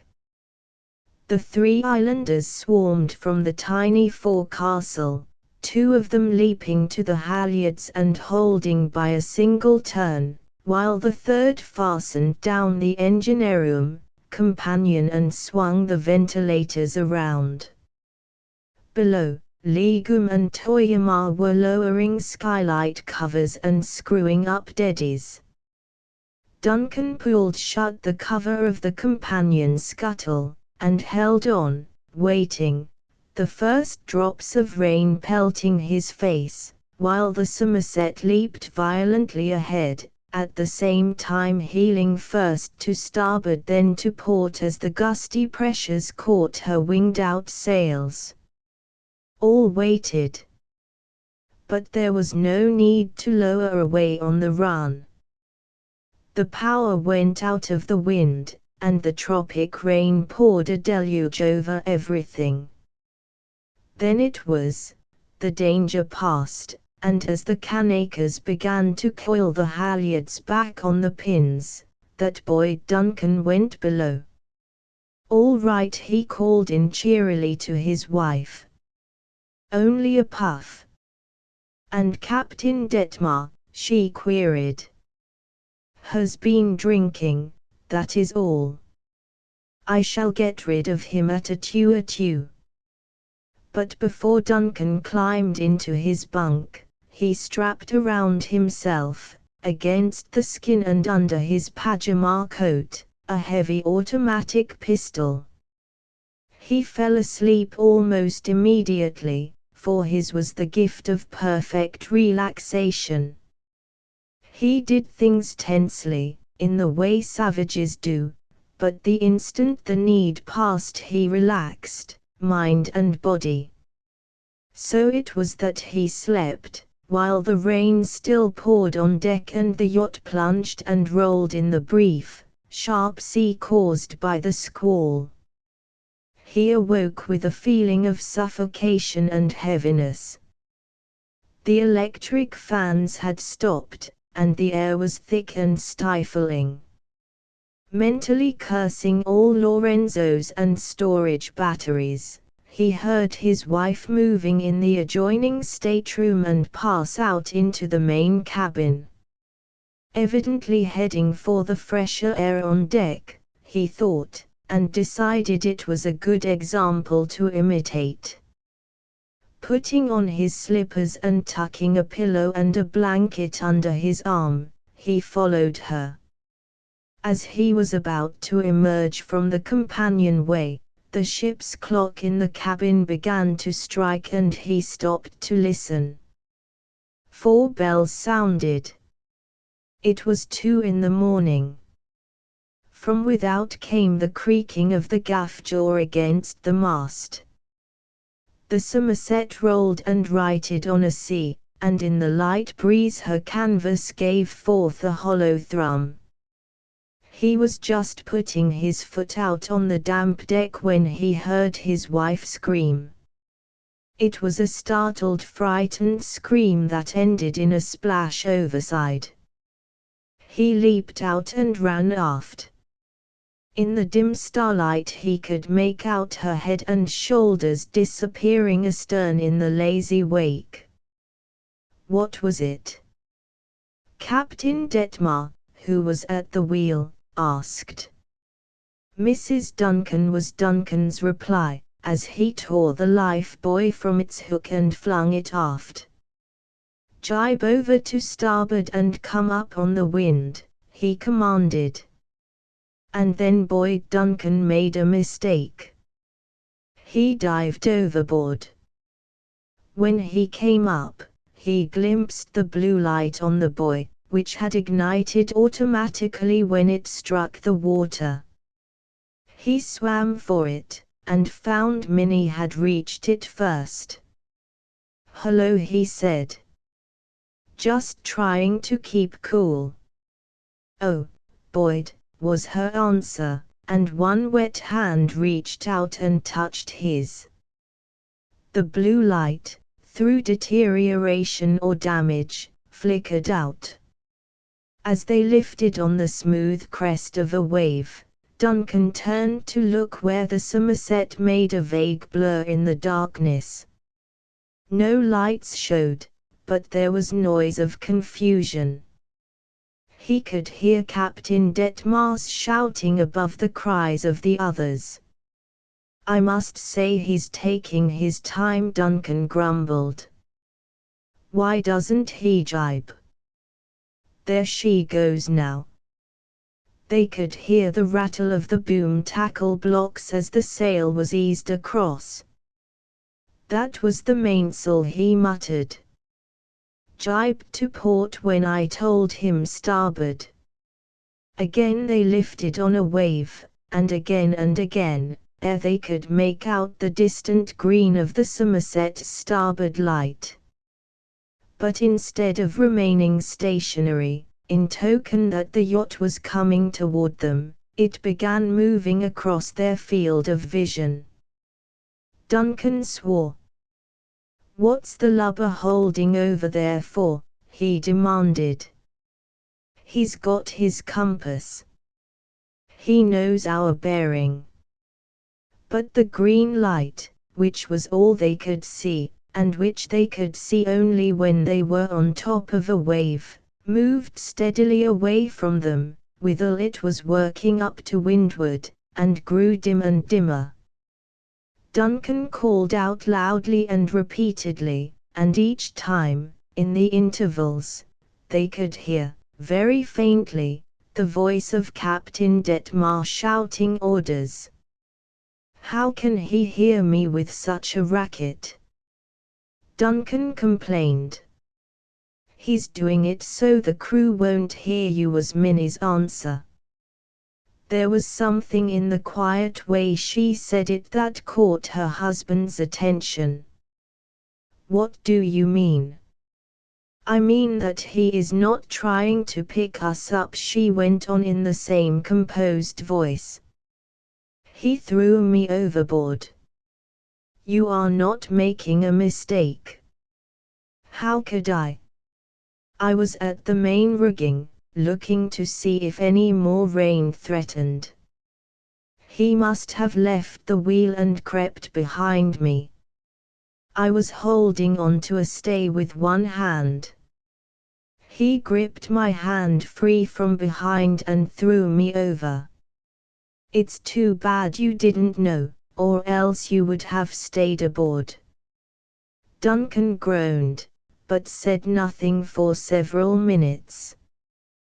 The green light changed the direction of its course. She's gone about, he announced. You are right. He's deliberately working around us and to windward. Upwind they can never hear me. But here goes. He called at minute intervals for a long time. The green light disappeared, being replaced by the red, showing that the yacht had gone about again. Minnie, he said finally, it pains me to tell you, but you married a fool. Only a fool would have gone overboard as I did. What chance have we of being picked up, by some other vessel, I mean, she asked. About 1 in 10,000, or 10,000 million. Not a steamer route nor trade route crosses this stretch of ocean. And there aren't any whalers knocking about the South Seas. There might be a stray trading schooner running across from Chewanga. But I happen to know that island is visited only once a year. A chance in a million is ours. And we'll play that chance, she rejoined stoutly. You are a joy. His hand lifted hers to his lips. And Aunt Elizabeth always wondered what I saw in you. Of course we'll play that chance. And we'll win it, too. To happen otherwise would be unthinkable. Here goes. He slipped the heavy pistol from his belt and let it sink into the sea. The belt, however, he retained. Now you get inside the buoy and get some sleep. Duck under. She ducked obediently, and came up inside the floating circle. He fastened the straps for her, then, with the pistol belt, buckled himself across one shoulder to the outside of the buoy. We're good for all day tomorrow, he said. Thank God the water's warm. It won't be a hardship for the first 20 hours, anyway. And if we're not picked up by nightfall, we've just got to hang on for another day, that's all. For half an hour they maintained silence. Duncan, his head resting on the arm that was on the buoy, seemed asleep. Boyd. Minnie said softly. Thought you were asleep, he growled. Boyd, if we don't come through this, stow that, he broke in ungallantly. Of course we're coming through. There isn't a doubt of it. Somewhere on this ocean is a ship that's heading right for us. You wait and see. Just the same, I wish my brain were equipped with wireless. Now I'm going to sleep, if you don't. But for once, sleep baffled him. An hour later he heard Minnie stir and knew she was awake. Say, do you know what I've been thinking? She asked. No, what? That I'll wish you a Merry Christmas. By George, I never thought of it. Of course it's Christmas Day. We'll have many more of them, too. And do you know what I've been thinking? What a confounded shame we're done out of our Christmas dinner. Wait till I lay hands on Detmar. I'll take it out of him. And it won't be with an iron belaying pin either, Just 2 bunches of naked knuckles, that's all. Despite his facetiousness, Boyd Duncan had little hope. He knew well enough the meaning of 1 chance in a million, and was calmly certain that his wife and he had entered upon their last few living hours, hours that were inevitably bound to be black and terrible with tragedy. The tropic sun rose in a cloudless sky. Nothing was to be seen. The Somerset was beyond the sea rim. As the sun rose higher, Duncan ripped his pajama trousers in halves and fashioned them into 2 rude turbans. Soaked in sea water, they offset the heat rays. "When I think of that dinner, I'm really angry," he complained, as he noted an anxious expression threatening to set on his wife's face. "And I want you to be with me when I settle with Detmar. I've always been opposed to women witnessing scenes of blood, but this is different. It will be a beating. I hope I don't break my knuckles on him," he added, after a pause. Midday came and went, and they floated on, the center of a narrow sea circle. A gentle breath of the dying trade wind fanned them, and they rose and fell monotonously on the smooth swells of a perfect summer sea. Once, a Goonie spied them, and for half an hour circled about them with majestic sweeps.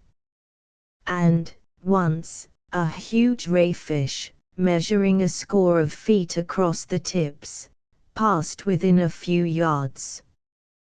By sunset, Minnie began to rave, softly, babblingly, like a child. Duncan's face grew haggard as he watched and listened, while in his mind he revolved plans of how best to end the hours of agony that were coming. And, so planning, as they rose on a larger swell than usual, he swept the circle of the sea with his eyes, and saw what made him cry out. "Minnie!" She did not answer, and he shouted her name again in her ear, with all the voice he could command. Her eyes opened, in them fluttered commingled consciousness and delirium. He slapped her hands and wrists till the sting of the blows roused her. "There she is, the chance in a million," he cried. "A steamer at that, heading straight for us. By George, it's a cruiser. I have it, the Annapolis, returning with those astronomers from Chewanga." United States Consul Lingford was a fussy, elderly gentleman, and in the 2 years of his service at Atuatu had never encountered so unprecedented a case as that laid before him by Boyd Duncan. The latter, with his wife, had been landed there by the Annapolis, which had promptly gone on with its cargo of astronomers to Fiji. It was cold-blooded, deliberate attempt to murder, said Consul Lingford. The law shall take its course. I don't know how precisely to deal with this Captain Detmar, but if he comes to Atuatu, depend upon it he shall be dealt with, shall be dealt with. In the meantime, I shall read up the law. And now, won't you and your good lady stop for lunch?" As Duncan accepted the invitation, Minnie, who had been glancing out of the window at the harbor, suddenly leaned forward and touched her husband's arm. He followed her gaze, and saw the Somerset, flag at half-mast, rounding up and dropping anchor scarcely 100 yards away. "There's my boat now," Duncan said to the consul. "And there's the launch over the side, and Captain Detmar dropping into it." If I don't miss my guess, he's coming to report our deaths to you. The launch landed on the white beach, and leaving Lorenzo tinkering with the engine, Captain Detmar strode across the beach and up the path to the consulate. Let him make his report, Duncan said. We'll just step into this next room and listen. And through the partly open door, he and his wife heard Captain Detmar, with tears in his voice, describe the loss of his owners. I jibed over and went back across the very spot, he concluded. There was not a sign of them. I called and called, but there was never an answer. I tacked back and forth and wore for 2 solid hours, then hove to till daybreak, and cruised back and forth all day, 2 men at the mastheads. It is terrible. I am heartbroken. Mr. Duncan was a splendid man, and I shall never, but he never completed the sentence, for at that moment his splendid employer strode out upon him, leaving Minnie standing in the doorway. Captain Detmar's white face blanched even whiter. I did my best to pick you up, sir, he began. Boyd Duncan's answer was couched in terms of bunched knuckles, 2 bunches of them, that landed right and left on Captain Detmar's face. Captain Detmar staggered backward, recovered, and rushed with swinging arms at his employer, only to be met with a blow squarely between the eyes. This time the captain went down, bearing the typewriter under him as he crashed to the floor. This is not permissible, Consul Lingford spluttered. I beg of you, to desist. I'll pay the damages to office furniture, Duncan answered, and at the same time landing more bunched knuckles on the eyes and nose of Detmar. Consul Lingford bobbed around in the turmoil like a wet hen, while his office furniture went to ruin. Once, he caught Duncan by the arm, but was flung back, gasping, half across the room. Another time he appealed to Minnie. Mrs. Duncan, won't you, please, restrain your husband? But she, white-faced and trembling, resolutely shook her head and watched the fray with all her eyes. It is outrageous, Consul Lingford cried, dodging the hurtling bodies of the 2 men. It is an affront to the government, to the United States government. Nor will it be overlooked, I warn you. Oh, do pray desist, Mr. Duncan. You will kill the man. I beg of you. I beg, but the crash of a tall vase filled with crimson hibiscus blossoms left him speechless. The time came when Captain Detmar could no longer get up. He got as far as hands and knees, struggled vainly to rise further, then collapsed.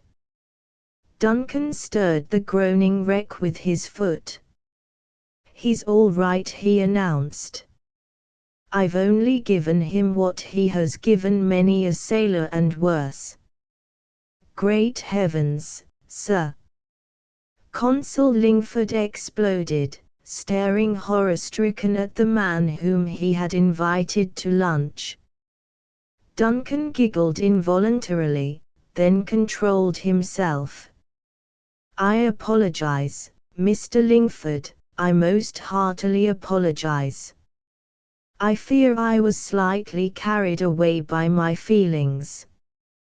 Consul Lingford gulped and sawed the air speechlessly with his arms.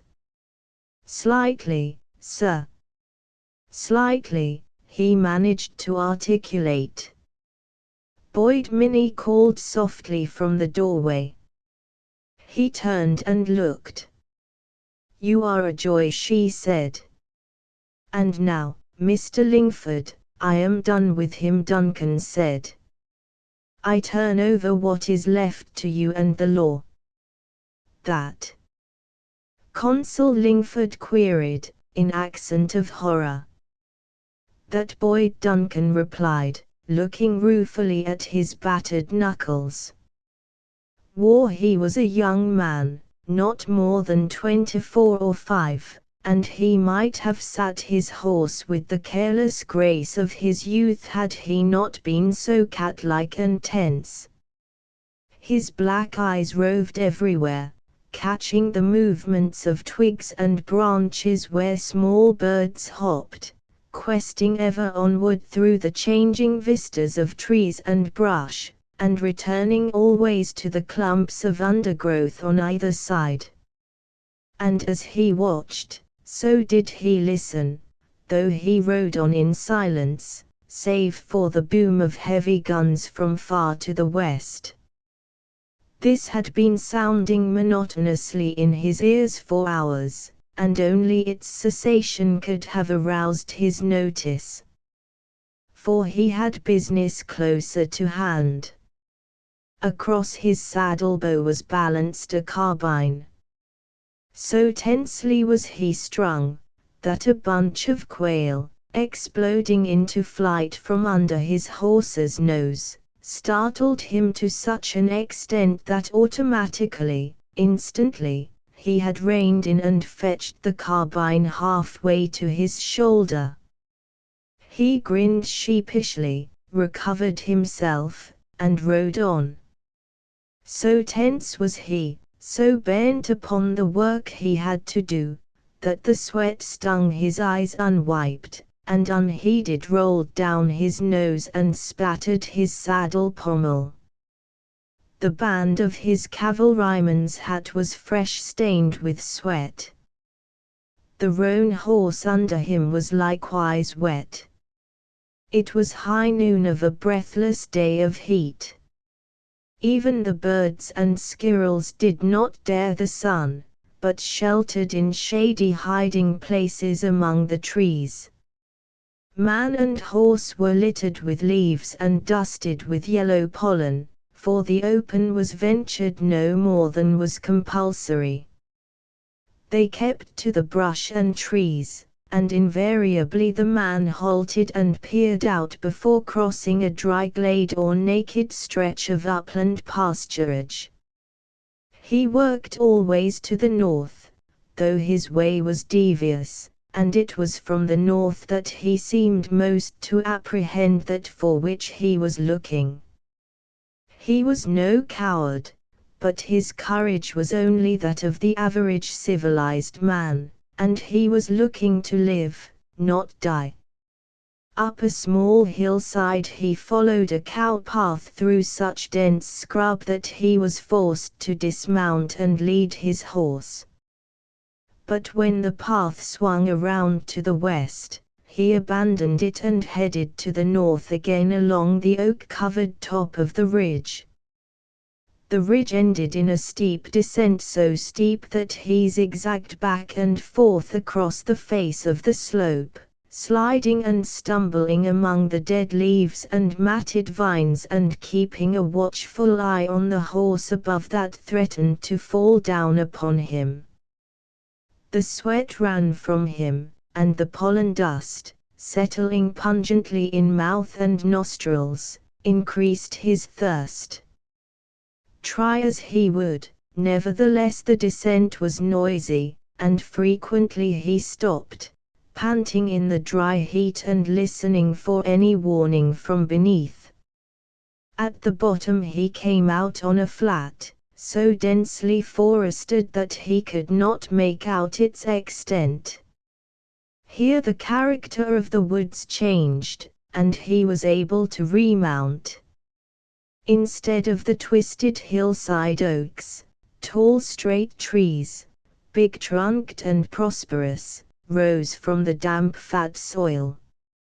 Only here and there were thickets, easily avoided, while he encountered winding, park-like glades where the cattle had pastured in the days before war had run them off.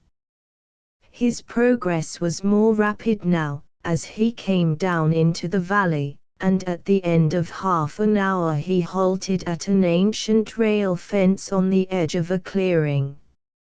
He did not like the openness of it, yet his path lay across to the fringe of trees that marked the banks of the stream. It was a mere quarter of a mile across that open, but the thought of venturing out in it was repugnant. A rifle, a score of them, 1,000, might lurk in that fringe by the stream.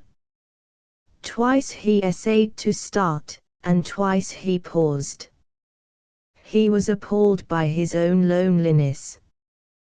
The pulse of war that beat from the west suggested the companionship of battling thousands. Here was naught but silence, and himself, and possible death-dealing bullets from a myriad ambushes.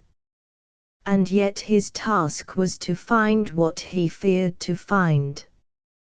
He must on, till somewhere, sometime, he encountered another man, or other men, from the other side, scouting, as he was scouting, to make report, as he must make report, of having come in touch. Changing his mind, he skirted inside the woods for a distance, and again peeped forth. This time, in the middle of the clearing, he saw a small farmhouse. There were no signs of life. No smoke curled from the chimney, not a barnyard fowl clucked and strutted.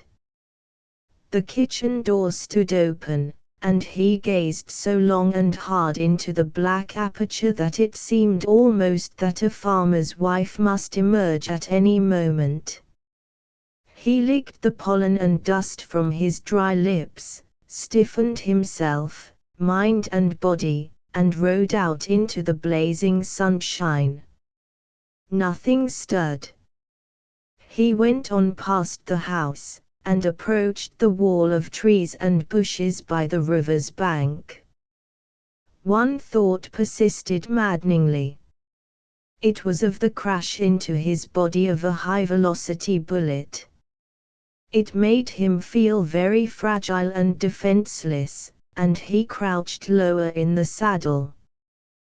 Tethering his horse in the edge of the wood, he continued 100 yards on foot till he came to the stream. 20 feet wide it was, without perceptible current, cool and inviting, and he was very thirsty. But he waited inside his screen of leafage, his eyes fixed on the screen on the opposite side. To make the wait endurable, he sat down, his carbine resting on his knees. The minutes passed, and slowly his tenseness relaxed. At last he decided there was no danger, but just as he prepared to part the bushes and bend down to the water, a movement among the opposite bushes caught his eye. It might be a bird. But he waited. Again there was an agitation of the bushes, and then, so suddenly that it almost startled a cry from him, the bushes parted and a face peered out. It was a face covered with several weeks' growth of ginger-colored beard. The eyes were blue and wide apart, with laughter wrinkles in the comers that showed despite the tired and anxious expression of the whole face. All this he could see with microscopic clearness, for the distance was no more than 20 feet. And all this he saw in such brief time, that he saw it as he lifted his carbine to his shoulder. He glanced along the sights, and knew that he was gazing upon a man who was as good as dead. It was impossible to miss at such point-blank range, but he did not shoot. Slowly he lowered the carbine and watched. A hand, clutching a water bottle, became visible and the gingerbeard bent downward to fill the bottle. He could hear the gurgle of the water. Then arm and bottle and gingerbeard disappeared behind the closing bushes. A long time he waited, when, with thirst unslaked, he crept back to his horse, rode slowly across the sun-washed clearing, and passed into the shelter of the woods beyond. To another day, hot and breathless.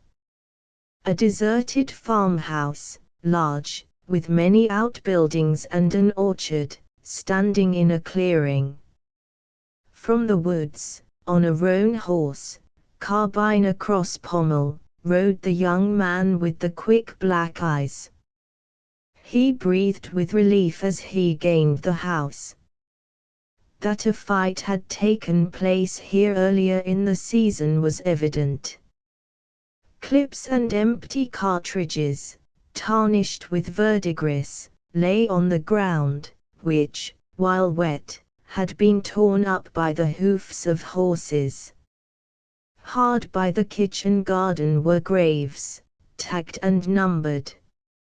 From the oak tree by the kitchen door, in tattered, weather-beaten garments, hung the bodies of 2 men. The faces, shriveled and defaced, bore no likeness to the faces of men. The roan horse snorted beneath them, and the rider caressed and soothed it and tied it farther away. Entering the house, he found the interior a wreck. He trod on empty cartridges as he walked from room to reconnoiter from the windows.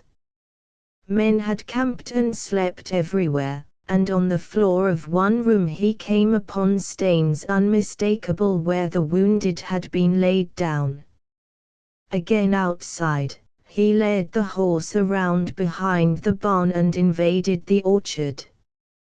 A dozen trees were burdened with ripe apples.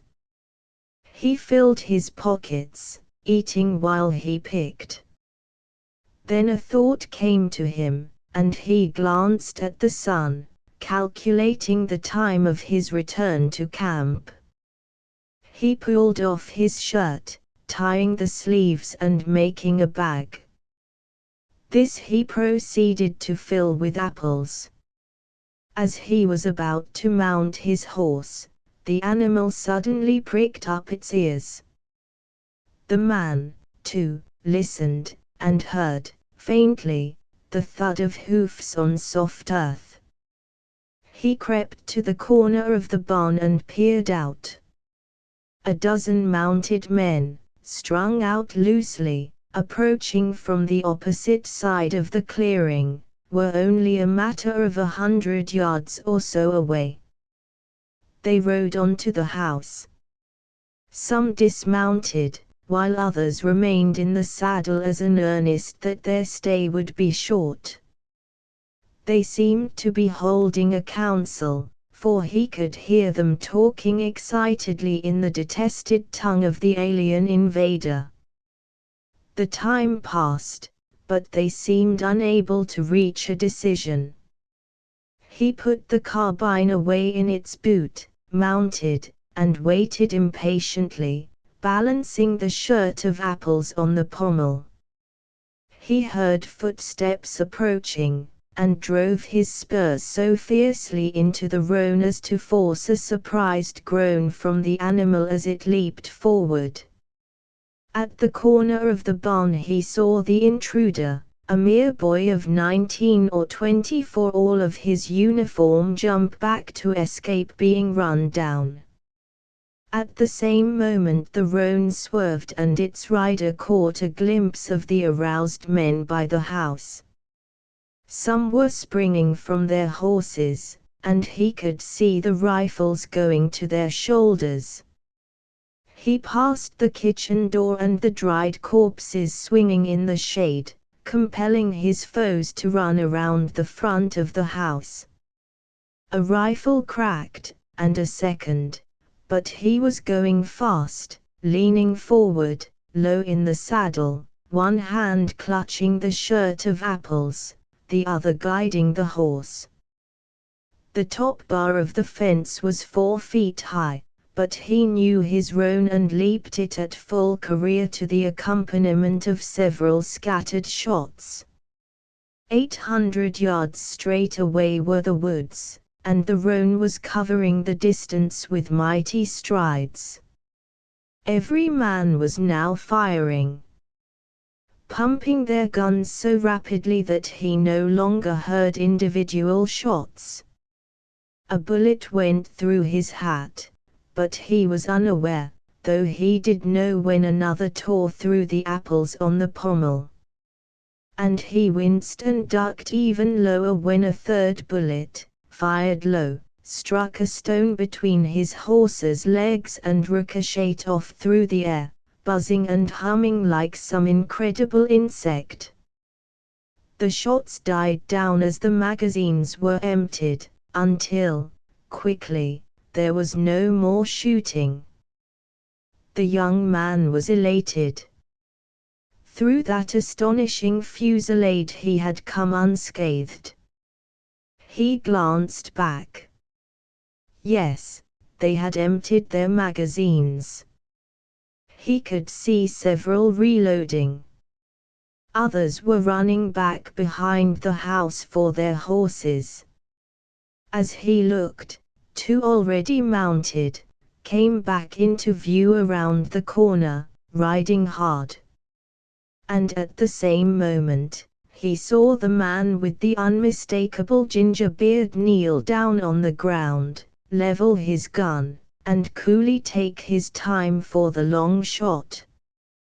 The young man threw his spurs into the horse, crouched very low, and swerved in his flight in order to distract the other's aim.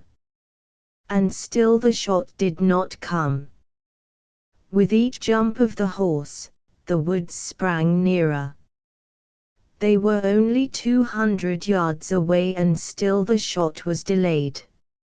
And then he heard it, the last thing he was to hear, for he was dead ere he hit the ground in the long crashing fall from the saddle. And they, watching at the house, saw him fall, saw his body bounce when it struck the earth, and saw the burst of red-cheeked apples that rolled about him. They laughed at the unexpected eruption of apples, and clapped their hands in applause of the long shot by the man with the ginger beard. Under the deck awnings can any man, a gentleman, I mean, call a woman a pig? The little man flung this challenge forth to the whole group, then leaned back in his deck chair, sipping lemonade with an air commingled of certitude and watchful belligerence. Nobody made answer. They were used to the little man and his sudden passions and high elevations. I repeat, it was in my presence that he said a certain lady, whom none of you knows, was a pig. He did not say swine. He grossly said that she was a pig. And I hold that no man who is a man could possibly make such a remark about any woman. Dr. Dawson puffed stolidly at his black pipe. Matthews, with knees hunched up and clasped by his arms, was absorbed in the flight of a goonie. Sweet, finishing his scotch and soda, was questing about with his eyes for a deck steward. I ask you, Mr. Trillo, can any man call any woman a pig? Trillo, who happened to be sitting next to him, was startled by the abruptness of the attack, and wondered what grounds he had ever given the little man to believe that he could call a woman a pig. I should say, he began his hesitant answer, that it, depends on the lady. The little man was aghast.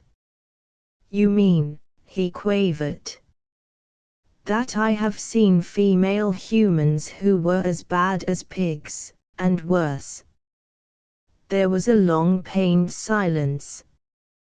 The little man seemed withered by the coarse brutality of the reply. In his face was unutterable hurt and woe. You have told of a man who made a not nice remark and you have classified him, Trillo said in cold, even tones. I shall now tell you about a woman, I beg your pardon, a lady, and when I have finished I shall ask you to classify her. Miss Carruthers I shall call her, principally for the reason that it is not her name. It was on a P&O boat, and it occurred neither more nor less than several years ago. Miss Carruthers was charming. No, that is not the word. She was amazing. She was a young woman, and a lady. Her father was a certain high official whose name, if I mentioned it, would be immediately recognized by all of you. She was with her mother and two maids at the time, going out to join the old gentleman wherever you like to wish in the East. She, and pardon me for repeating, was amazing. It is the one adequate word. Even the most minor adjectives applicable to her are bound to be sheer superlatives. There was nothing she could not do better than any woman and than most men. Sing, play, as some rhetorician once said of old Nap, competition fled from her. Swim. She could have made a fortune and a name as a public performer. She was one of those rare women who can strip off all the frills of dress, and in simple swimming suit be more satisfying beautiful. Dress. She was an artist. But her swimming. Physically, she was the perfect woman, you know what I mean, not in the gross, muscular way of acrobats, but in all the delicacy of line and fragility of frame and texture. And combined with this, strength. How she could do it was the marvel. You know the wonder of a woman's arm, the forearm, I mean, the sweet fading away from rounded biceps and hint of muscle, down through small elbow and firm soft swell to the wrist, small, unthinkably small and round and strong. This was hers. And yet, to see her swimming the sharp quick English overhand stroke, and getting somewhere with it, too, was, well, I understand anatomy and athletics and such things, and yet it was a mystery to me how she could do it. She could stay under water for 2 minutes. I have timed her. No man on board, except Dennison, could capture as many coins as she with a single dive. On the forward main deck was a big canvas tank with 6 feet of sea water. We used to toss small coins into it. I have seen her dive from the bridge deck, no mean feat in itself, into that 6 feet of water, and fetch up no less than 47 coins, scattered willy-nilly over the whole bottom of the tank. Dennison, a quiet young Englishman, never exceeded her in this, though he made it a point always to tie her score. She was a seawoman, true. But she was a landwoman, a horsewoman, she was the universal woman.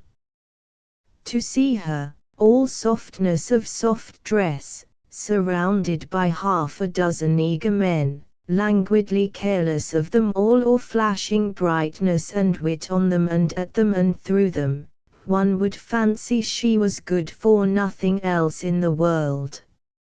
At such moments I have compelled myself to remember her score of 47 coins from the bottom of the swimming tank. But that was she, the everlasting wonder of a woman who did all things well. She fascinated every betrousered human around her. She had me, and I don't mind confessing it, she bade me to heel along with the rest. Young puppies and old grey dogs who ought to have known better, oh, they all came up and crawled around her skirts and whined and fawned when she whistled. They were all guilty, from young Ardmore, a pink cherub of 19 outward bound for some clerkship in the consular service, to old Captain Bentley, grizzled and sea-worn, and as emotional to look at as a Chinese Joss. There was a nice middle-aged chap, Perkins, I believe, who forgot his wife was on board until Miss Carruthers sent him to the right about and back where he belonged. Men were wax in her hands. She melted them, or softly molded them, or incinerated them, as she pleased. There wasn't a steward, even, grand and remote as she was, who, at her bidding, would have hesitated to souse the old man himself with a plate of soup. You have all seen such women, a sort of world's desire to all men. As a man-conqueror she was supreme. She was a whiplash, a sting and a flame, an electric spark.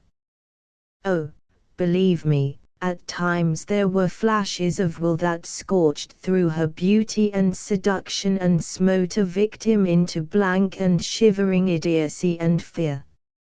And don't fail to mark, in the light of what is to come, that she was a prideful woman. Pride of race, pride of caste, pride of sex, pride of power, she had it all. A pride strange and willful and terrible. She ran the ship, she ran the voyage, she ran everything, and she ran Dennison. That he had outdistanced the pack even the least wise of us admitted. That she liked him, and that this feeling was growing, there was not a doubt. I am certain that she looked on him with kinder eyes than she had ever looked with on man before. We still worshipped, and were always hanging about waiting to be whistled up, though we knew that Dennison was laps and laps ahead of us. What might have happened we shall never know, for we came to Colombo and something else happened. You know Colombo, and how the native boys dive for coins in the shark-infested bay. Of course, it is only among the ground sharks and fish sharks that they venture. It is almost uncanny the way they know sharks and can sense the presence of a real killer, a tiger shark, for instance, or a grey nurse strayed up from Australian waters. Let such a shark appear, and, long before the passengers can guess, every mother's son of them is out of the water in a wild scramble for safety. It was after tiffin, and Miss Carruthers was holding her usual court under the deck awnings. Old Captain Bentley had just been whistled up, and had granted her what he never granted before, nor since, permission for the boys to come up on the promenade deck. You see, Miss Carruthers was a swimmer, and she was interested.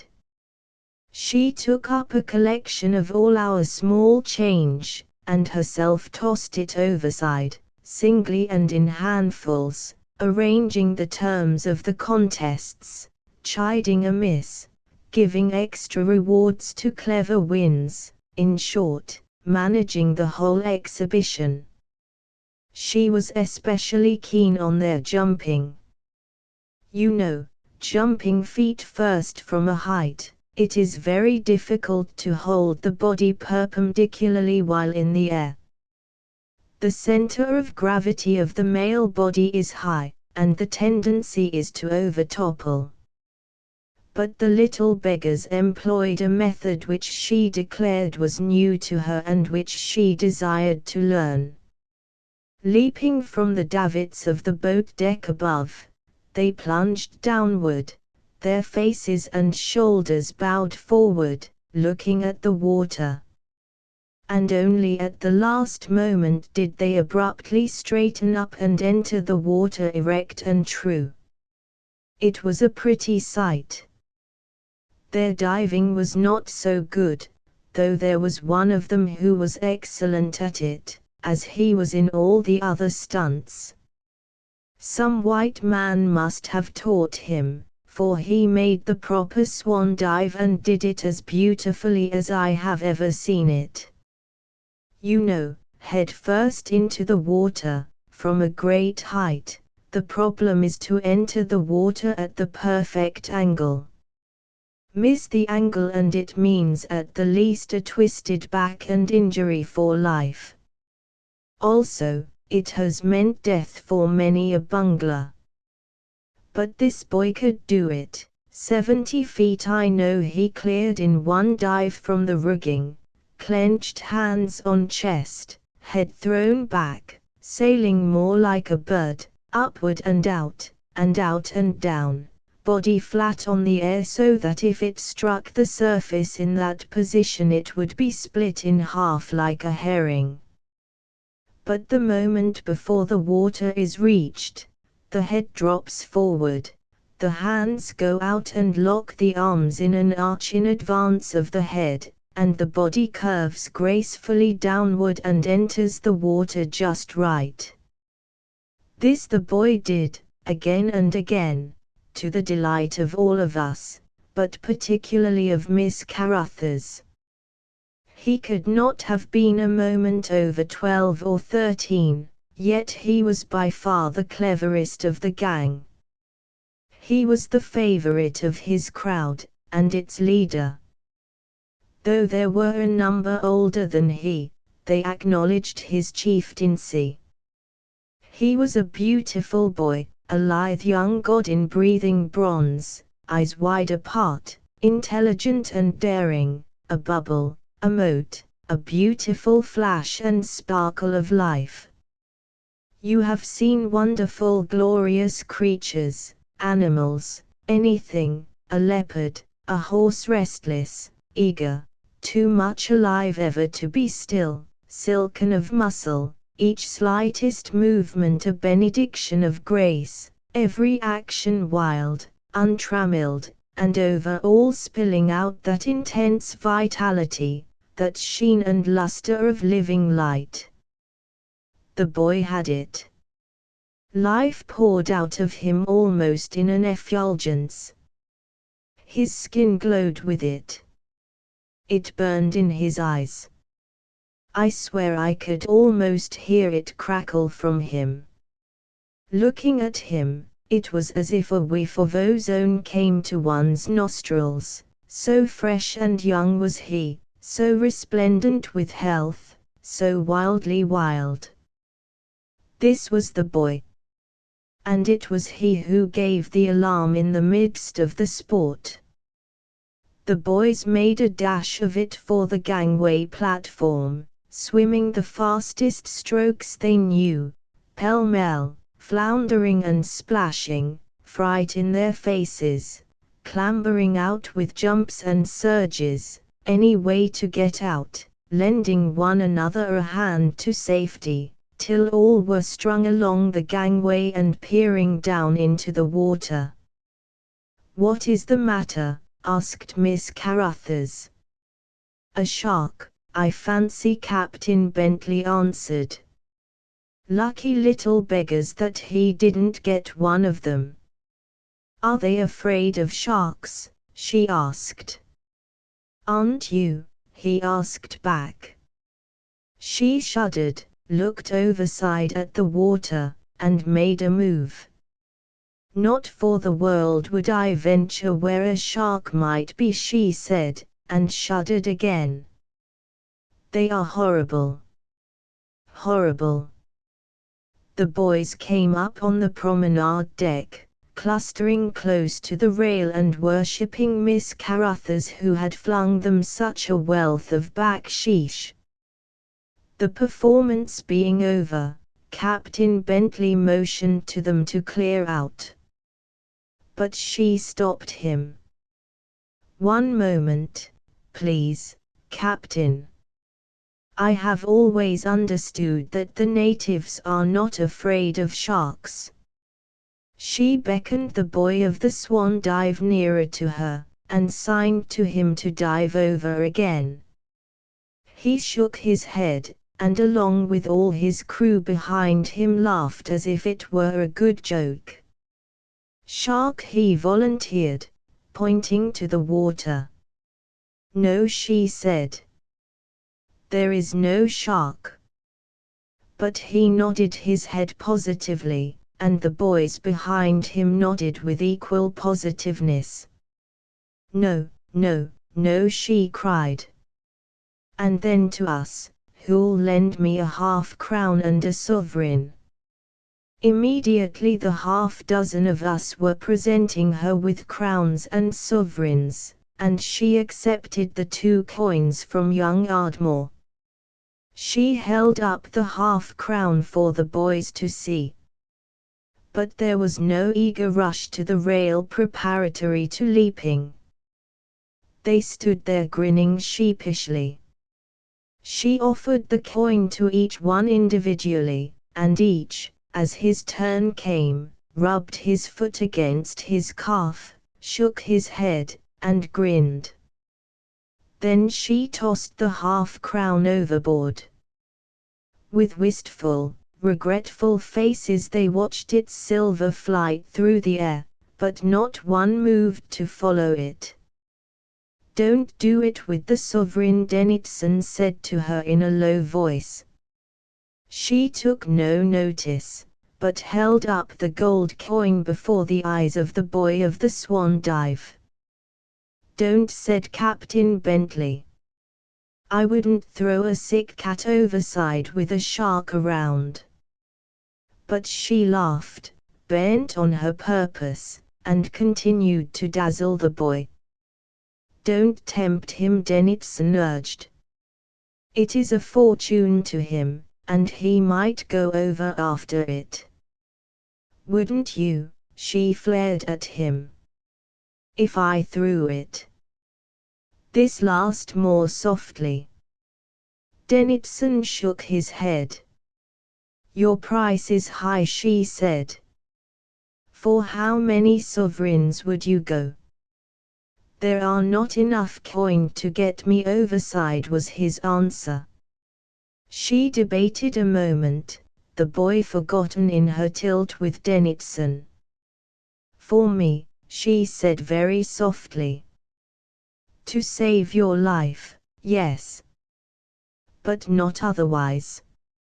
She turned back to the boy. Again she held the coin before his eyes, dazzling him with the vastness of its value. Then she made as to toss it out, and, involuntarily, he made a half-movement toward the rail, but was checked by sharp cries of reproof from his companions. There was anger in their voices as well. "I know it is only fooling," Dennison said.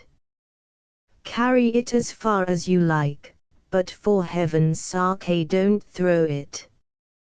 Whether it was that strange willfulness of hers, or whether she doubted the boy could be persuaded, there is no telling. It was unexpected to all of us. Out from the shade of the awning the coin flashed golden in the blaze of sunshine and fell toward the sea in a glittering arch.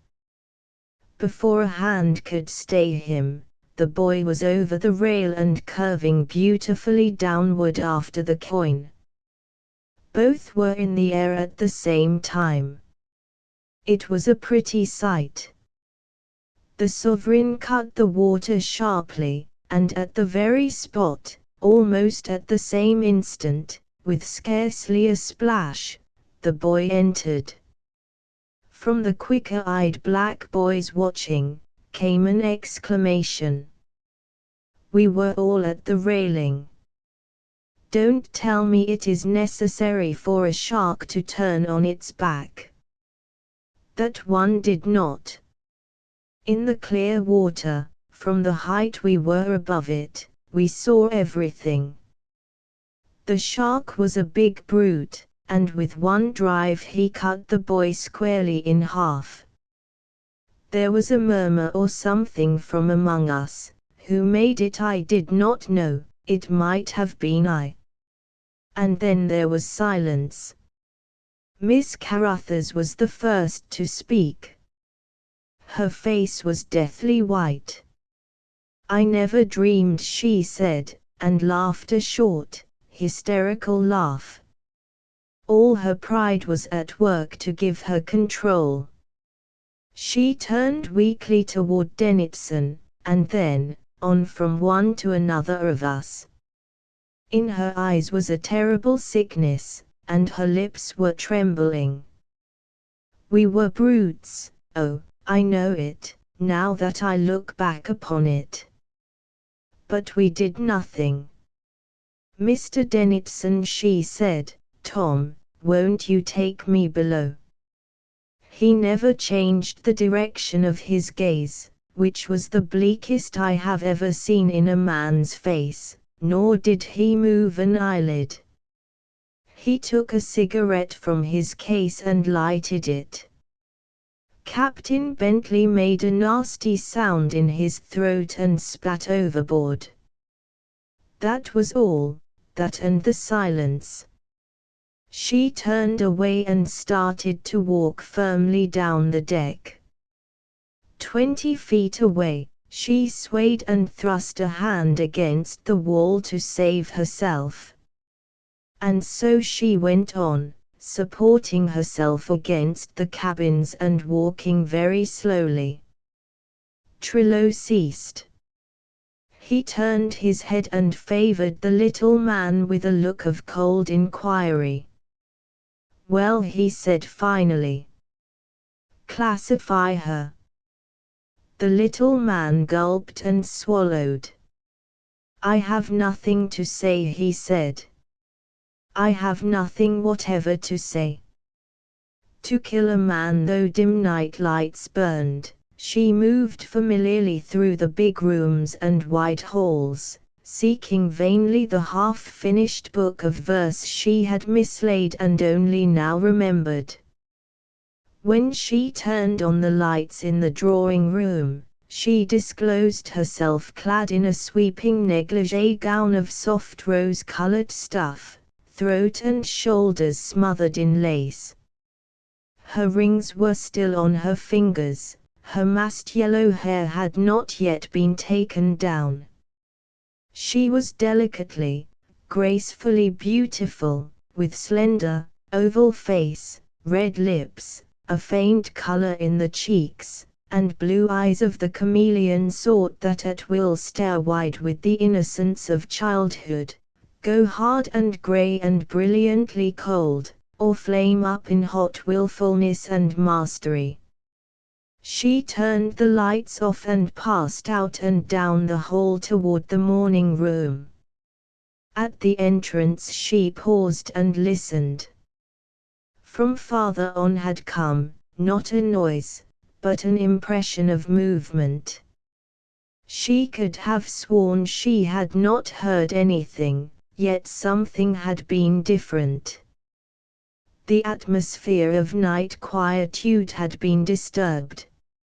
She wondered what servant could be prowling about. Not the butler, who was notorious for retiring early save on special occasion. Nor could it be her maid, whom she had permitted to go that evening.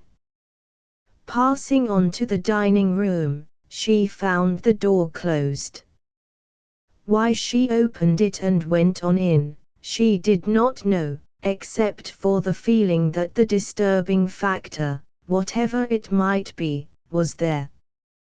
The room was in darkness, and she felt her way to the button and pressed. As the blaze of light flashed on, she stepped back and cried out. It was a mere "oh," and it was not loud. Facing her, alongside the button, flat against the wall, was a man. In his hand, pointed toward her, was a revolver. She noticed, even in the shock of seeing him, that the weapon was black and exceedingly long-barreled. She knew black and exceedingly long it for what it was, a Colt's.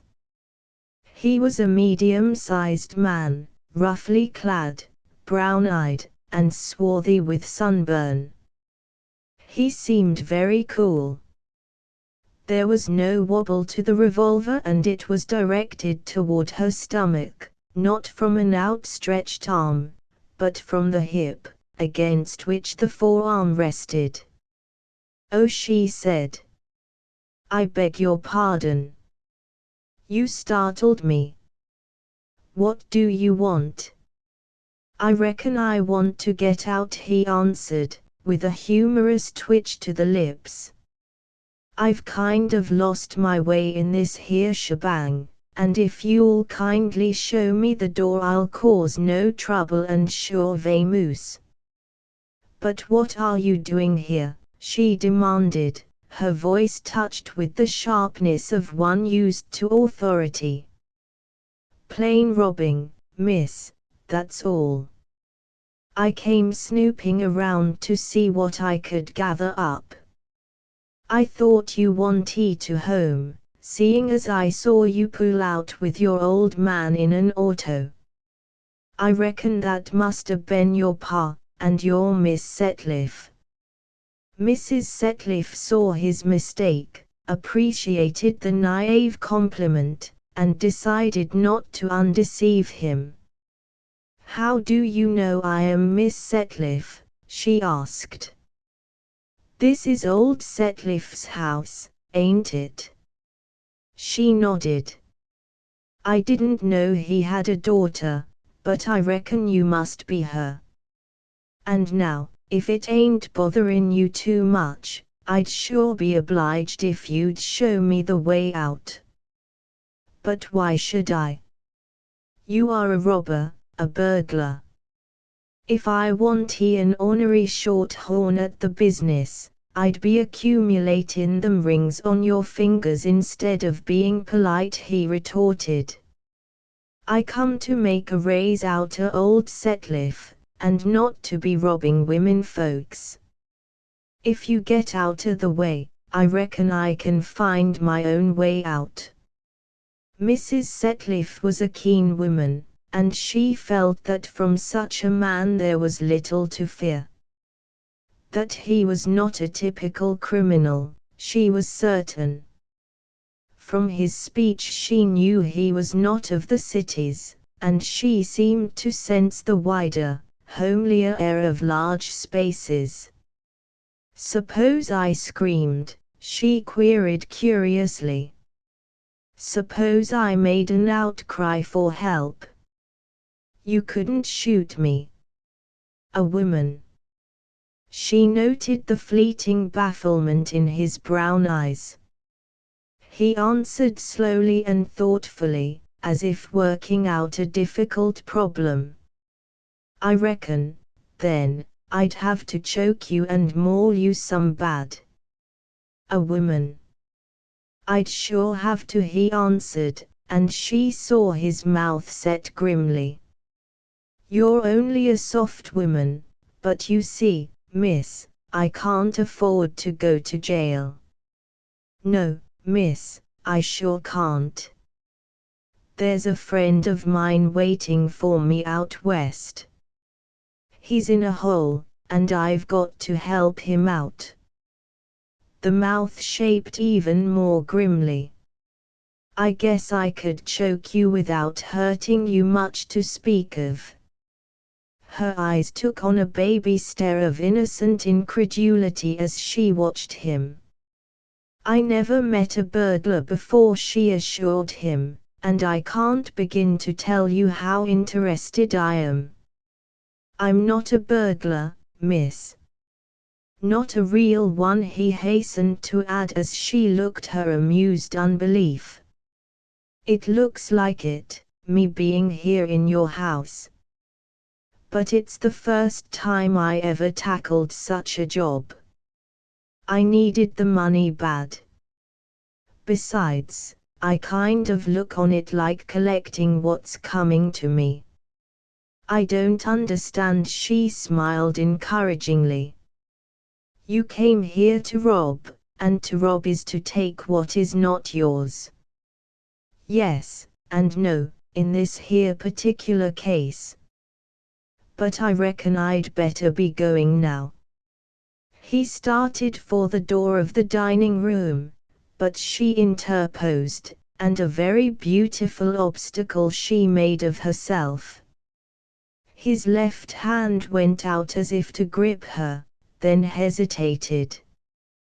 He was patently awed by her soft womanhood. "There," she cried triumphantly. "I knew you wouldn't." The man was embarrassed. "I ain't never manhandled a woman yet," he explained, "and it don't come easy. But I sure will, if you set to screaming." "Won't you stay a few minutes and talk?" she urged. "I'm so interested. I should like to hear you explain how burglary is collecting what is coming to you."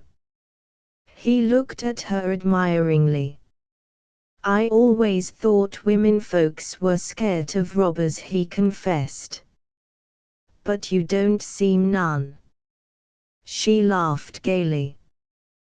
"There are robbers and robbers, you know. I am not afraid of you, because I am confident you are not the sort of creature that would harm a woman. Come, talk with me a while. Nobody will disturb us. I am all alone. My father caught the night train to New York. The servants are all asleep. I should like to give you something to eat. Women always prepare midnight suppers for the burglars they catch, at least they do in the magazine stories. But I don't know where to find the food. Perhaps you will have something to drink." He hesitated, and did not reply, but she could see the admiration for her growing in his eyes. "You're not afraid?" she queried. "I won't poison you, I promise. I'll drink with you to show you it is all right." "You sure are a surprise package of all right," he declared, for the first time lowering the weapon and letting it hang at his side. "No one don't need to tell me ever again that women folks in cities is afraid.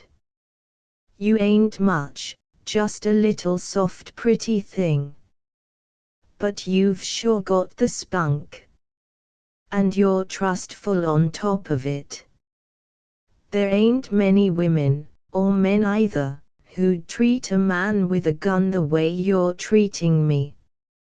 She smiled her pleasure in the compliment, and her face was very earnest as she said, "That is because I like your appearance. You are too decent looking a man to be a robber.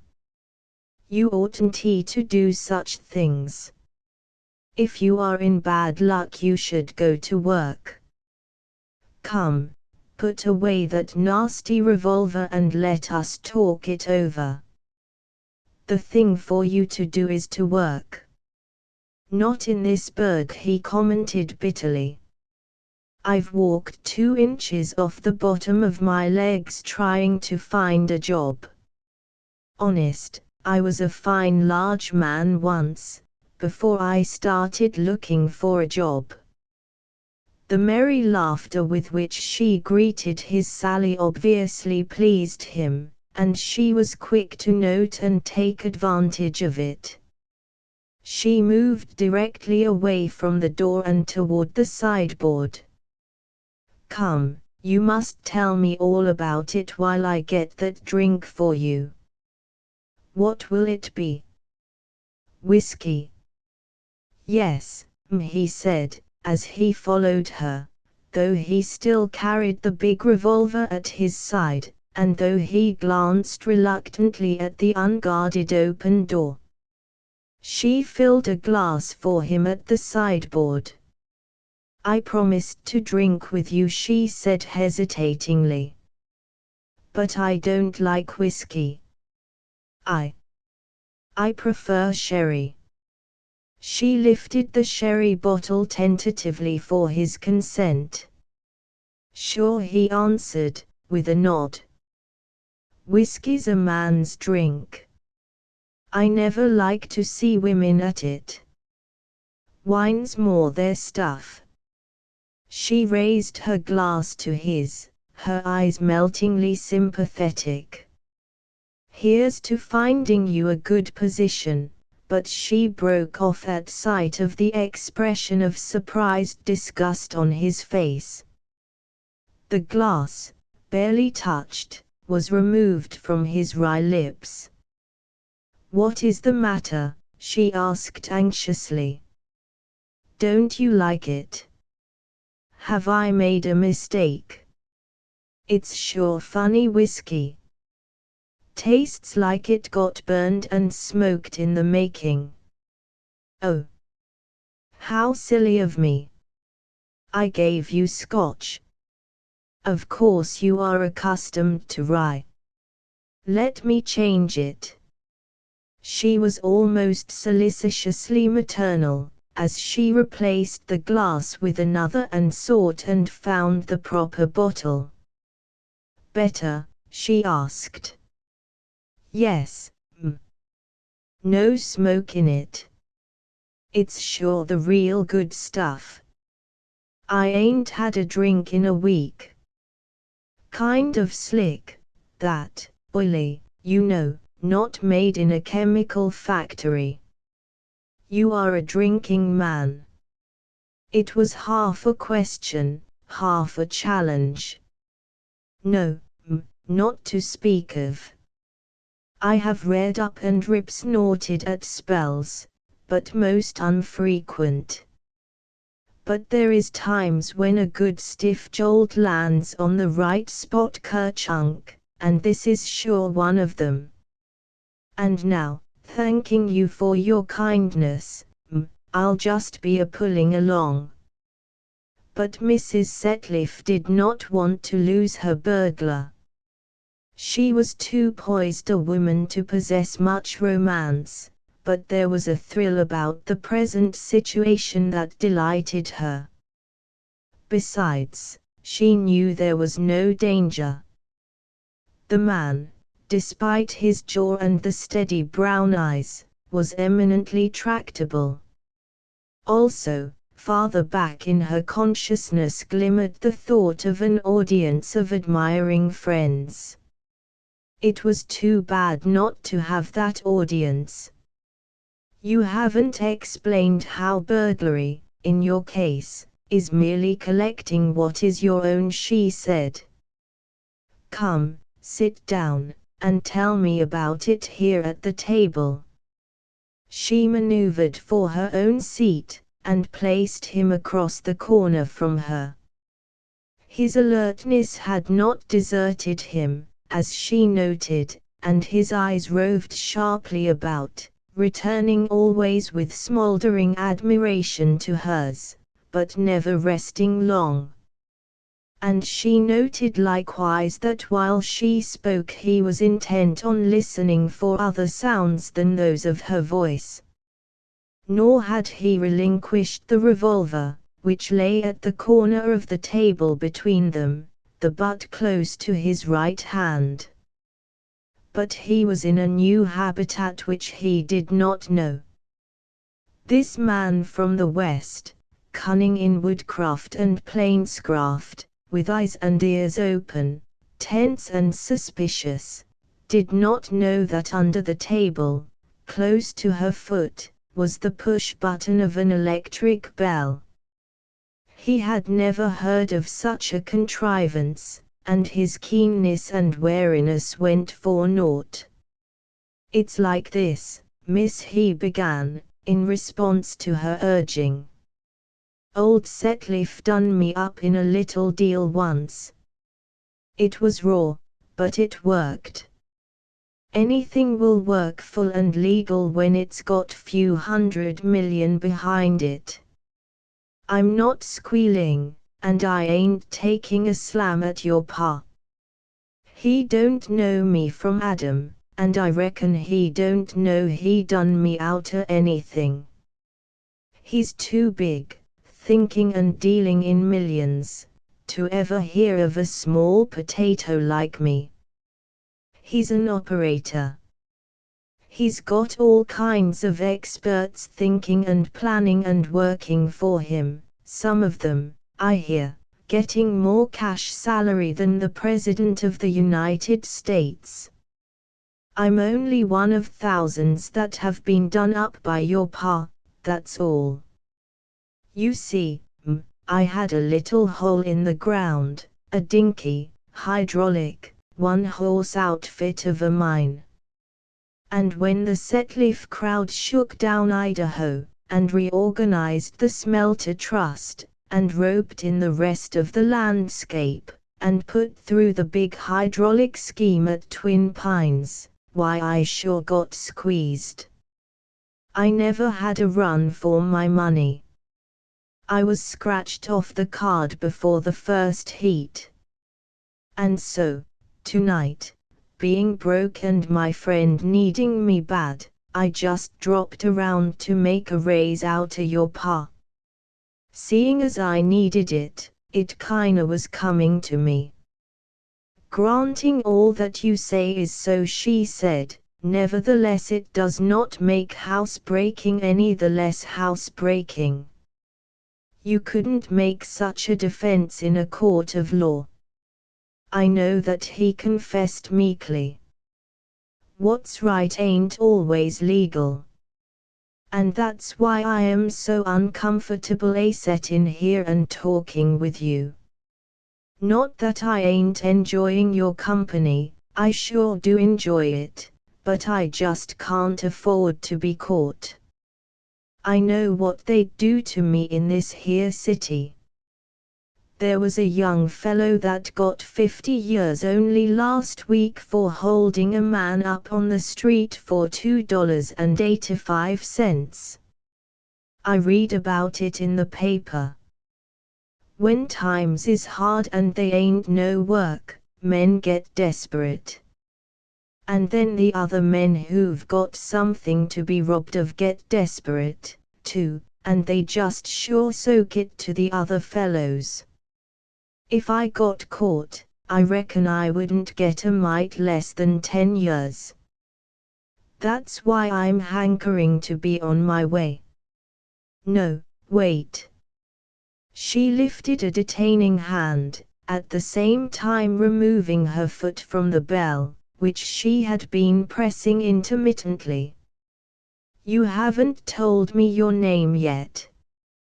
He hesitated. Call me Dave. Then.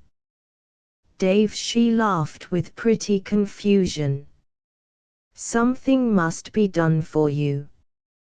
You are a young man, and you are just at the beginning of a bad start.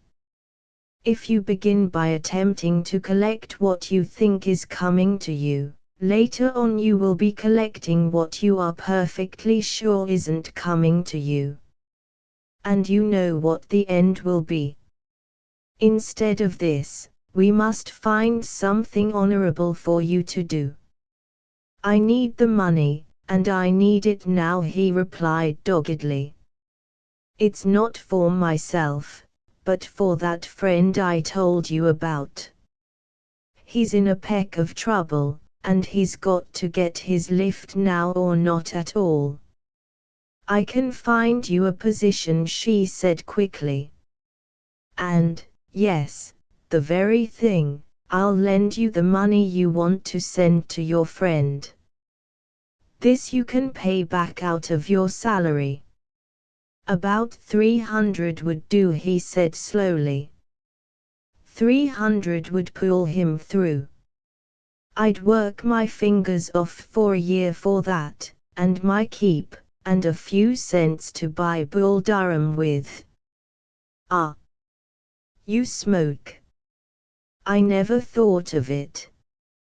Her hand went out over the revolver toward his hand, as she pointed to the telltale yellow stain on his fingers. At the same time her eyes measured the nearness of her own hand and of his to the weapon. She ached to grip it in one swift movement. She was sure she could do it, and yet she was not sure, and so it was that she refrained as she withdrew her hand. "Won't you smoke?" she invited. "I'm most dying to." "Then do so." "I don't mind. I really like it, cigarettes, I mean." With his left hand he dipped into his side pocket, brought out a loose wheat straw paper and shifted it to his right hand close by the revolver. Again he dipped, transferring to the paper a pinch of brown, flaky tobacco. Then he proceeded, both hands just over the revolver, to roll the cigarette. "From the way you hover close to that nasty weapon, you seem to be afraid of me," she challenged. "Not exactly afraid of you, but, under the circumstances, just a mite timid." "But I've not been afraid of you." "You've got nothing to lose." "My life," she retorted. "That's right," he acknowledged promptly, "and you ain't been scared of me. Maybe I'm over anxious. I wouldn't cause you any harm." Even as she spoke, her slipper felt for the bell and pressed it. At the same time her eyes were earnest with a plea of honesty. "You are a judge of men." "I know it. And of women. Surely, when I am trying to persuade you from a criminal life and to get you honest work to do." He was immediately contrite. "I sure beg your pardon," he said. "I reckon my nervousness ain't complimentary." As he spoke, he drew his right hand from the table, and after lighting the cigarette, dropped it by his side. "Thank you for your confidence," she breathed softly, resolutely keeping her eyes from measuring the distance to the revolver, and keeping her foot pressed firmly on the bell. "About that 300 he began. "I can telegraph it west tonight. And I'll agree to work a year for it and my keep." "You will earn more than that. I can promise $75 a month at the least." "Do you know horses?" His face lighted up and his eyes sparkled. "Then go to work for me, or for my father, rather, though I engage all the servants." "I need a second coachman, and wear a uniform," he interrupted sharply, the sneer of the freeborn West in his voice and on his lips. She smiled tolerantly. "Evidently that won't do." "Let me think." "Yes.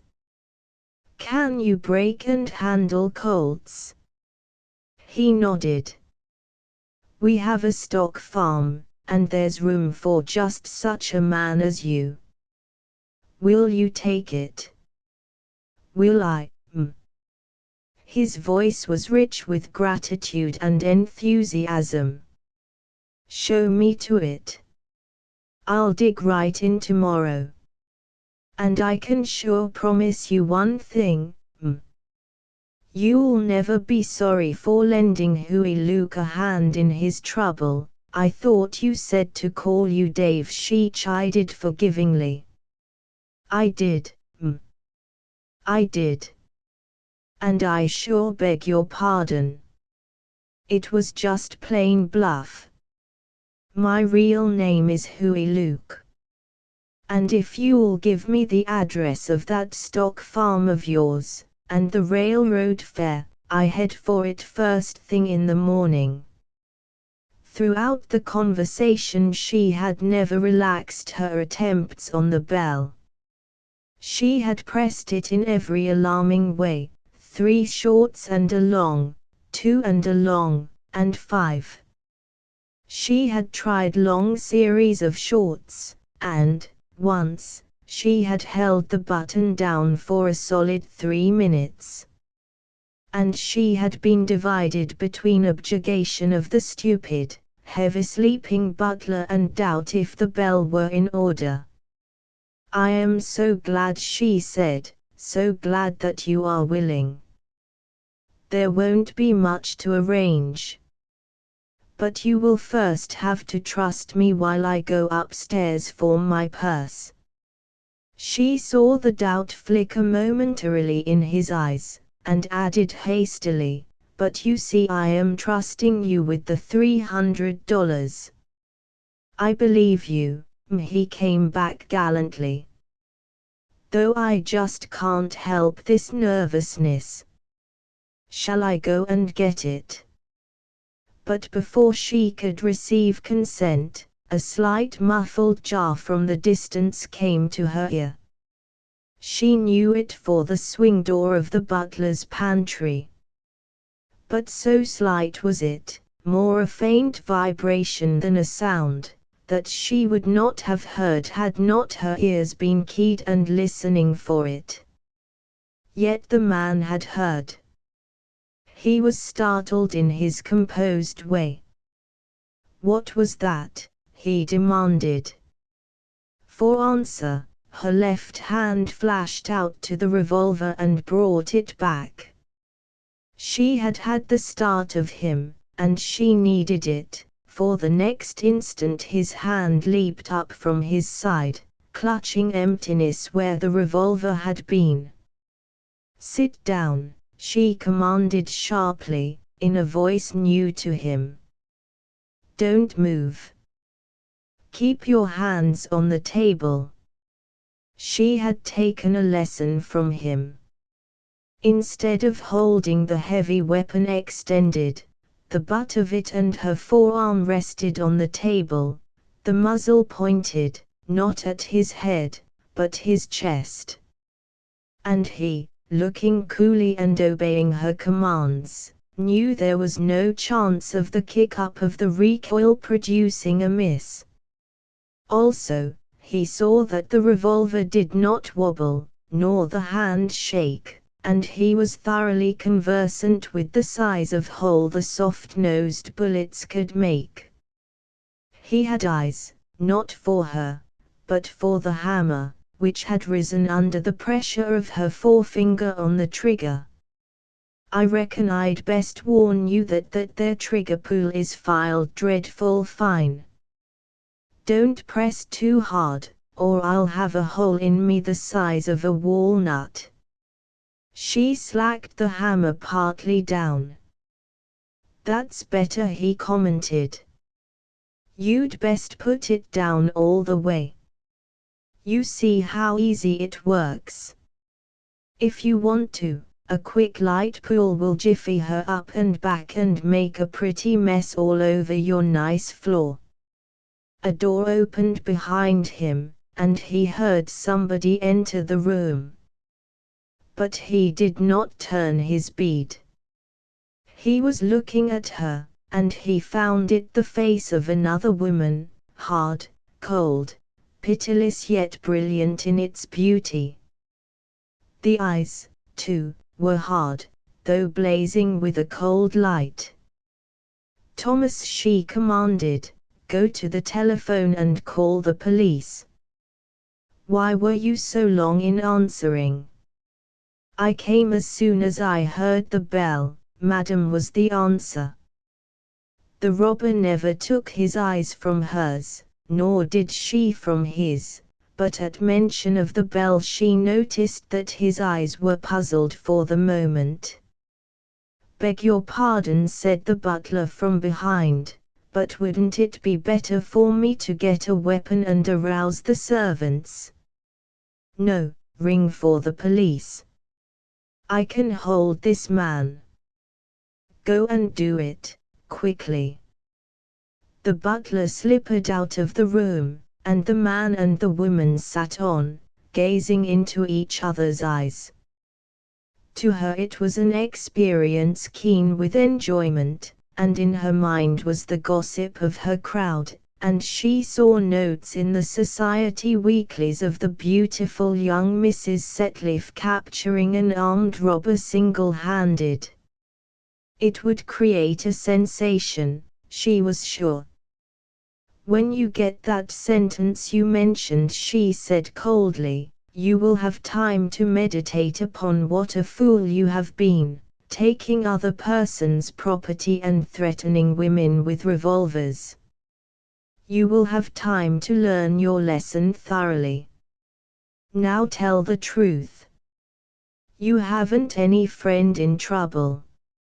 All that you told me was lies. He did not reply. Though his eyes were upon her, they seemed blank. In truth, for the instant she was veiled to him, and what he saw was the wide sun-washed spaces of the West, where men and women were bigger than the rotten denizens, as he had encountered them, of the thrice rotten cities of the East. Go on. Why don't you speak? Why don't you lie some more? Why don't you beg to be let off? I might, he answered, licking his dry lips. I might ask to be let off if what? She demanded peremptorily, as he paused. I was trying to think of a word you reminded me of. As I was saying, I might if you was a decent woman. Her face paled. Be careful, she warned. You don't dast kill me, he sneered. The world's a pretty low-down place to have a thing like you prowling around in it, but it ain't so plumb low down, I reckon, as to let you put a hole in me. You're sure bad, but the trouble with you is that you're weak in your badness. It ain't much to kill a man, but you ain't got it in you. There's where you lose out. Be careful of what you say, she repeated. Or else, I warn you, it will go hard with you. It can be seen to whether your sentence is light or heavy. Something's the matter with God, he remarked irrelevantly, to be letting you around loose. It's clean beyond me what he's up to, playing such like tricks on poor humanity. Now if I was God, his further opinion was interrupted by the entrance of the butler. Something is wrong with the telephone, madam, he announced. The wires are crossed or something, because I can't get central. Go and call one of the servants, she ordered. Send him out for an officer, and then return here. Again the pair was left alone. Will you kindly answer one question, the man said. That servant fellow said something about a bell. I watched you like a cat, and you sure rung no bell. It was under the table, you poor fool. I pressed it with my foot. Thank you, I reckoned I'd seen your kind before, and now I sure know I have. I spoke to you true and trusting, and all the time you was lying like hell to me." She laughed mockingly. "Go on. Say what you wish. It is very interesting." You made eyes at me, looking soft and kind, playing up all the time the fact that you wore skirts instead of pants, and all the time with your foot on the bell under the table. Well, there's some consolation. I'd sooner be poor Huey Luke, doing his 10 years, than be in your skin. Hell is full of women like you." There was silence for a space, in which the man, never taking his eyes from her, studying her, was making up his mind. "Go on," she urged. "Say something." "Yes, I'll say something. I'll sure say something. Do you know what I'm going to do? I'm going to get right up from this chair and walk out that door. I'd take the gun from you, only you might turn foolish and let it go off. You can have the gun. It's a good one. As I was saying, I am going right out that door. And you ain't going to pull that gun off either. It takes guts to shoot a man, and you sure ain't got them. Now get ready and see if you can pull that trigger. I ain't going to harm you. I'm going out that door, and I'm starting." Keeping his eyes fixed on her, he pushed back the chair and slowly stood erect. The hammer rose halfway. She watched it. So did he. "Pull harder," he advised. "It ain't half up yet. Go on and pull it and kill a man." "That's what I said, kill a man, spatter his brains out on the floor, or slap a hole into him the size of your fist. That's what killing a man means." The hammer lowered jerkily but gently. The man turned his back and walked slowly to the door. She swung the revolver around so that it bore on his back. Twice again the hammer came up halfway and was reluctantly eased down. At the door the man turned for a moment before passing on. A sneer was on his lips. He spoke to her in a low voice, almost drawling, but in it was the quintessence of all loathing, as he called her a name unspeakable and vile. The Mexican nobody knew his history, they of the junta least of all. He was their little mystery, their big patriot, and in his way he worked as hard for the coming Mexican Revolution as did they. They were tardy in recognizing this, for not one of the junta liked him. The day he first drifted into their crowded, busy rooms, they all suspected him of being a spy, one of the bought tools of the Diaz Secret Service.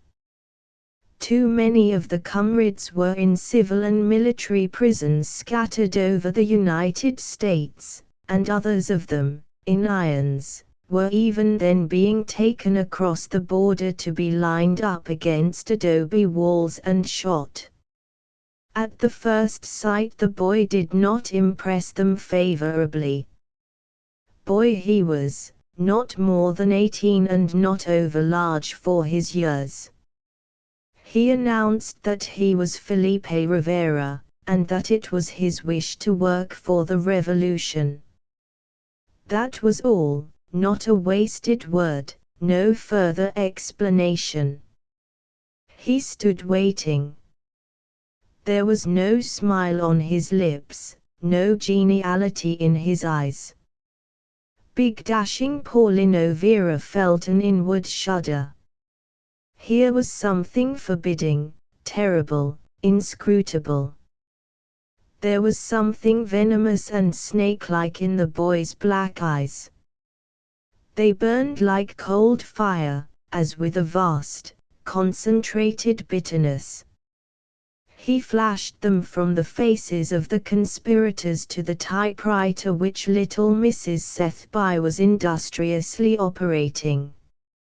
His eyes rested on hers but an instant. She had chanced to look up, and she, too, sensed the nameless something that made her pause.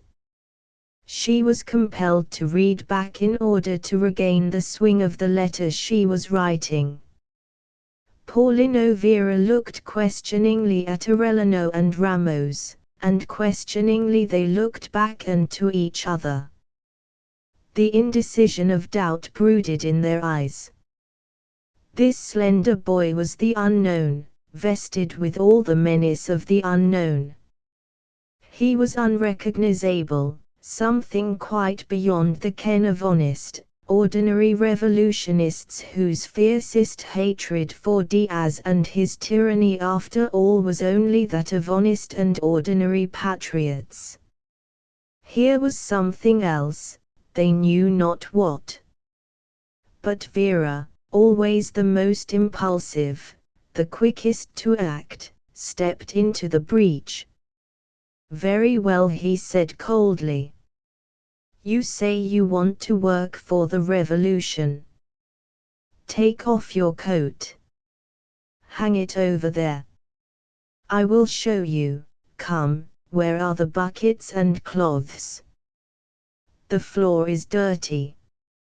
You will begin by scrubbing it, and by scrubbing the floors of the other rooms. The spittoons need to be cleaned. Then there are the windows." "Is it for the revolution?" the boy asked. "It is for the revolution," Vera answered. Rivera looked cold suspicion at all of them, then proceeded to take off his coat. "It is well," he said. And nothing more.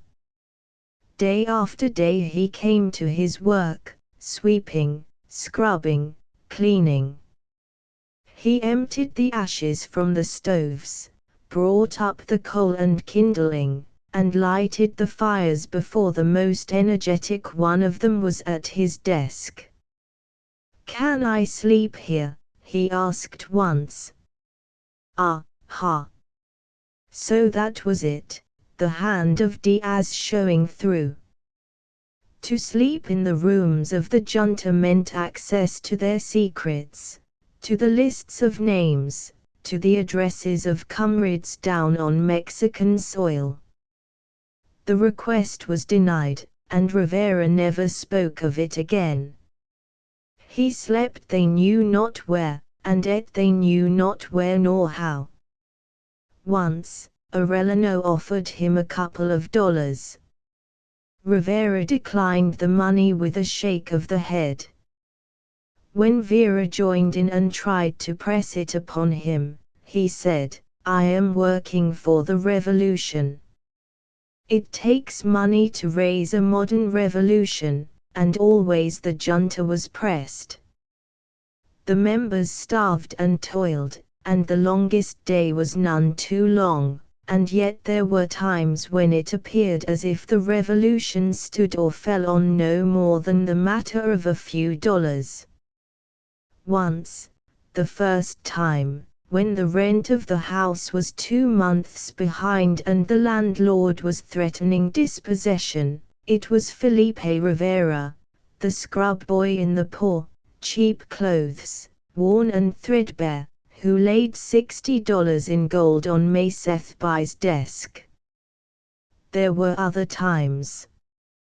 300 letters, clicked out on the busy typewriters, appeals for assistance, for sanctions from the organized labor groups, requests for square news deals to the editors of newspapers, protests against the high-handed treatment of revolutionists by the United States courts, lay unmailed, awaiting postage. Vera's watch had disappeared, the old-fashioned gold repeater that had been his father's. Likewise had gone the plain gold band from Maysetbai's third finger. Things were desperate. Ramos and Arellano pulled their long mustaches in despair. The letters must go off, and the post office allowed no credit to purchasers of stamps. Then it was that Rivera put on his hat and went out. When he came back he laid 1,000 2-cent stamps on Maysetbai's desk. "I wonder if it is the cursed gold of Diaz," said Vera to the comrades. They elevated their brows and could not decide. And Felipe Rivera, the scrubber for the revolution, continued, as occasion arose, to lay down gold and silver for the junta's use. And still they could not bring themselves to like him. They did not know him. His ways were not theirs. He gave no confidences. He repelled all probing. Youth that he was, they could never nerve themselves to dare to question him. A great and lonely spirit, perhaps, I do not know, Arellano said helplessly. He is not human, said Ramos. His soul has been seared, said Maysetbai.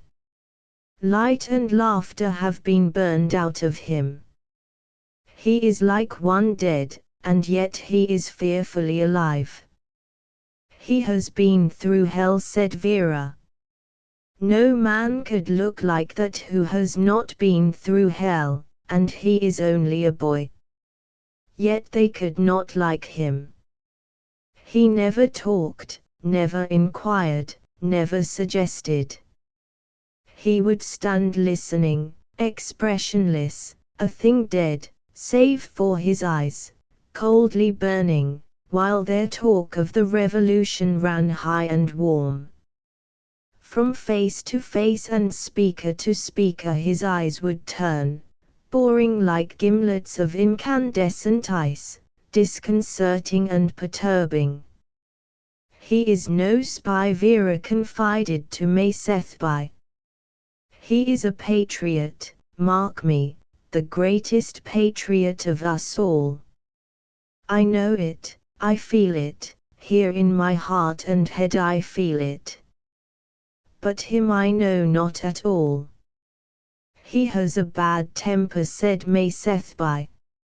I know, said Vera, with a shudder. He has looked at me with those eyes of his.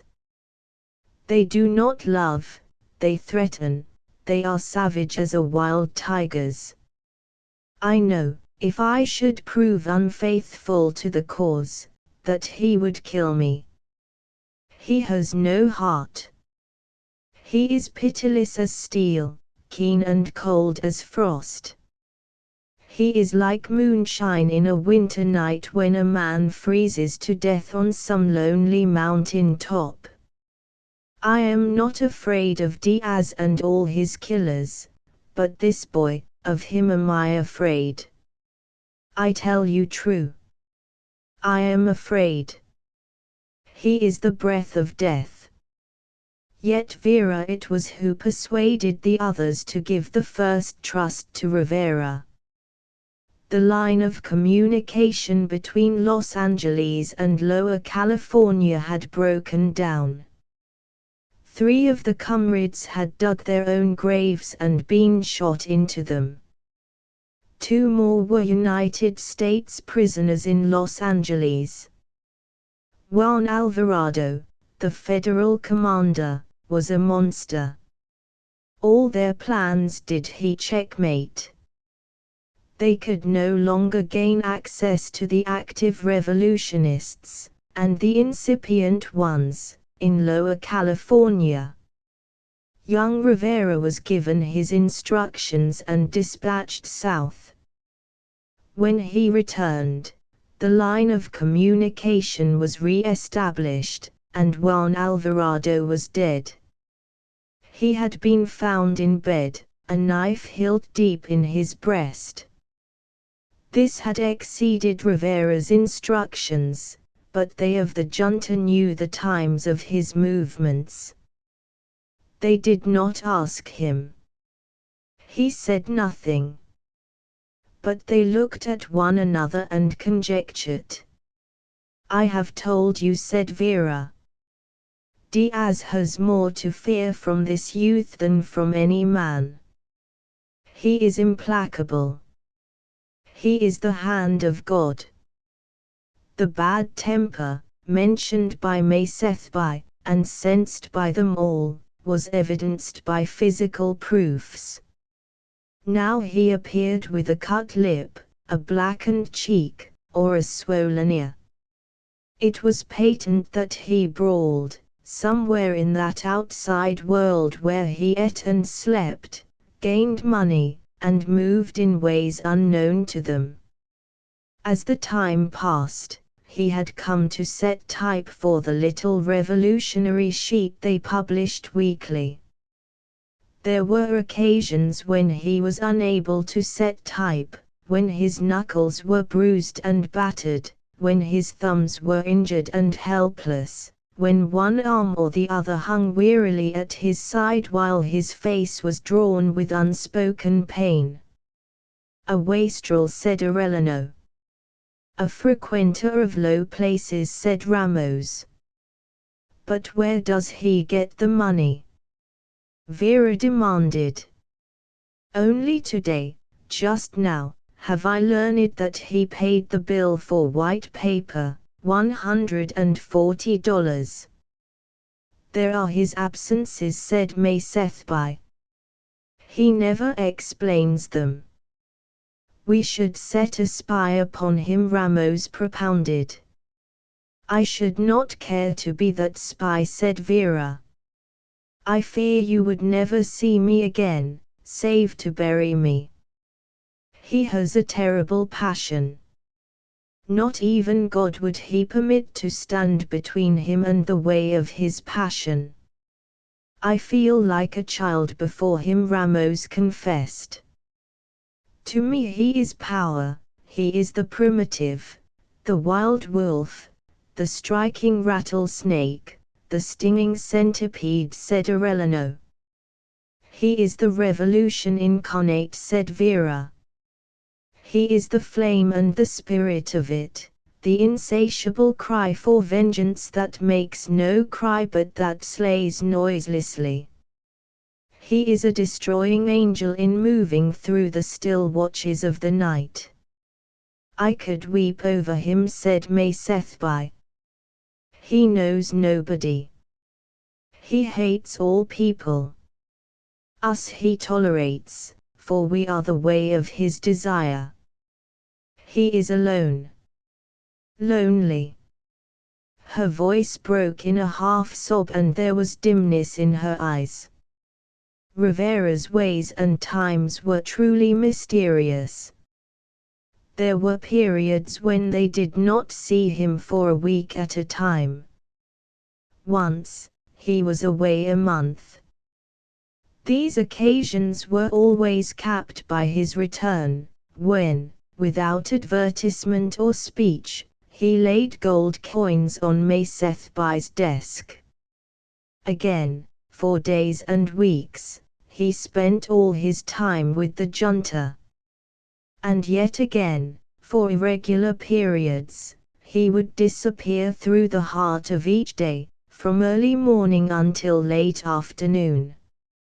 At such times he came early and remained late. Arellano had found him at midnight, setting type with fresh swollen knuckles, or mayhap it was his lip, new split, that still bled. The time of the crisis approached. Whether or not the revolution would be depended upon the junta, and the junta was hard-pressed. The need for money was greater than ever before, while money was harder to get.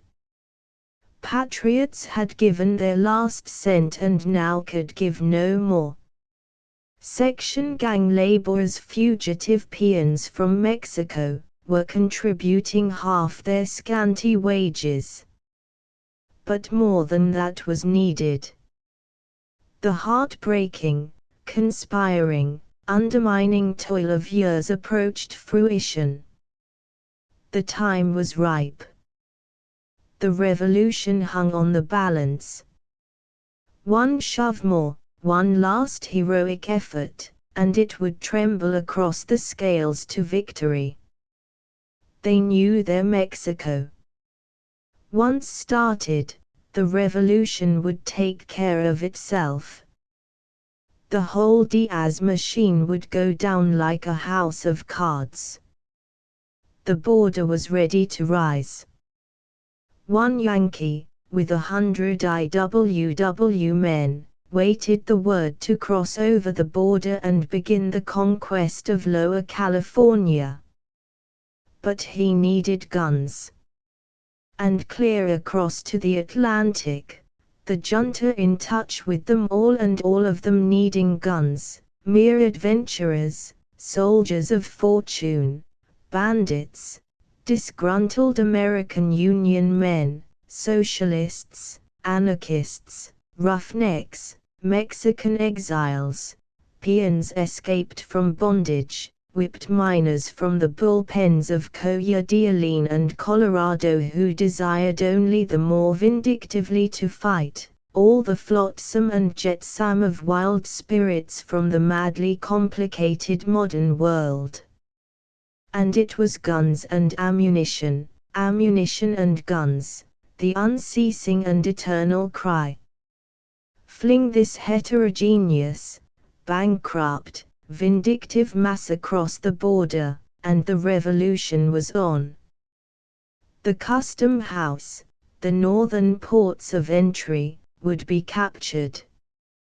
Diaz could not resist. He dared not throw the weight of his armies against them, for he must hold the South. And through the South the flame would spread despite. The people would rise. The defenses of city after city would crumple up. State after state would totter down. And at last, from every side, the victorious armies of the revolution would close in on the city of Mexico itself, Diaz's last stronghold. But the money. They had the men, impatient and urgent, who would use the guns. They knew the traders who would sell and deliver the guns. But to culture the revolution thus far had exhausted the junta. The last dollar had been spent, the last resource and the last starving patriot milked dry, and the great adventure still trembled on the scales. Guns and ammunition. The ragged battalions must be armed. But how? Ramos lamented his confiscated estates. Arellano wailed the spendthriftness of his youth. Macethby wondered if it would have been different had they of the junta been more economical in the past. To think that the freedom of Mexico should stand or fall on a few paltry thousands of dollars, said Paulino Vera.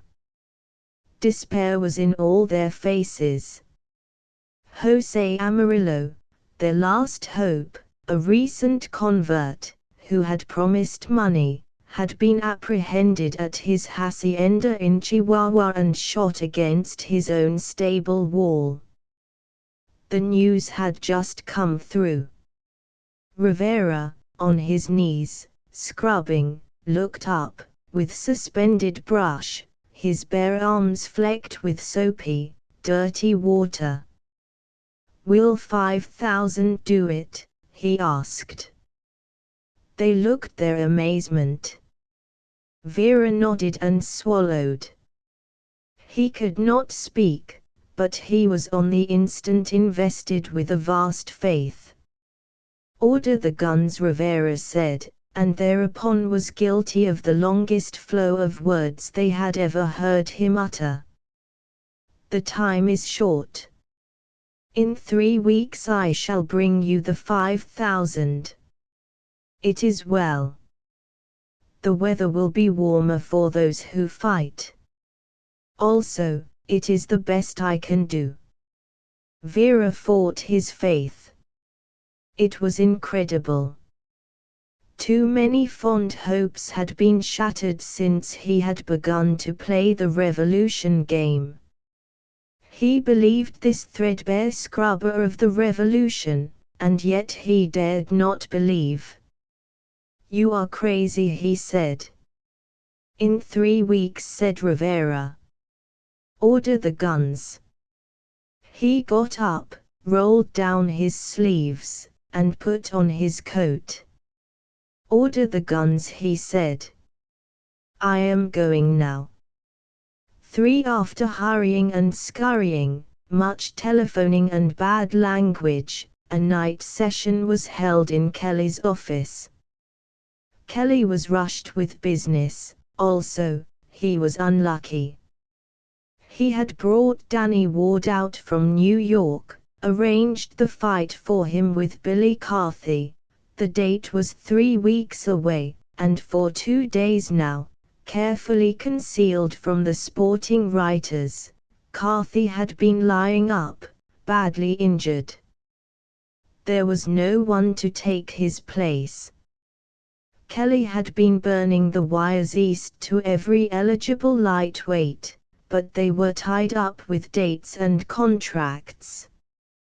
And now hope had revived, though faintly. "You've got a hell of a nerve," Kelly addressed Rivera, after one look, as soon as they got together. Hate that was malignant was in Rivera's eyes, but his face remained impassive. "I can lick Ward," was all he said. "How do you know? Ever see him fight?" Rivera shook his head. "He can beat you up with one hand and both eyes closed." Rivera shrugged his shoulders. "Haven't you got anything to say?" the fight promoter snarled. "I can lick him." "Who'd you ever fight, anyway?" Michael Kelly demanded. Michael was the promoter's brother, and ran the Yellowstone pool rooms where he made goodly sums on the fight game. Rivera favored him with a bitter, unanswering stare. The promoter's secretary, a distinctively sporty young man, sneered audibly. "Well, you know Roberts," Kelly broke the hostile silence. "He ought to be here. I've sent for him.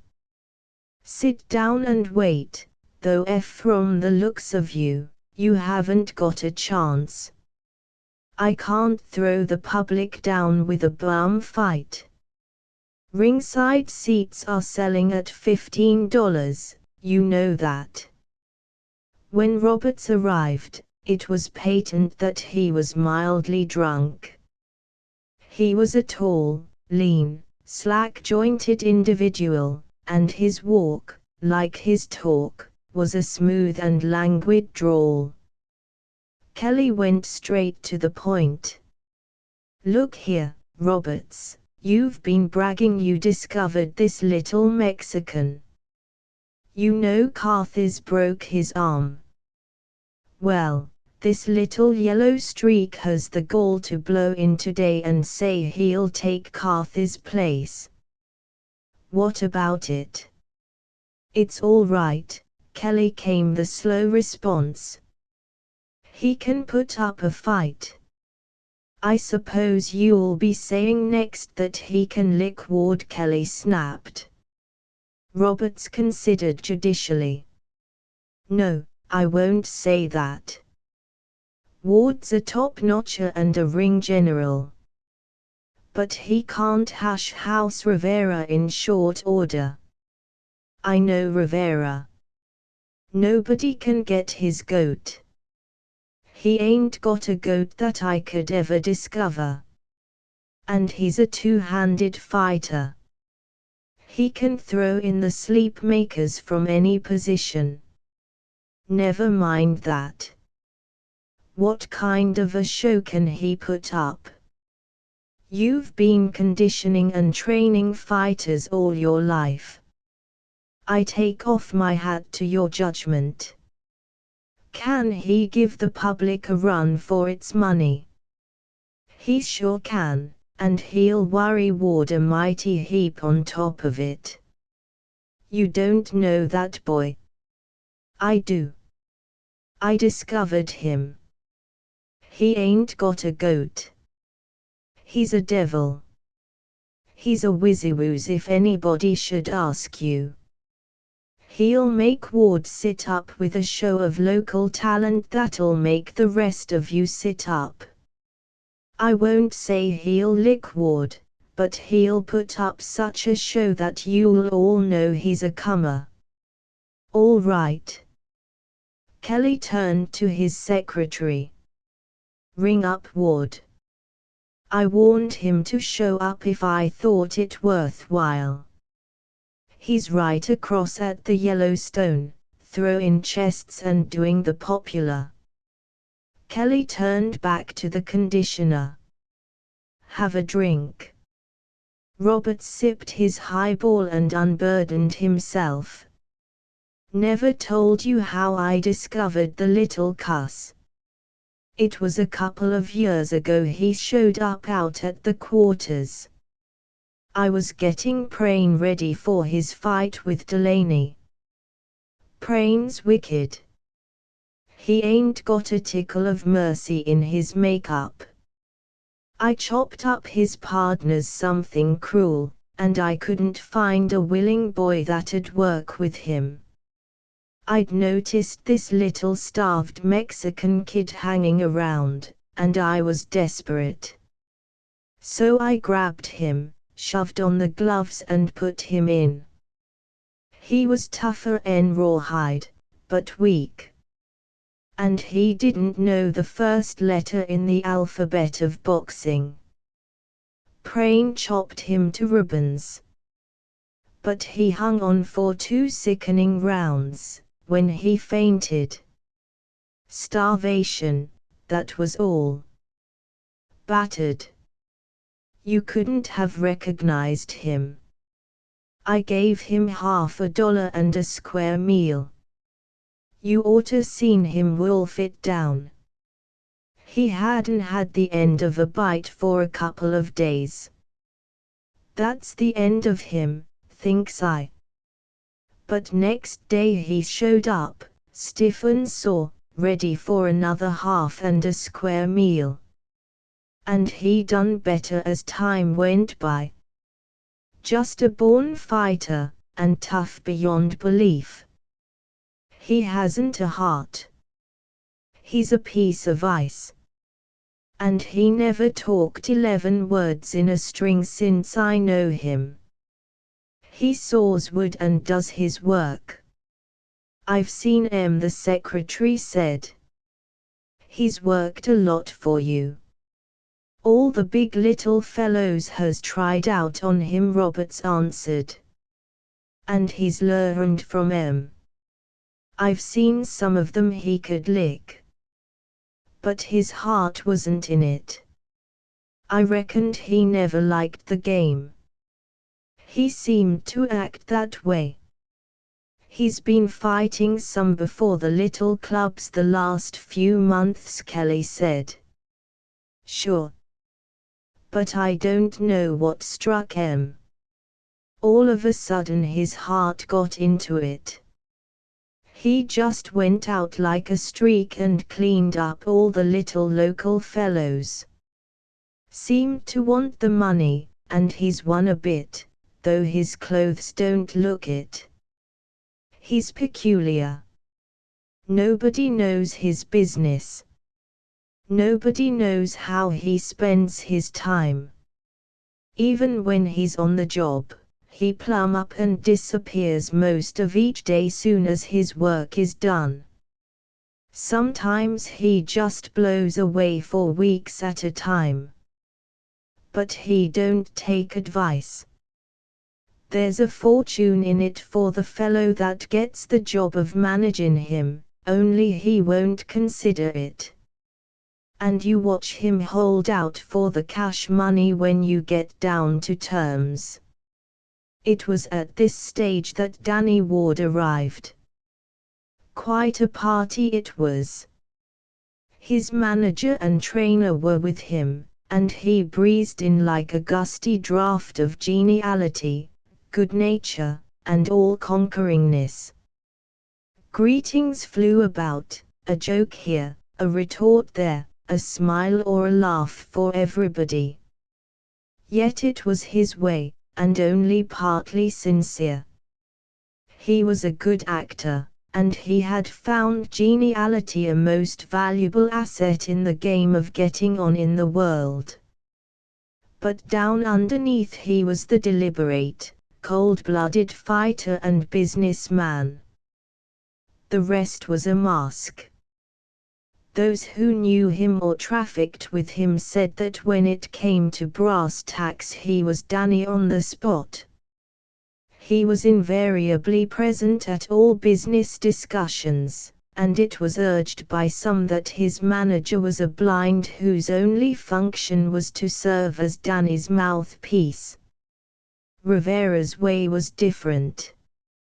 Indian blood, as well as Spanish, was in his veins, and he sat back in a corner, silent, immobile, only his black eyes passing from face to face and noting everything.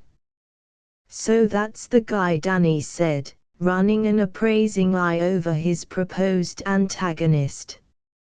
"How'd do, old chap?" Rivera's eyes burned venomously, but he made no sign of acknowledgement. He disliked all gringos, but this gringo he hated with an immediacy that was unusual even in him. "Good," Danny protested facetiously to the promoter. "You ain't expectin' me to fight a deaf mute?" When the laughter subsided, he made another hit. "Los Angeles must be on the dink when this is the best you can scare up. What kindergarten did you get him from?" "He's a good little boy, Danny, take it from me," Roberts defended. "Not as easy as he looks. And half the house is sold already," Kelly pleaded. "You'll have to take him on, Danny. It is the best we can do." Danny ran another careless and unflattering glance over Rivera and sighed. "I gotta be easy with 'em, I guess. If only he don't blow up." Roberts snorted. "You gotta be careful," Danny's manager warned. "No taking chances with a dub that's likely to sneak a lucky one across." "Oh, I'll be careful, all right," Danny smiled. "I'll get in at the start and nurse him along for the dear public's sake." "What do ye say to 15 rounds, Kelly, and then the hay for him?" "That'll do," was the answer. "As long as you make it realistic." "Then let's get down to biz."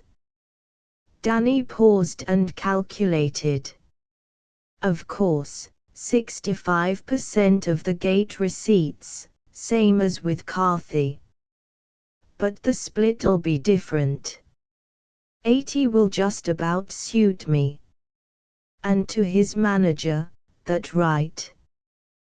The manager nodded. "Here, you, did you get that?" Kelly asked Rivera. Rivera shook his head. "Well, it is this way," Kelly exposited. "The purse'll be 65% of the gate receipts. You're a dub, and an unknown. You and Danny split, 20% going to you, and 80 to Danny. That's fair, isn't it, Roberts? Very fair, Rivera. Roberts agreed. You see, you ain't got a reputation yet. What will 65% of the gate receipts be? Rivera demanded. Oh, maybe 5,000, maybe as high as 8,000. Danny broke in to explain. Something like that. Your shell'll come to something like 1,000 or 1,600. Pretty good for taking a licking from a guy with my reputation. What do ye say? Then Rivera took their breaths away. Winner takes all, he said with finality. A dead silence prevailed. It's like candy from a baby, Danny's manager proclaimed. Danny shook his head. I've been in the game too long, he explained. I'm not casting reflections on the referee, or the present company. I'm not saying nothing about bookmakers and frame-ups that sometimes happen. But what I do say is that it's poor business for a fighter like me. I play safe. There's no telling. Maybe I break my arm, eh? Or some guy slips me a bunch of dope. He shook his head solemnly. Win or lose, 80 is my split. What do ye say, Mexican? Rivera shook his head. Danny exploded. He was getting down to brass tacks now. Why, you dirty little greaser. I've a mind to knock your block off right now. Roberts drawled his body to interposition between hostilities. Winner takes all, Rivera repeated sullenly. Why do you stand out that way? Danny asked. I can lick you, was the straight answer. Danny half started to take off his coat. But, as his manager knew, it was a grandstand play. The coat did not come off, and Danny allowed himself to be placated by the group. Everybody sympathized with him. Rivera stood alone. Look here, you little fool, Kelly took up the argument. You're nobody. We know what you've been doing the last few months, putting away little local fighters. But Danny is class. His next fight after this will be for the championship. And you're unknown. Nobody ever heard of you out of Los Angeles. They will, Rivera answered with a shrug, after this fight. You think for a second you can lick me? Danny blurted in. Rivera nodded. Oh, come, listen to reason, Kelly pleaded. Think of the advertising. I want the money, was Rivera's answer. You couldn't win from me in 1,000 years, Danny assured him. Then what are you holding out for? Rivera countered. If the money's that easy, why don't you go after it? I will, so help me. Danny cried with abrupt conviction. I'll beat you to death in the ring, my boy, you monkey in with me this way. Make out the articles, Kelly. Winner take all. Play it up in the Sportin' columns. Tell 'em it's a grudge fight. I'll show this fresh kid a few. Kelly's secretary had begun to write, when Danny interrupted. Hold on. He turned to Rivera. Waits. Ringside came the answer. Not on your life, Fresh kid.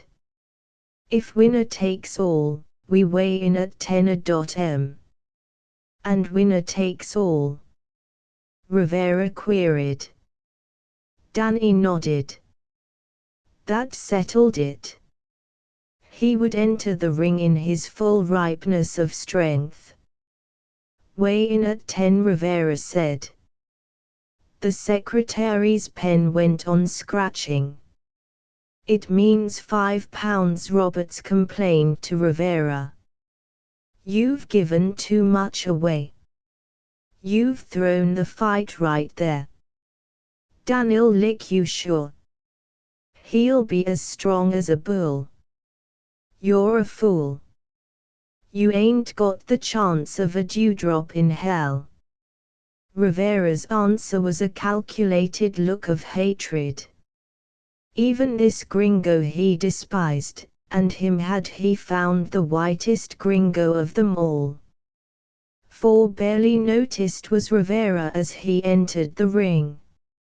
Only a very slight and very scattering ripple of half-hearted hand-clapping greeted him. The house did not believe in him. He was the lamb led to slaughter at the hands of the great Danny. Besides, the house was disappointed. It had expected a rushing battle between Danny Ward and Billy Carthy, and here it must put up with this poor little Tio. Still further, it had manifested its disapproval of the change by betting 2, and even 3-1 on Danny. And where a betting audience's money is, there is its heart. The Mexican boy sat down in his corner and waited. The slow minutes lagged by. Danny was making him wait. It was an old trick, but ever it worked on the young, new fighters. They grew frightened, sitting thus and facing their own apprehensions and a callous, tobacco-smoking audience. But for once the trick failed. Roberts was right. Rivera had no goat. He, who was more delicately coordinated, more finely nerved and strung than any of them, had no nerves of this sort. The atmosphere of foredoomed defeat in his own corner had no effect on him. His handlers were gringos and strangers. Also they were scrubs, the dirty driftage of the fight game, without honor, without efficiency. And they were chilled, as well, with certitude that theirs was the losing corner. Now you gotta be careful, Spider Haggerty warned him. Spider was his chief second. Make it last as long as you can, them's my instructions from Kelly. If you don't, the papers'll call it another bum fight and give the game a bigger black eye in Los Angeles. All of which was not encouraging. But Rivera took no notice. He despised prize fighting. It was the hated game of the hated gringo. He had taken up with it, as a chopping block for others in the training quarters, solely because he was starving. The fact that he was marvelously made for it had meant nothing. He hated it. Not until he had come into the junta, had he fought for money, and he had found the money easy. Not first among the sons of men had he been to find himself successful at a despised vocation. He did not analyze. He merely knew that he must win this fight. There could be no other outcome. For behind him, nerving him to this belief, were profounder forces than any the crowded house dreamed. Danny Ward fought for money, and for the easy ways of life that money would bring. But the things Rivera fought for burned in his brain, blazing and terrible visions, that, with eyes wide open, sitting lonely in the corner of the ring and waiting for his tricky antagonist, he saw as clearly as he had lived them. He saw the white-walled, water power factories of Rio Blanco. He saw the 6,000 workers, starved and wan, and the little children, 7 and 8 years of age, who toiled long shifts for 10 cents a day. He saw the perambulating corpses, the ghastly death's heads of men who lay bought in the die rooms. He remembered that he had heard his father call the die rooms the suicide holes where a year was death. He saw the little patio, and his mother cooking and mwaling at crude housekeeping and finding time to caress and love him. And his father he saw, large, big-mustached and deep-chested, kindly above all men, who loved all men and whose heart was so large that there was love to overflowing still left for the mother and the little muchacho playing in the corner of the patio. In those days his name had not been Felipe Rivera. It had been Fernandez, his father's and mother's name. Him had they called Juan. Later, he had changed it himself, for he had found the name of Fernandez hated by prefects of police, jefes politicos, and rurals. Big, hearty Joaquin Fernandez. A large place he occupied in Rivera's visions. He had not understood at the time, but looking back he could understand. He could see him setting type in the little printer, or scribbling endless hasty, nervous lines on the much cluttered desk. And he could see the strange evenings, when workmen, coming secretly in the dark like men who did ill deeds, met with his father and talked long hours where he, the muchacho, lay not always asleep in the corner. As from a remote distance he could hear Spider Haggerty saying to him, "No laying down at the start. Them's instructions. Take a beatin' and earn your dough." 10 minutes had passed, and he still sat in his corner. There were no signs of Danny, who was evidently playing the trick to the limit. But more visions burned before the eye of Rivera's memory.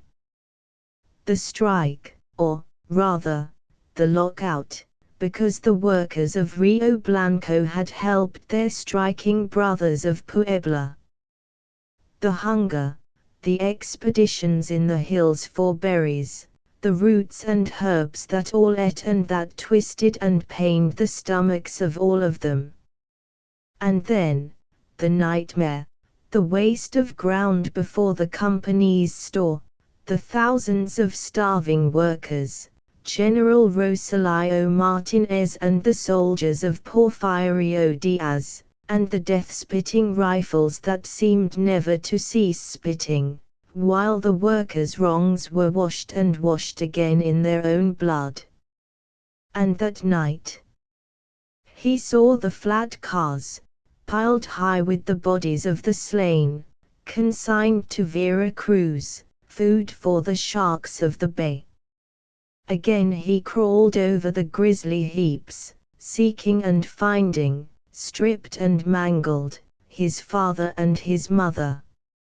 His mother he especially remembered, only her face projecting, her body burdened by the weight of dozens of bodies.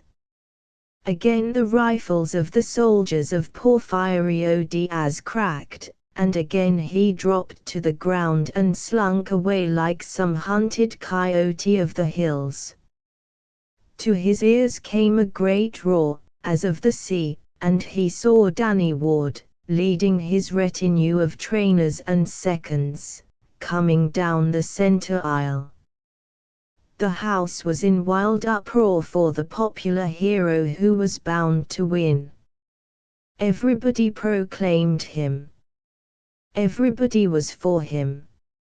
Even Rivera's own seconds warmed to something akin to cheerfulness when Danny ducked jauntily through the ropes and entered the ring. His face continually spread to an unending succession of smiles, and when Danny smiled he smiled in every feature, even to the laughter wrinkles of the corners of the eyes and into the depths of the eyes themselves.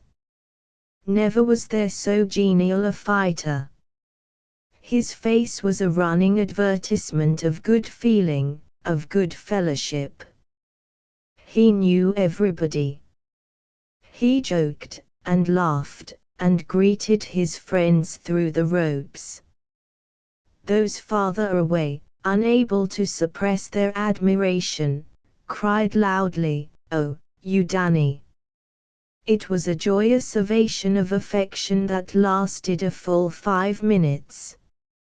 Rivera was disregarded. For all that the audience noticed, he did not exist. Spider Lagarty's bloated face bent down close to his. "No gettin' scared," the spider warned. "And remember instructions. You gotta last. No laying down. If you lay down, we got instructions to beat you up in the dressing rooms.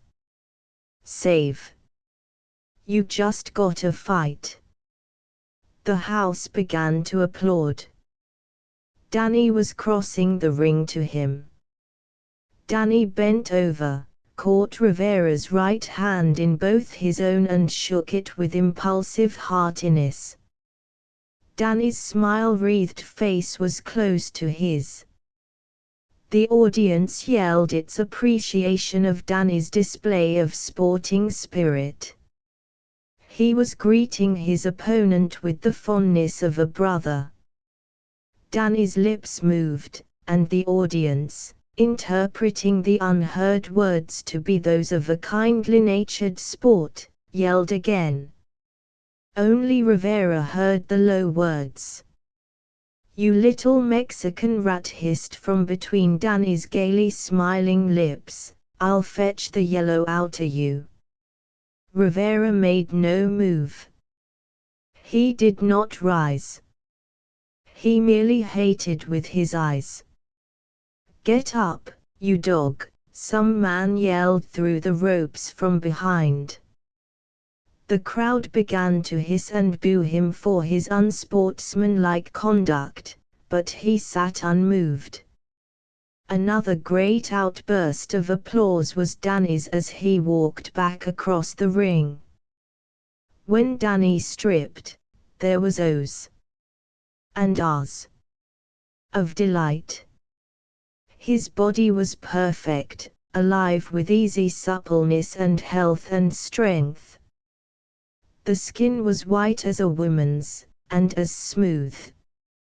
All grace, and resilience, and power resided therein.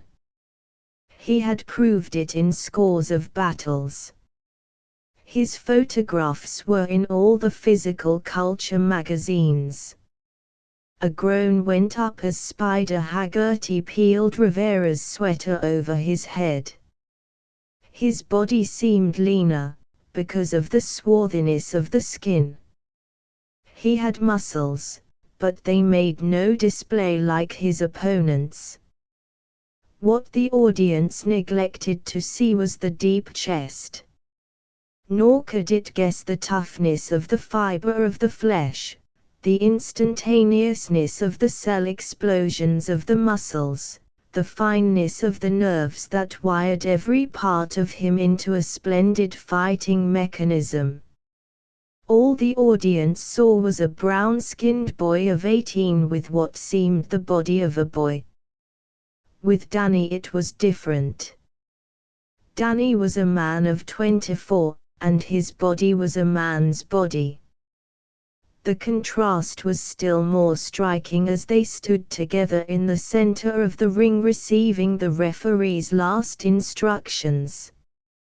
Rivera noticed Roberts sitting directly behind the newspaper men. He was drunker than usual, and his speech was correspondingly slower.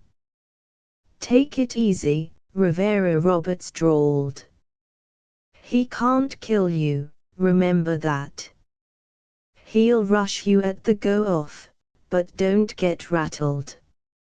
You just stall, and clinch. He can't hurt cover up, much. Just make believe to yourself that he's chopping out on you at the trainin' quarters." Rivera made no sign that he had heard. "Sullen little devil," Roberts muttered to the man next to him. "He always was that way." But Rivera forgot to look his usual hatred. A vision of countless rifles blinded his eyes. Every face in the audience, far as he could see, to the high-dollar seats, was transformed into a rifle. And he saw the long Mexican border arid and sun-washed and aching, and along it he saw the ragged bands that delayed only for the guns. Back in his corner he waited, standing up. His seconds had crawled out through the ropes, taking the canvas stool with them. Diagonally across the squared ring, Danny faced him. The gong struck, and the battle was on. The audience howled its delight. Never had it seen a battle open more convincingly. The papers were right. It was a grudge fight. 3/4 of the distance Danny covered in the rush to get together, his intention to eat up the Mexican lad plainly advertised. He assailed with not one blow, nor two, nor a dozen. He was a gyroscope of blows, a whirlwind of destruction. Rivera was nowhere. He was overwhelmed, buried beneath avalanches of punches delivered from every angle and position by a past master in the art. He was overborne, swept back against the ropes, separated by the referee, and swept back against the ropes again. It was not a fight. It was a slaughter, a massacre. Any audience, save a prize-fighting one, would have exhausted its emotions in that first minute. Danny was certainly showing what he could do, a splendid exhibition. Such was the certainty of the audience, as well as its excitement and favoritism, that it failed to take notice that the Mexican still stayed on his feet. It forgot Rivera. It rarely saw him, so closely was he enveloped in Danny's man-eating attack. A minute of this went by, and 2 minutes. Then, in a separation, it caught a clear glimpse of the Mexican. His lip was cut, his nose was bleeding. As he turned and staggered into a clinch, the welts of oozing blood, from his contacts with the ropes, showed in red bars across his back. But what the audience did not notice was that his chest was not heaving and that his eyes were coldly burning as ever. Too many aspiring champions, in the cruel welter of the training camps, had practiced this man-eating attack on him. He had learned to live through for a compensation of from $50 a go up to $15 a week, a hard school, and he was schooled hard. Then happened the amazing thing. The whirling, blurring mix-up ceased suddenly. Rivera stood alone. Danny, the redoubtable Danny, lay on his back. His body quivered as consciousness strove to return to it. He had not staggered and sunk down, nor had he gone over in a long slumping fall. The right hook of Rivera had dropped him in midair with the abruptness of death. The referee shoved Rivera back with one hand, and stood over the fallen gladiator counting the seconds. It is the custom of prize fighting audiences to cheer a clean knockdown blow. But this audience did not cheer. The thing had been too unexpected. It watched the toll of the seconds in tense silence, and through this silence the voice of Roberts rose exultantly, "I told you he was a two-handed fighter." By the fifth second, Danny was rolling over on his face, and when 7 was counted, he rested on one knee, ready to rise after the count of 9 and before the count of 10. If his knee still touched the floor at 10, he was considered down and also out. The instant his knee left the floor, he was considered up, and in that instant it was Rivera's right to try and put him down again. Rivera took no chances. The moment that knee left the floor, he would strike again. He circled around, but the referee circled in between, and Rivera knew that the seconds he counted were very slow. All gringos were against him, even the referee. At 9 the referee gave Rivera a sharp thrust back. It was unfair, but it enabled Danny to rise, the smile back on his lips.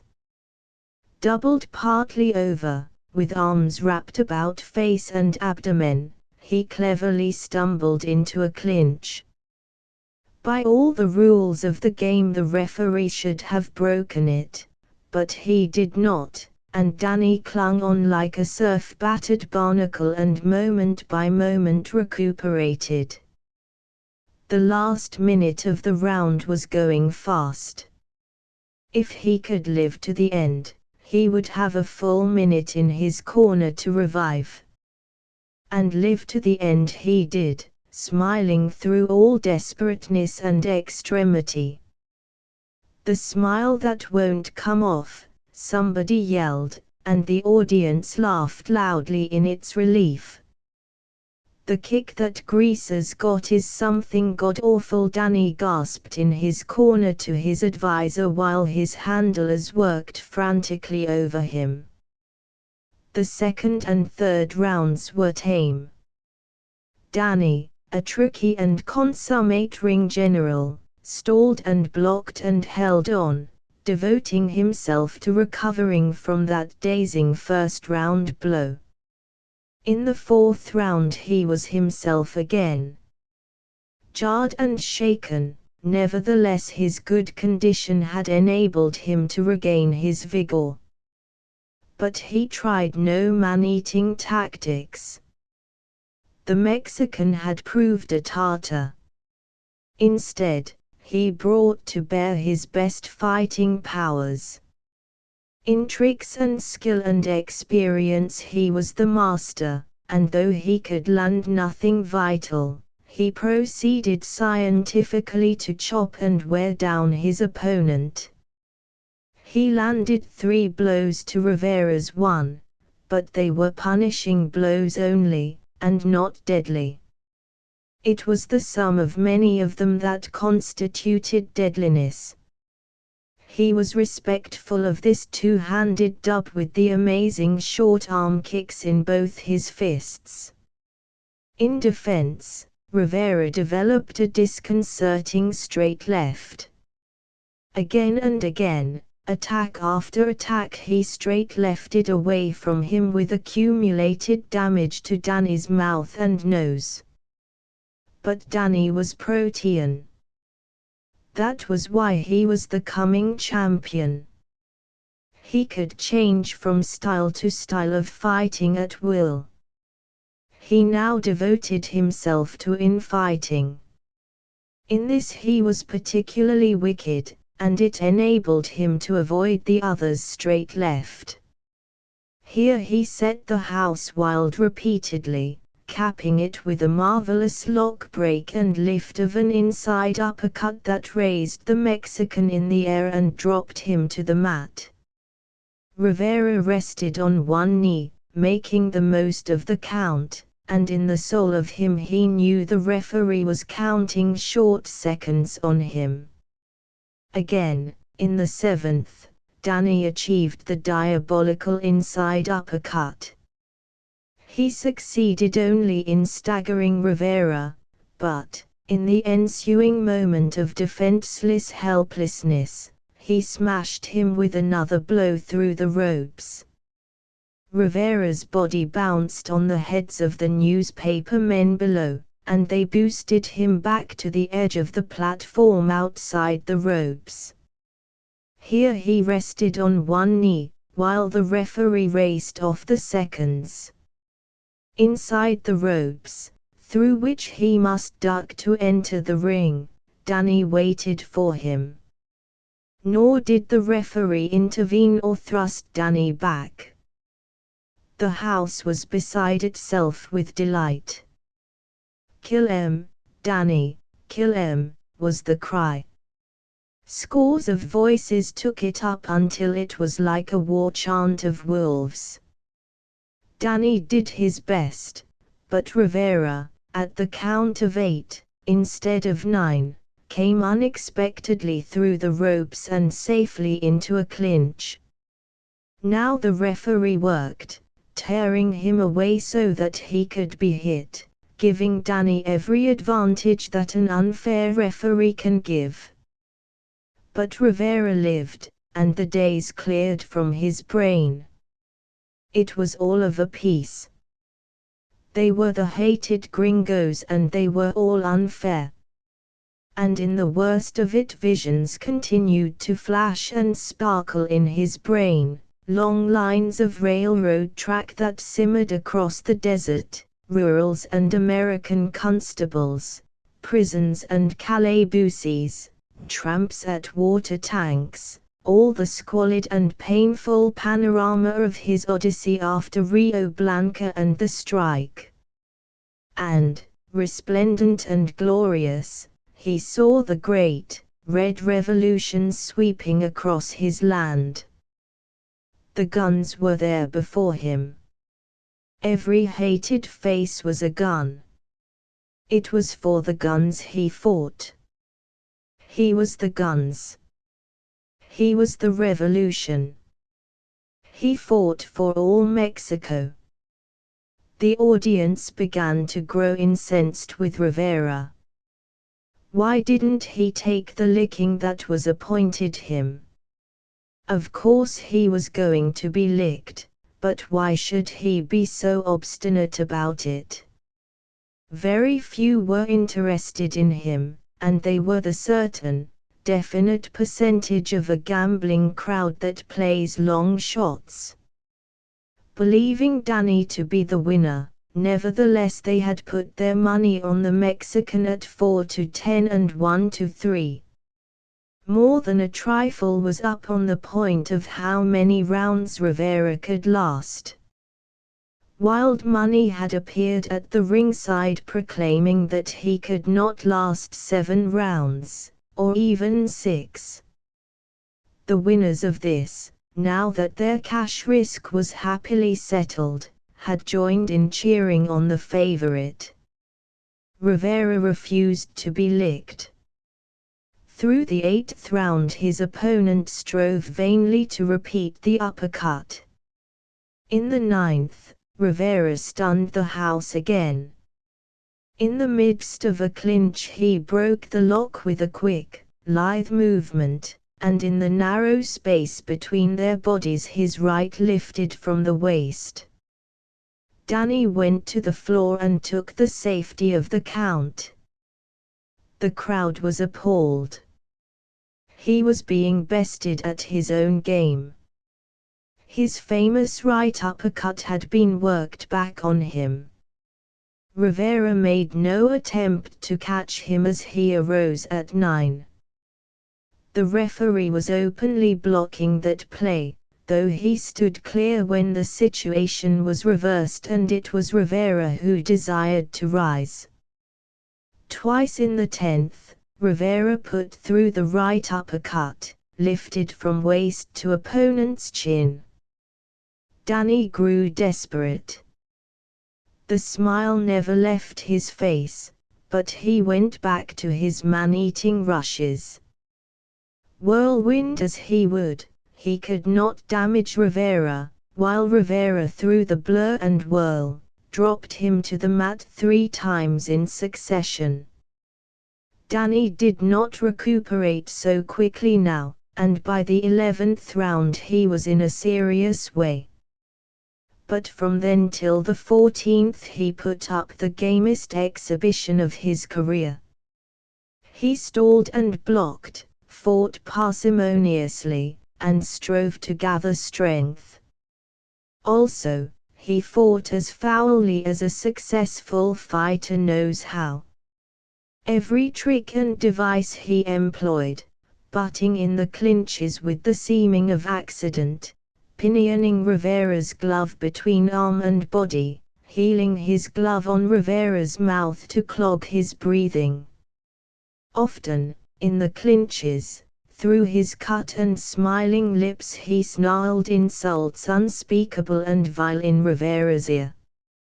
Everybody, from the referee to the house, was with Danny and was helping Danny. And they knew what he had in mind.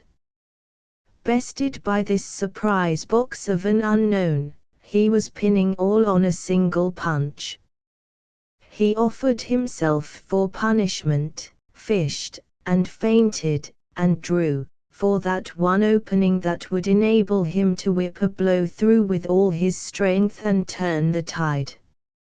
As another and greater fighter had done before him, he might do a right and left, to solar plexus and across the jaw.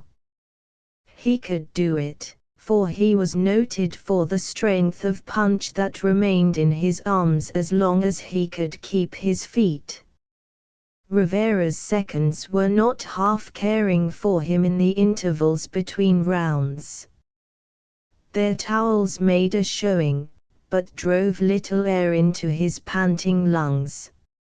Spider Haggerty talked advice to him, but Rivera knew it was wrong advice. Everybody was against him. He was surrounded by treachery. In the 14th round he put Danny down again, and himself stood resting, hands dropped at side, while the referee counted. In the other corner Rivera had been noting suspicious whisperings. He saw Michael Kelly make his way to Roberts and bend and whisper. Rivera's ears were a cat's, desert-trained, and he caught snatches of what was said. He wanted to hear more, and when his opponent arose he maneuvered the fight into a clinch over against the ropes. He could hear Michael, while Roberts nodded. Danny's got to win, I stand to lose a mint, I've got a ton of money covered, my own. If he lasts the 15th I'm bust, the boy'll mind you. Put something across. And thereafter Rivera saw no more visions. They were trying to job him. Once again he dropped Danny and stood resting, his hands at his slide. Roberts stood up. That settled him, he said. Go to your corner. He spoke with authority, as he had often spoken to Rivera at the training quarters. But Rivera looked hatred at him and waited for Danny to rise. Back in his corner in the minute interval, Kelly, the promoter, came and talked to Rivera. Throw it, damn you, he rasped in a harsh low voice. You gotta lay down, Rivera. Stick with me and I'll make your future. I'll let you lick Danny next time.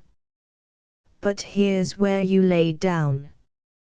Rivera showed with his eyes that he heard, but he made neither sign of assent nor dissent. Why don't you speak?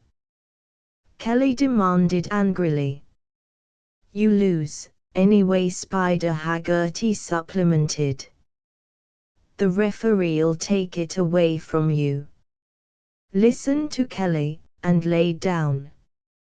Lay down, Kid Kelly pleaded, and I'll help you to the championship. Rivera did not answer. I will, so help me, kid. At the strike of the gong, Rivera sensed something impending. The house did not. Whatever it was there inside the ring with him and very close. Danny's earlier surety seemed returned to him. The confidence of his advance frightened Rivera. Some trick was about to be worked. Danny rushed, but Rivera refused the encounter. He sidestepped away into safety. What the other wanted was a clinch. It was in some way necessary to the trick. Rivera backed and circled away, yet he knew, sooner or later, the clinch and the trick would come. Desperately he resolved to draw it. He made as if to effect the clinch with Danny's next rush.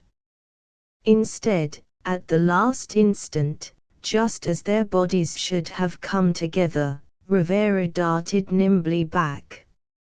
And in the same instant Danny's corner raised a cry of foul. Rivera had fooled them. The referee paused irresolutely. The decision that trembled on his lips was never uttered, for a shrill, boy's voice from the gallery piped, "Raw work." Danny cursed Rivera openly, and forced him, while Rivera danced away. Also, Rivera made up his mind to strike no more blows at the body. In this he threw away half his chance of winning, but he knew if he was to win at all it was with the outfighting that remained to him. Given the least opportunity, they would lie a foul on him. Danny threw all caution to the winds. For 2 rounds he tore after and into the boy who dared not meet him at close quarters. Rivera was struck again and again. He took blows by the dozens to avoid the perilous clinch. During this supreme final rally of Danny's, the audience rose to its feet and went mad. It did not understand. All it could see was that its favorite was winning, after all. "Why don't you fight?" it demanded wrathfully of Rivera. "You're yellow. You're yellow. Open up, you cur. Open up. Kill him, Danny. Kill him. You sure got him. Kill him." In all the house, bar none, Rivera was the only cold man. By temperament and blood he was the hottest passion there, but he had gone through such vastly greater heats that this collective passion of 10,000 throats, rising surge on surge, was to his brain no more than the velvet cool of a summer twilight. Into the 17th round Danny carried his rally. Rivera, under a heavy blow, drooped and sagged. His hands dropped helplessly as he reeled backward. Danny thought it was his chance. The boy was at his mercy. Thus Rivera, feigning, caught him off his guard, lashing out a clean drive to the mouth. Danny went down. When he arose, Rivera felled him with a down chop of the right on neck and jaw. 3 times he repeated this. It was impossible for any referee to call these blows foul. "Oh, Bill! Bill!" Kelly pleaded to the referee. "I can't," that official lamented back. "He won't give me a chance." Danny, battered and heroic, still kept coming up. Kelly and others near to the ring began to cry out to the police to stop it, though Danny's corner refused to throw in the towel. Rivera saw the fat police captain starting awkwardly to climb through the ropes, and was not sure what it meant. There were so many ways of cheating in this game of the gringos. Danny, on his feet, tottered groggily and helplessly before him. The referee and the captain were both reaching for Rivera when he struck the last blow. There was no need to stop the fight, for Danny did not rise. "Count!" Rivera cried hoarsely to the referee. And when the count was finished, Danny's seconds gathered him up and carried him to his corner. "Who wins?" Rivera demanded. Reluctantly, the referee caught his gloved hand and held it aloft. There were no congratulations for Rivera. He walked to his corner unattended, where his seconds had not yet placed his stool. He leaned backward on the ropes and looked his hatred at them, swept it on and about him till the whole 10,000 gringos were included. His knees trembled under him, and he was sobbing from exhaustion. Before his eyes the hated faces swayed back and forth in the giddiness of nausea. Then he remembered they were the guns. The guns were his. The revolution could go on. Asterisk asterisk asterisk end of the Project Gutenberg ebook The Nightborn asterisk asterisk asterisk updated editions will replace the previous one. The old editions will be renamed. Creating the works from print editions not protected by U.S. copyright law means that no one owns a United States copyright in these works, so the Foundation, and you, can copy and distribute it in the United States without permission and without paying copyright royalties. Special rules, set forth in the general terms of use part of this license, apply to copying and distributing Project Gutenberg trademark symbol electronic works to protect the Project Gutenberg trademark symbol concept and trademark. Project Gutenberg is a registered trademark, and may not be used if you charge for an ebook, except by following the terms of the trademark license, including paying royalties for use of the Project Gutenberg trademark. If you do not charge anything for copies of this ebook, complying with the trademark license is very easy. You may use this ebook for nearly any purpose such as creation of derivative works, reports, performances and research. Project Gutenberg ebooks may be modified and printed and given away. You may do practically anything in the United States with ebooks not protected by U.S. copyright law. Redistribution is subject to the trademark license, especially commercial redistribution. Start, Full license. The full Project Gutenberg license. Please read this before you distribute or use this work to protect the Project Gutenberg trademark symbol mission of promoting the free distribution of electronic works. By using or distributing this work, or any other work associated in any way with the phrase Project Gutenberg, you agree to comply with all the terms of the full Project Gutenberg trademark symbol license available with this file or online at www.gutenberg.org/license. Section 1. General Terms of Use and Redistributing Project Gutenberg Trademark Symbol Electronic Works 1.0.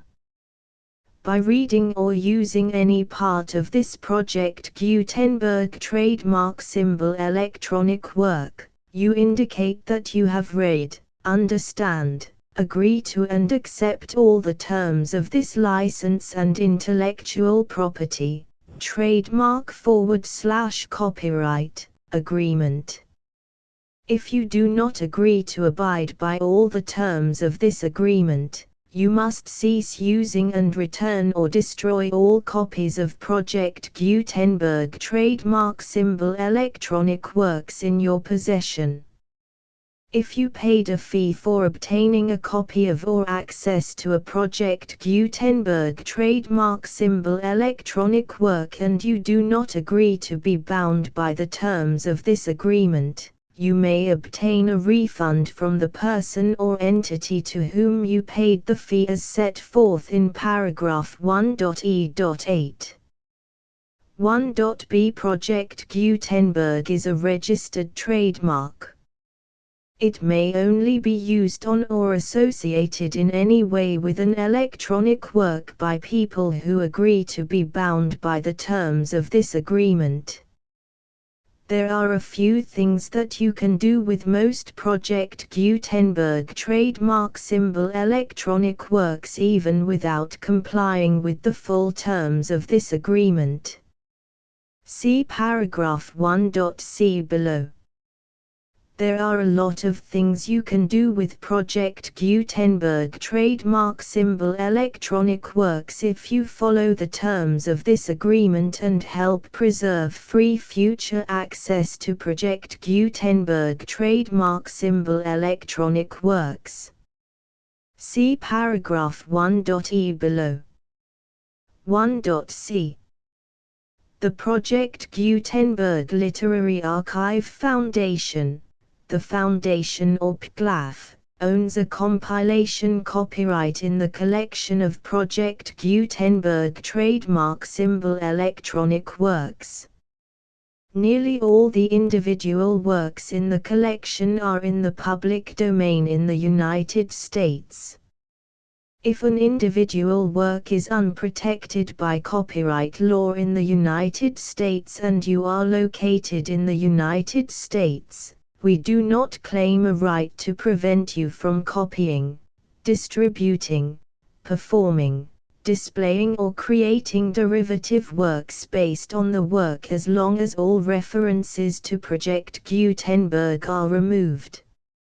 Of course, we hope that you will support the Project Gutenberg trademark symbol mission of promoting free access to electronic works by freely sharing Project Gutenberg trademark symbol works in compliance with the terms of this agreement for keeping the Project Gutenberg trademark symbol name associated with the work. You can easily comply with the terms of this agreement by keeping this work in the same format with its attached full Project Gutenberg trademark symbol license when you share it without charge with others. 1.d. The copyright laws of the place where you are located also govern what you can do with this work. Copyright laws in most countries are in a constant state of change. If you are outside the United States, Check the laws of your country in addition to the terms of this agreement before downloading, copying, displaying, performing, distributing or creating derivative works based on this work or any other Project Gutenberg trademark symbol work. The Foundation makes no representations concerning the copyright status of any work in any country other than the United States. 1.e Unless you have removed all references to Project Gutenberg, 1.e.1. The following sentence, with active links to, or other immediate access to, the full Project Gutenberg trademark symbol license must appear prominently whenever any copy of a Project Gutenberg trademark symbol work, any work on which the phrase Project Gutenberg appears, or with which the phrase Project Gutenberg is associated, is accessed, displayed, performed, viewed, copied or distributed. This ebook is for the use of anyone anywhere in the United States and most other parts of the world at no cost and with almost no restrictions whatsoever. You may copy it, give it away or reuse it under the terms of the Project Gutenberg license included with this ebook or online at www.gutenberg.org. If you are not located in the United States, you will have to check the laws of the country where you are located before using this ebook. 1.e.2. If an individual Project Gutenberg trademark symbol electronic work is derived from texts not protected by U.S. copyright law, does not contain a notice indicating that it is posted with permission of the copyright holder, the work can be copied and distributed to anyone in the United States without paying any fees or charges. If you are redistributing or providing access to a work with the phrase Project Gutenberg associated with or appearing on the work, you must comply either with the requirements of paragraphs 1.e.1 through 1.e.7 or obtain permission for the use of the work and the Project Gutenberg trademark symbol trademark as set forth in paragraphs 1.e.8 or 1.e.9. 1.e.3. If an individual Project Gutenberg trademark symbol electronic work is posted with the permission of the copyright holder, your use and distribution must comply with both paragraphs 1.e.1 through 1.e.7 and any additional terms imposed by the copyright holder. Additional terms will be linked to the Project Gutenberg trademark symbol license for all works posted with the permission of the copyright holder found at the beginning of this work. 1.e.4. Do not unlink or detach or remove the full Project Gutenberg trademark symbol license terms from this work, or any files containing a part of this work or any other work associated with Project Gutenberg trademark symbol. 1.e.5. Do not copy, display, perform, distribute or redistribute this electronic work, or any part of this electronic work, without prominently displaying the sentence set forth in paragraph 1.e.1 with active links or immediate access to the full terms of the Project Gutenberg trademark symbol license. 1.e.6. You may convert to and distribute this work in any binary, compressed, marked up, non-proprietary or proprietary form, including any word processing or hypertext form. However, If you provide access to or distribute copies of a Project Gutenberg trademark symbol work in a format other than plain vanilla ASCII or other format used in the official version posted on the official Project Gutenberg trademark symbol website, www.gutenberg.org, you must, at no additional cost, fee or expense to the user, provide a copy, a means of exporting a copy, or a means of obtaining a copy upon request, of the work in its original plain vanilla ASCII or other form. Any alternate format must include the full Project Gutenberg trademark symbol license as specified in paragraph 1.e.1. 1.e.7. Do not charge a fee for access to, viewing, displaying, performing, copying or distributing any Project Gutenberg trademark symbol works unless you comply with paragraph 1.e.8 or 1.e.9. 1.e.8. You may charge a reasonable fee for copies of or providing access to or distributing Project Gutenberg trademark symbol electronic works provided that you pay a royalty fee of 20% of the gross profits you derive from the use of Project Gutenberg trademark symbol works calculated using the method you already use to calculate your applicable taxes. The fee is owed to the owner of the Project Gutenberg trademark symbol trademark, but he has agreed to donate royalties under this paragraph to the Project Gutenberg Literary Archive Foundation. Royalty payments must be paid within 60 days following each date on which you prepare, or are legally required to prepare, your periodic tax returns.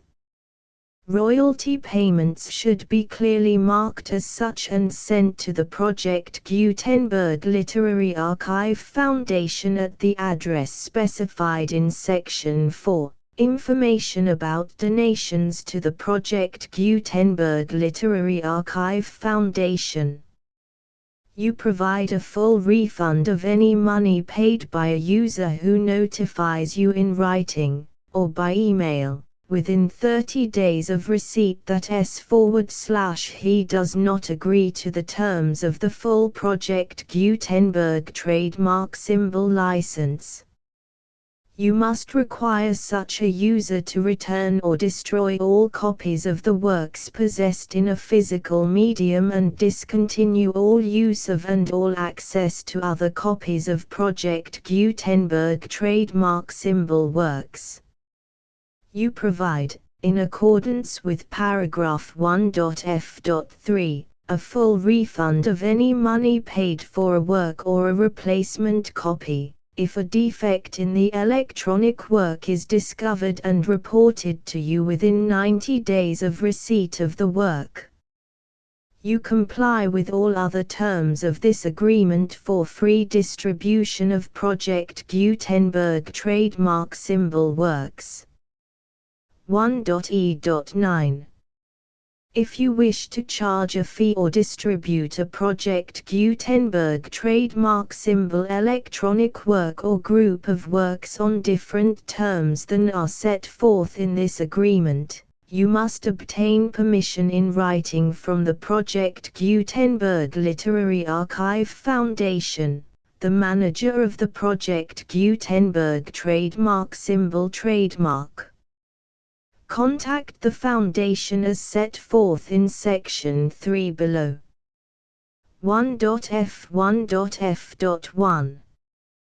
Project Gutenberg volunteers and employees expend considerable effort to identify, do copyright research on, transcribe and proofread works not protected by U.S. copyright law in creating the Project Gutenberg trademark symbol collection. Despite these efforts, Project Gutenberg trademark symbol electronic works, and the medium on which they may be stored, may contain defects such as, but not limited to, incomplete, inaccurate or corrupt data, transcription errors, a copyright or other intellectual property infringement, a defective or damaged disk or other medium, a computer virus, or computer codes that damage or cannot be read by your equipment. 1.f.2 Limited warranty. Disclaimer of damages, except for the right of replacement or refund described in paragraph 1.f.3. The Project Gutenberg Literary Archive Foundation, the owner of the Project Gutenberg trademark symbol trademark, and any other party distributing a Project Gutenberg trademark symbol electronic work under this agreement, disclaim all liability to you for damages, costs and expenses, including legal fees. You agree that you have no remedies for negligence, strict liability, breach of warranty or breach of contract except those provided in paragraph 1.f.3. You agree that the Foundation, the trademark owner, and any distributor under this agreement will not be liable to you for actual, direct, indirect, consequential, punitive or incidental damages even if you give notice of the possibility of such damage. 1.f.3 Limited right of replacement or refund. If you discover a defect in this electronic work within 90 days of receiving it, you can receive a refund of the money, if any, you paid for it by sending a written explanation to the person you received the work from.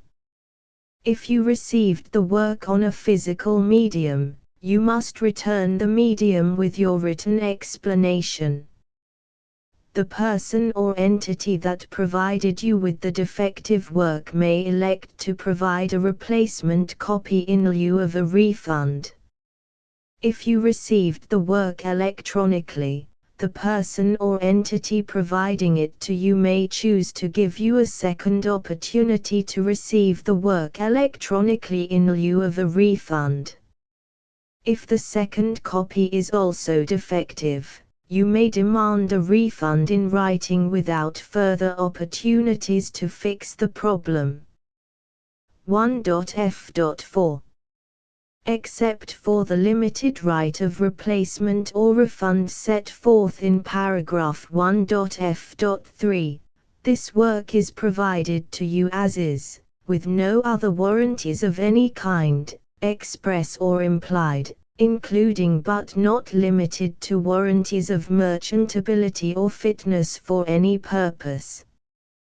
1.f.5 Some states do not allow disclaimers of certain implied warranties or the exclusion or limitation of certain types of damages. If any disclaimer or limitation set forth in this agreement violates the law of the state applicable to this agreement, the agreement shall be interpreted to make the maximum disclaimer or limitation permitted by the applicable state law. The invalidity or unenforceability of any provision of this agreement shall not void the remaining provisions.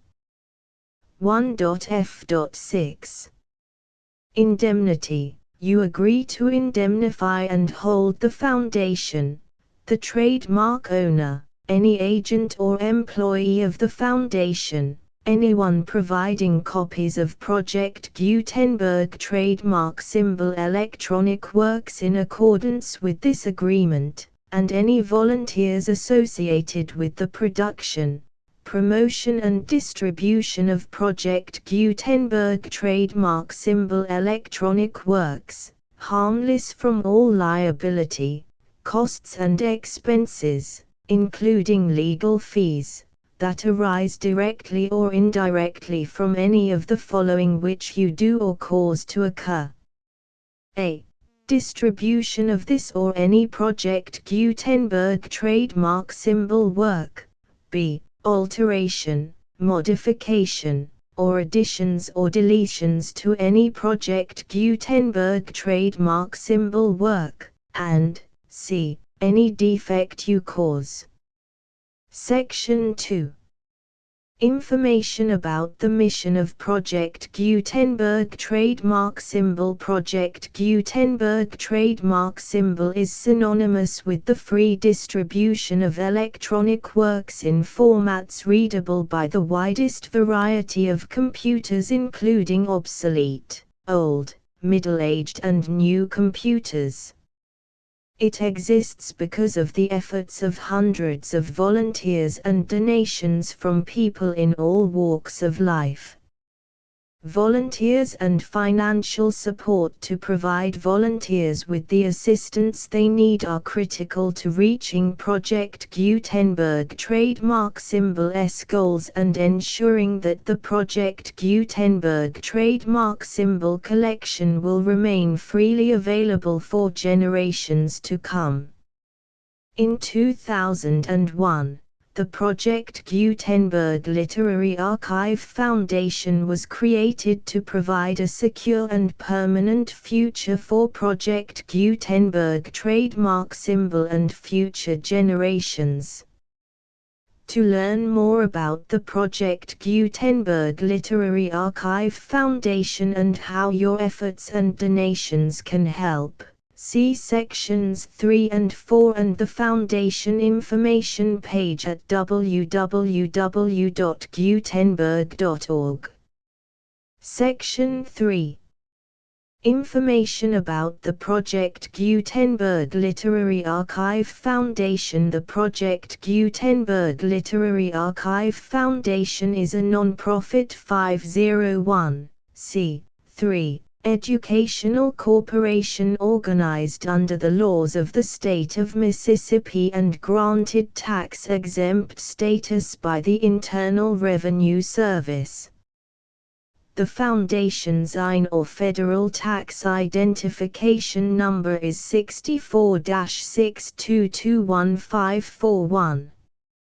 Contributions to the Project Gutenberg Literary Archive Foundation are tax-deductible to the full extent permitted by U.S. federal laws and your state's laws.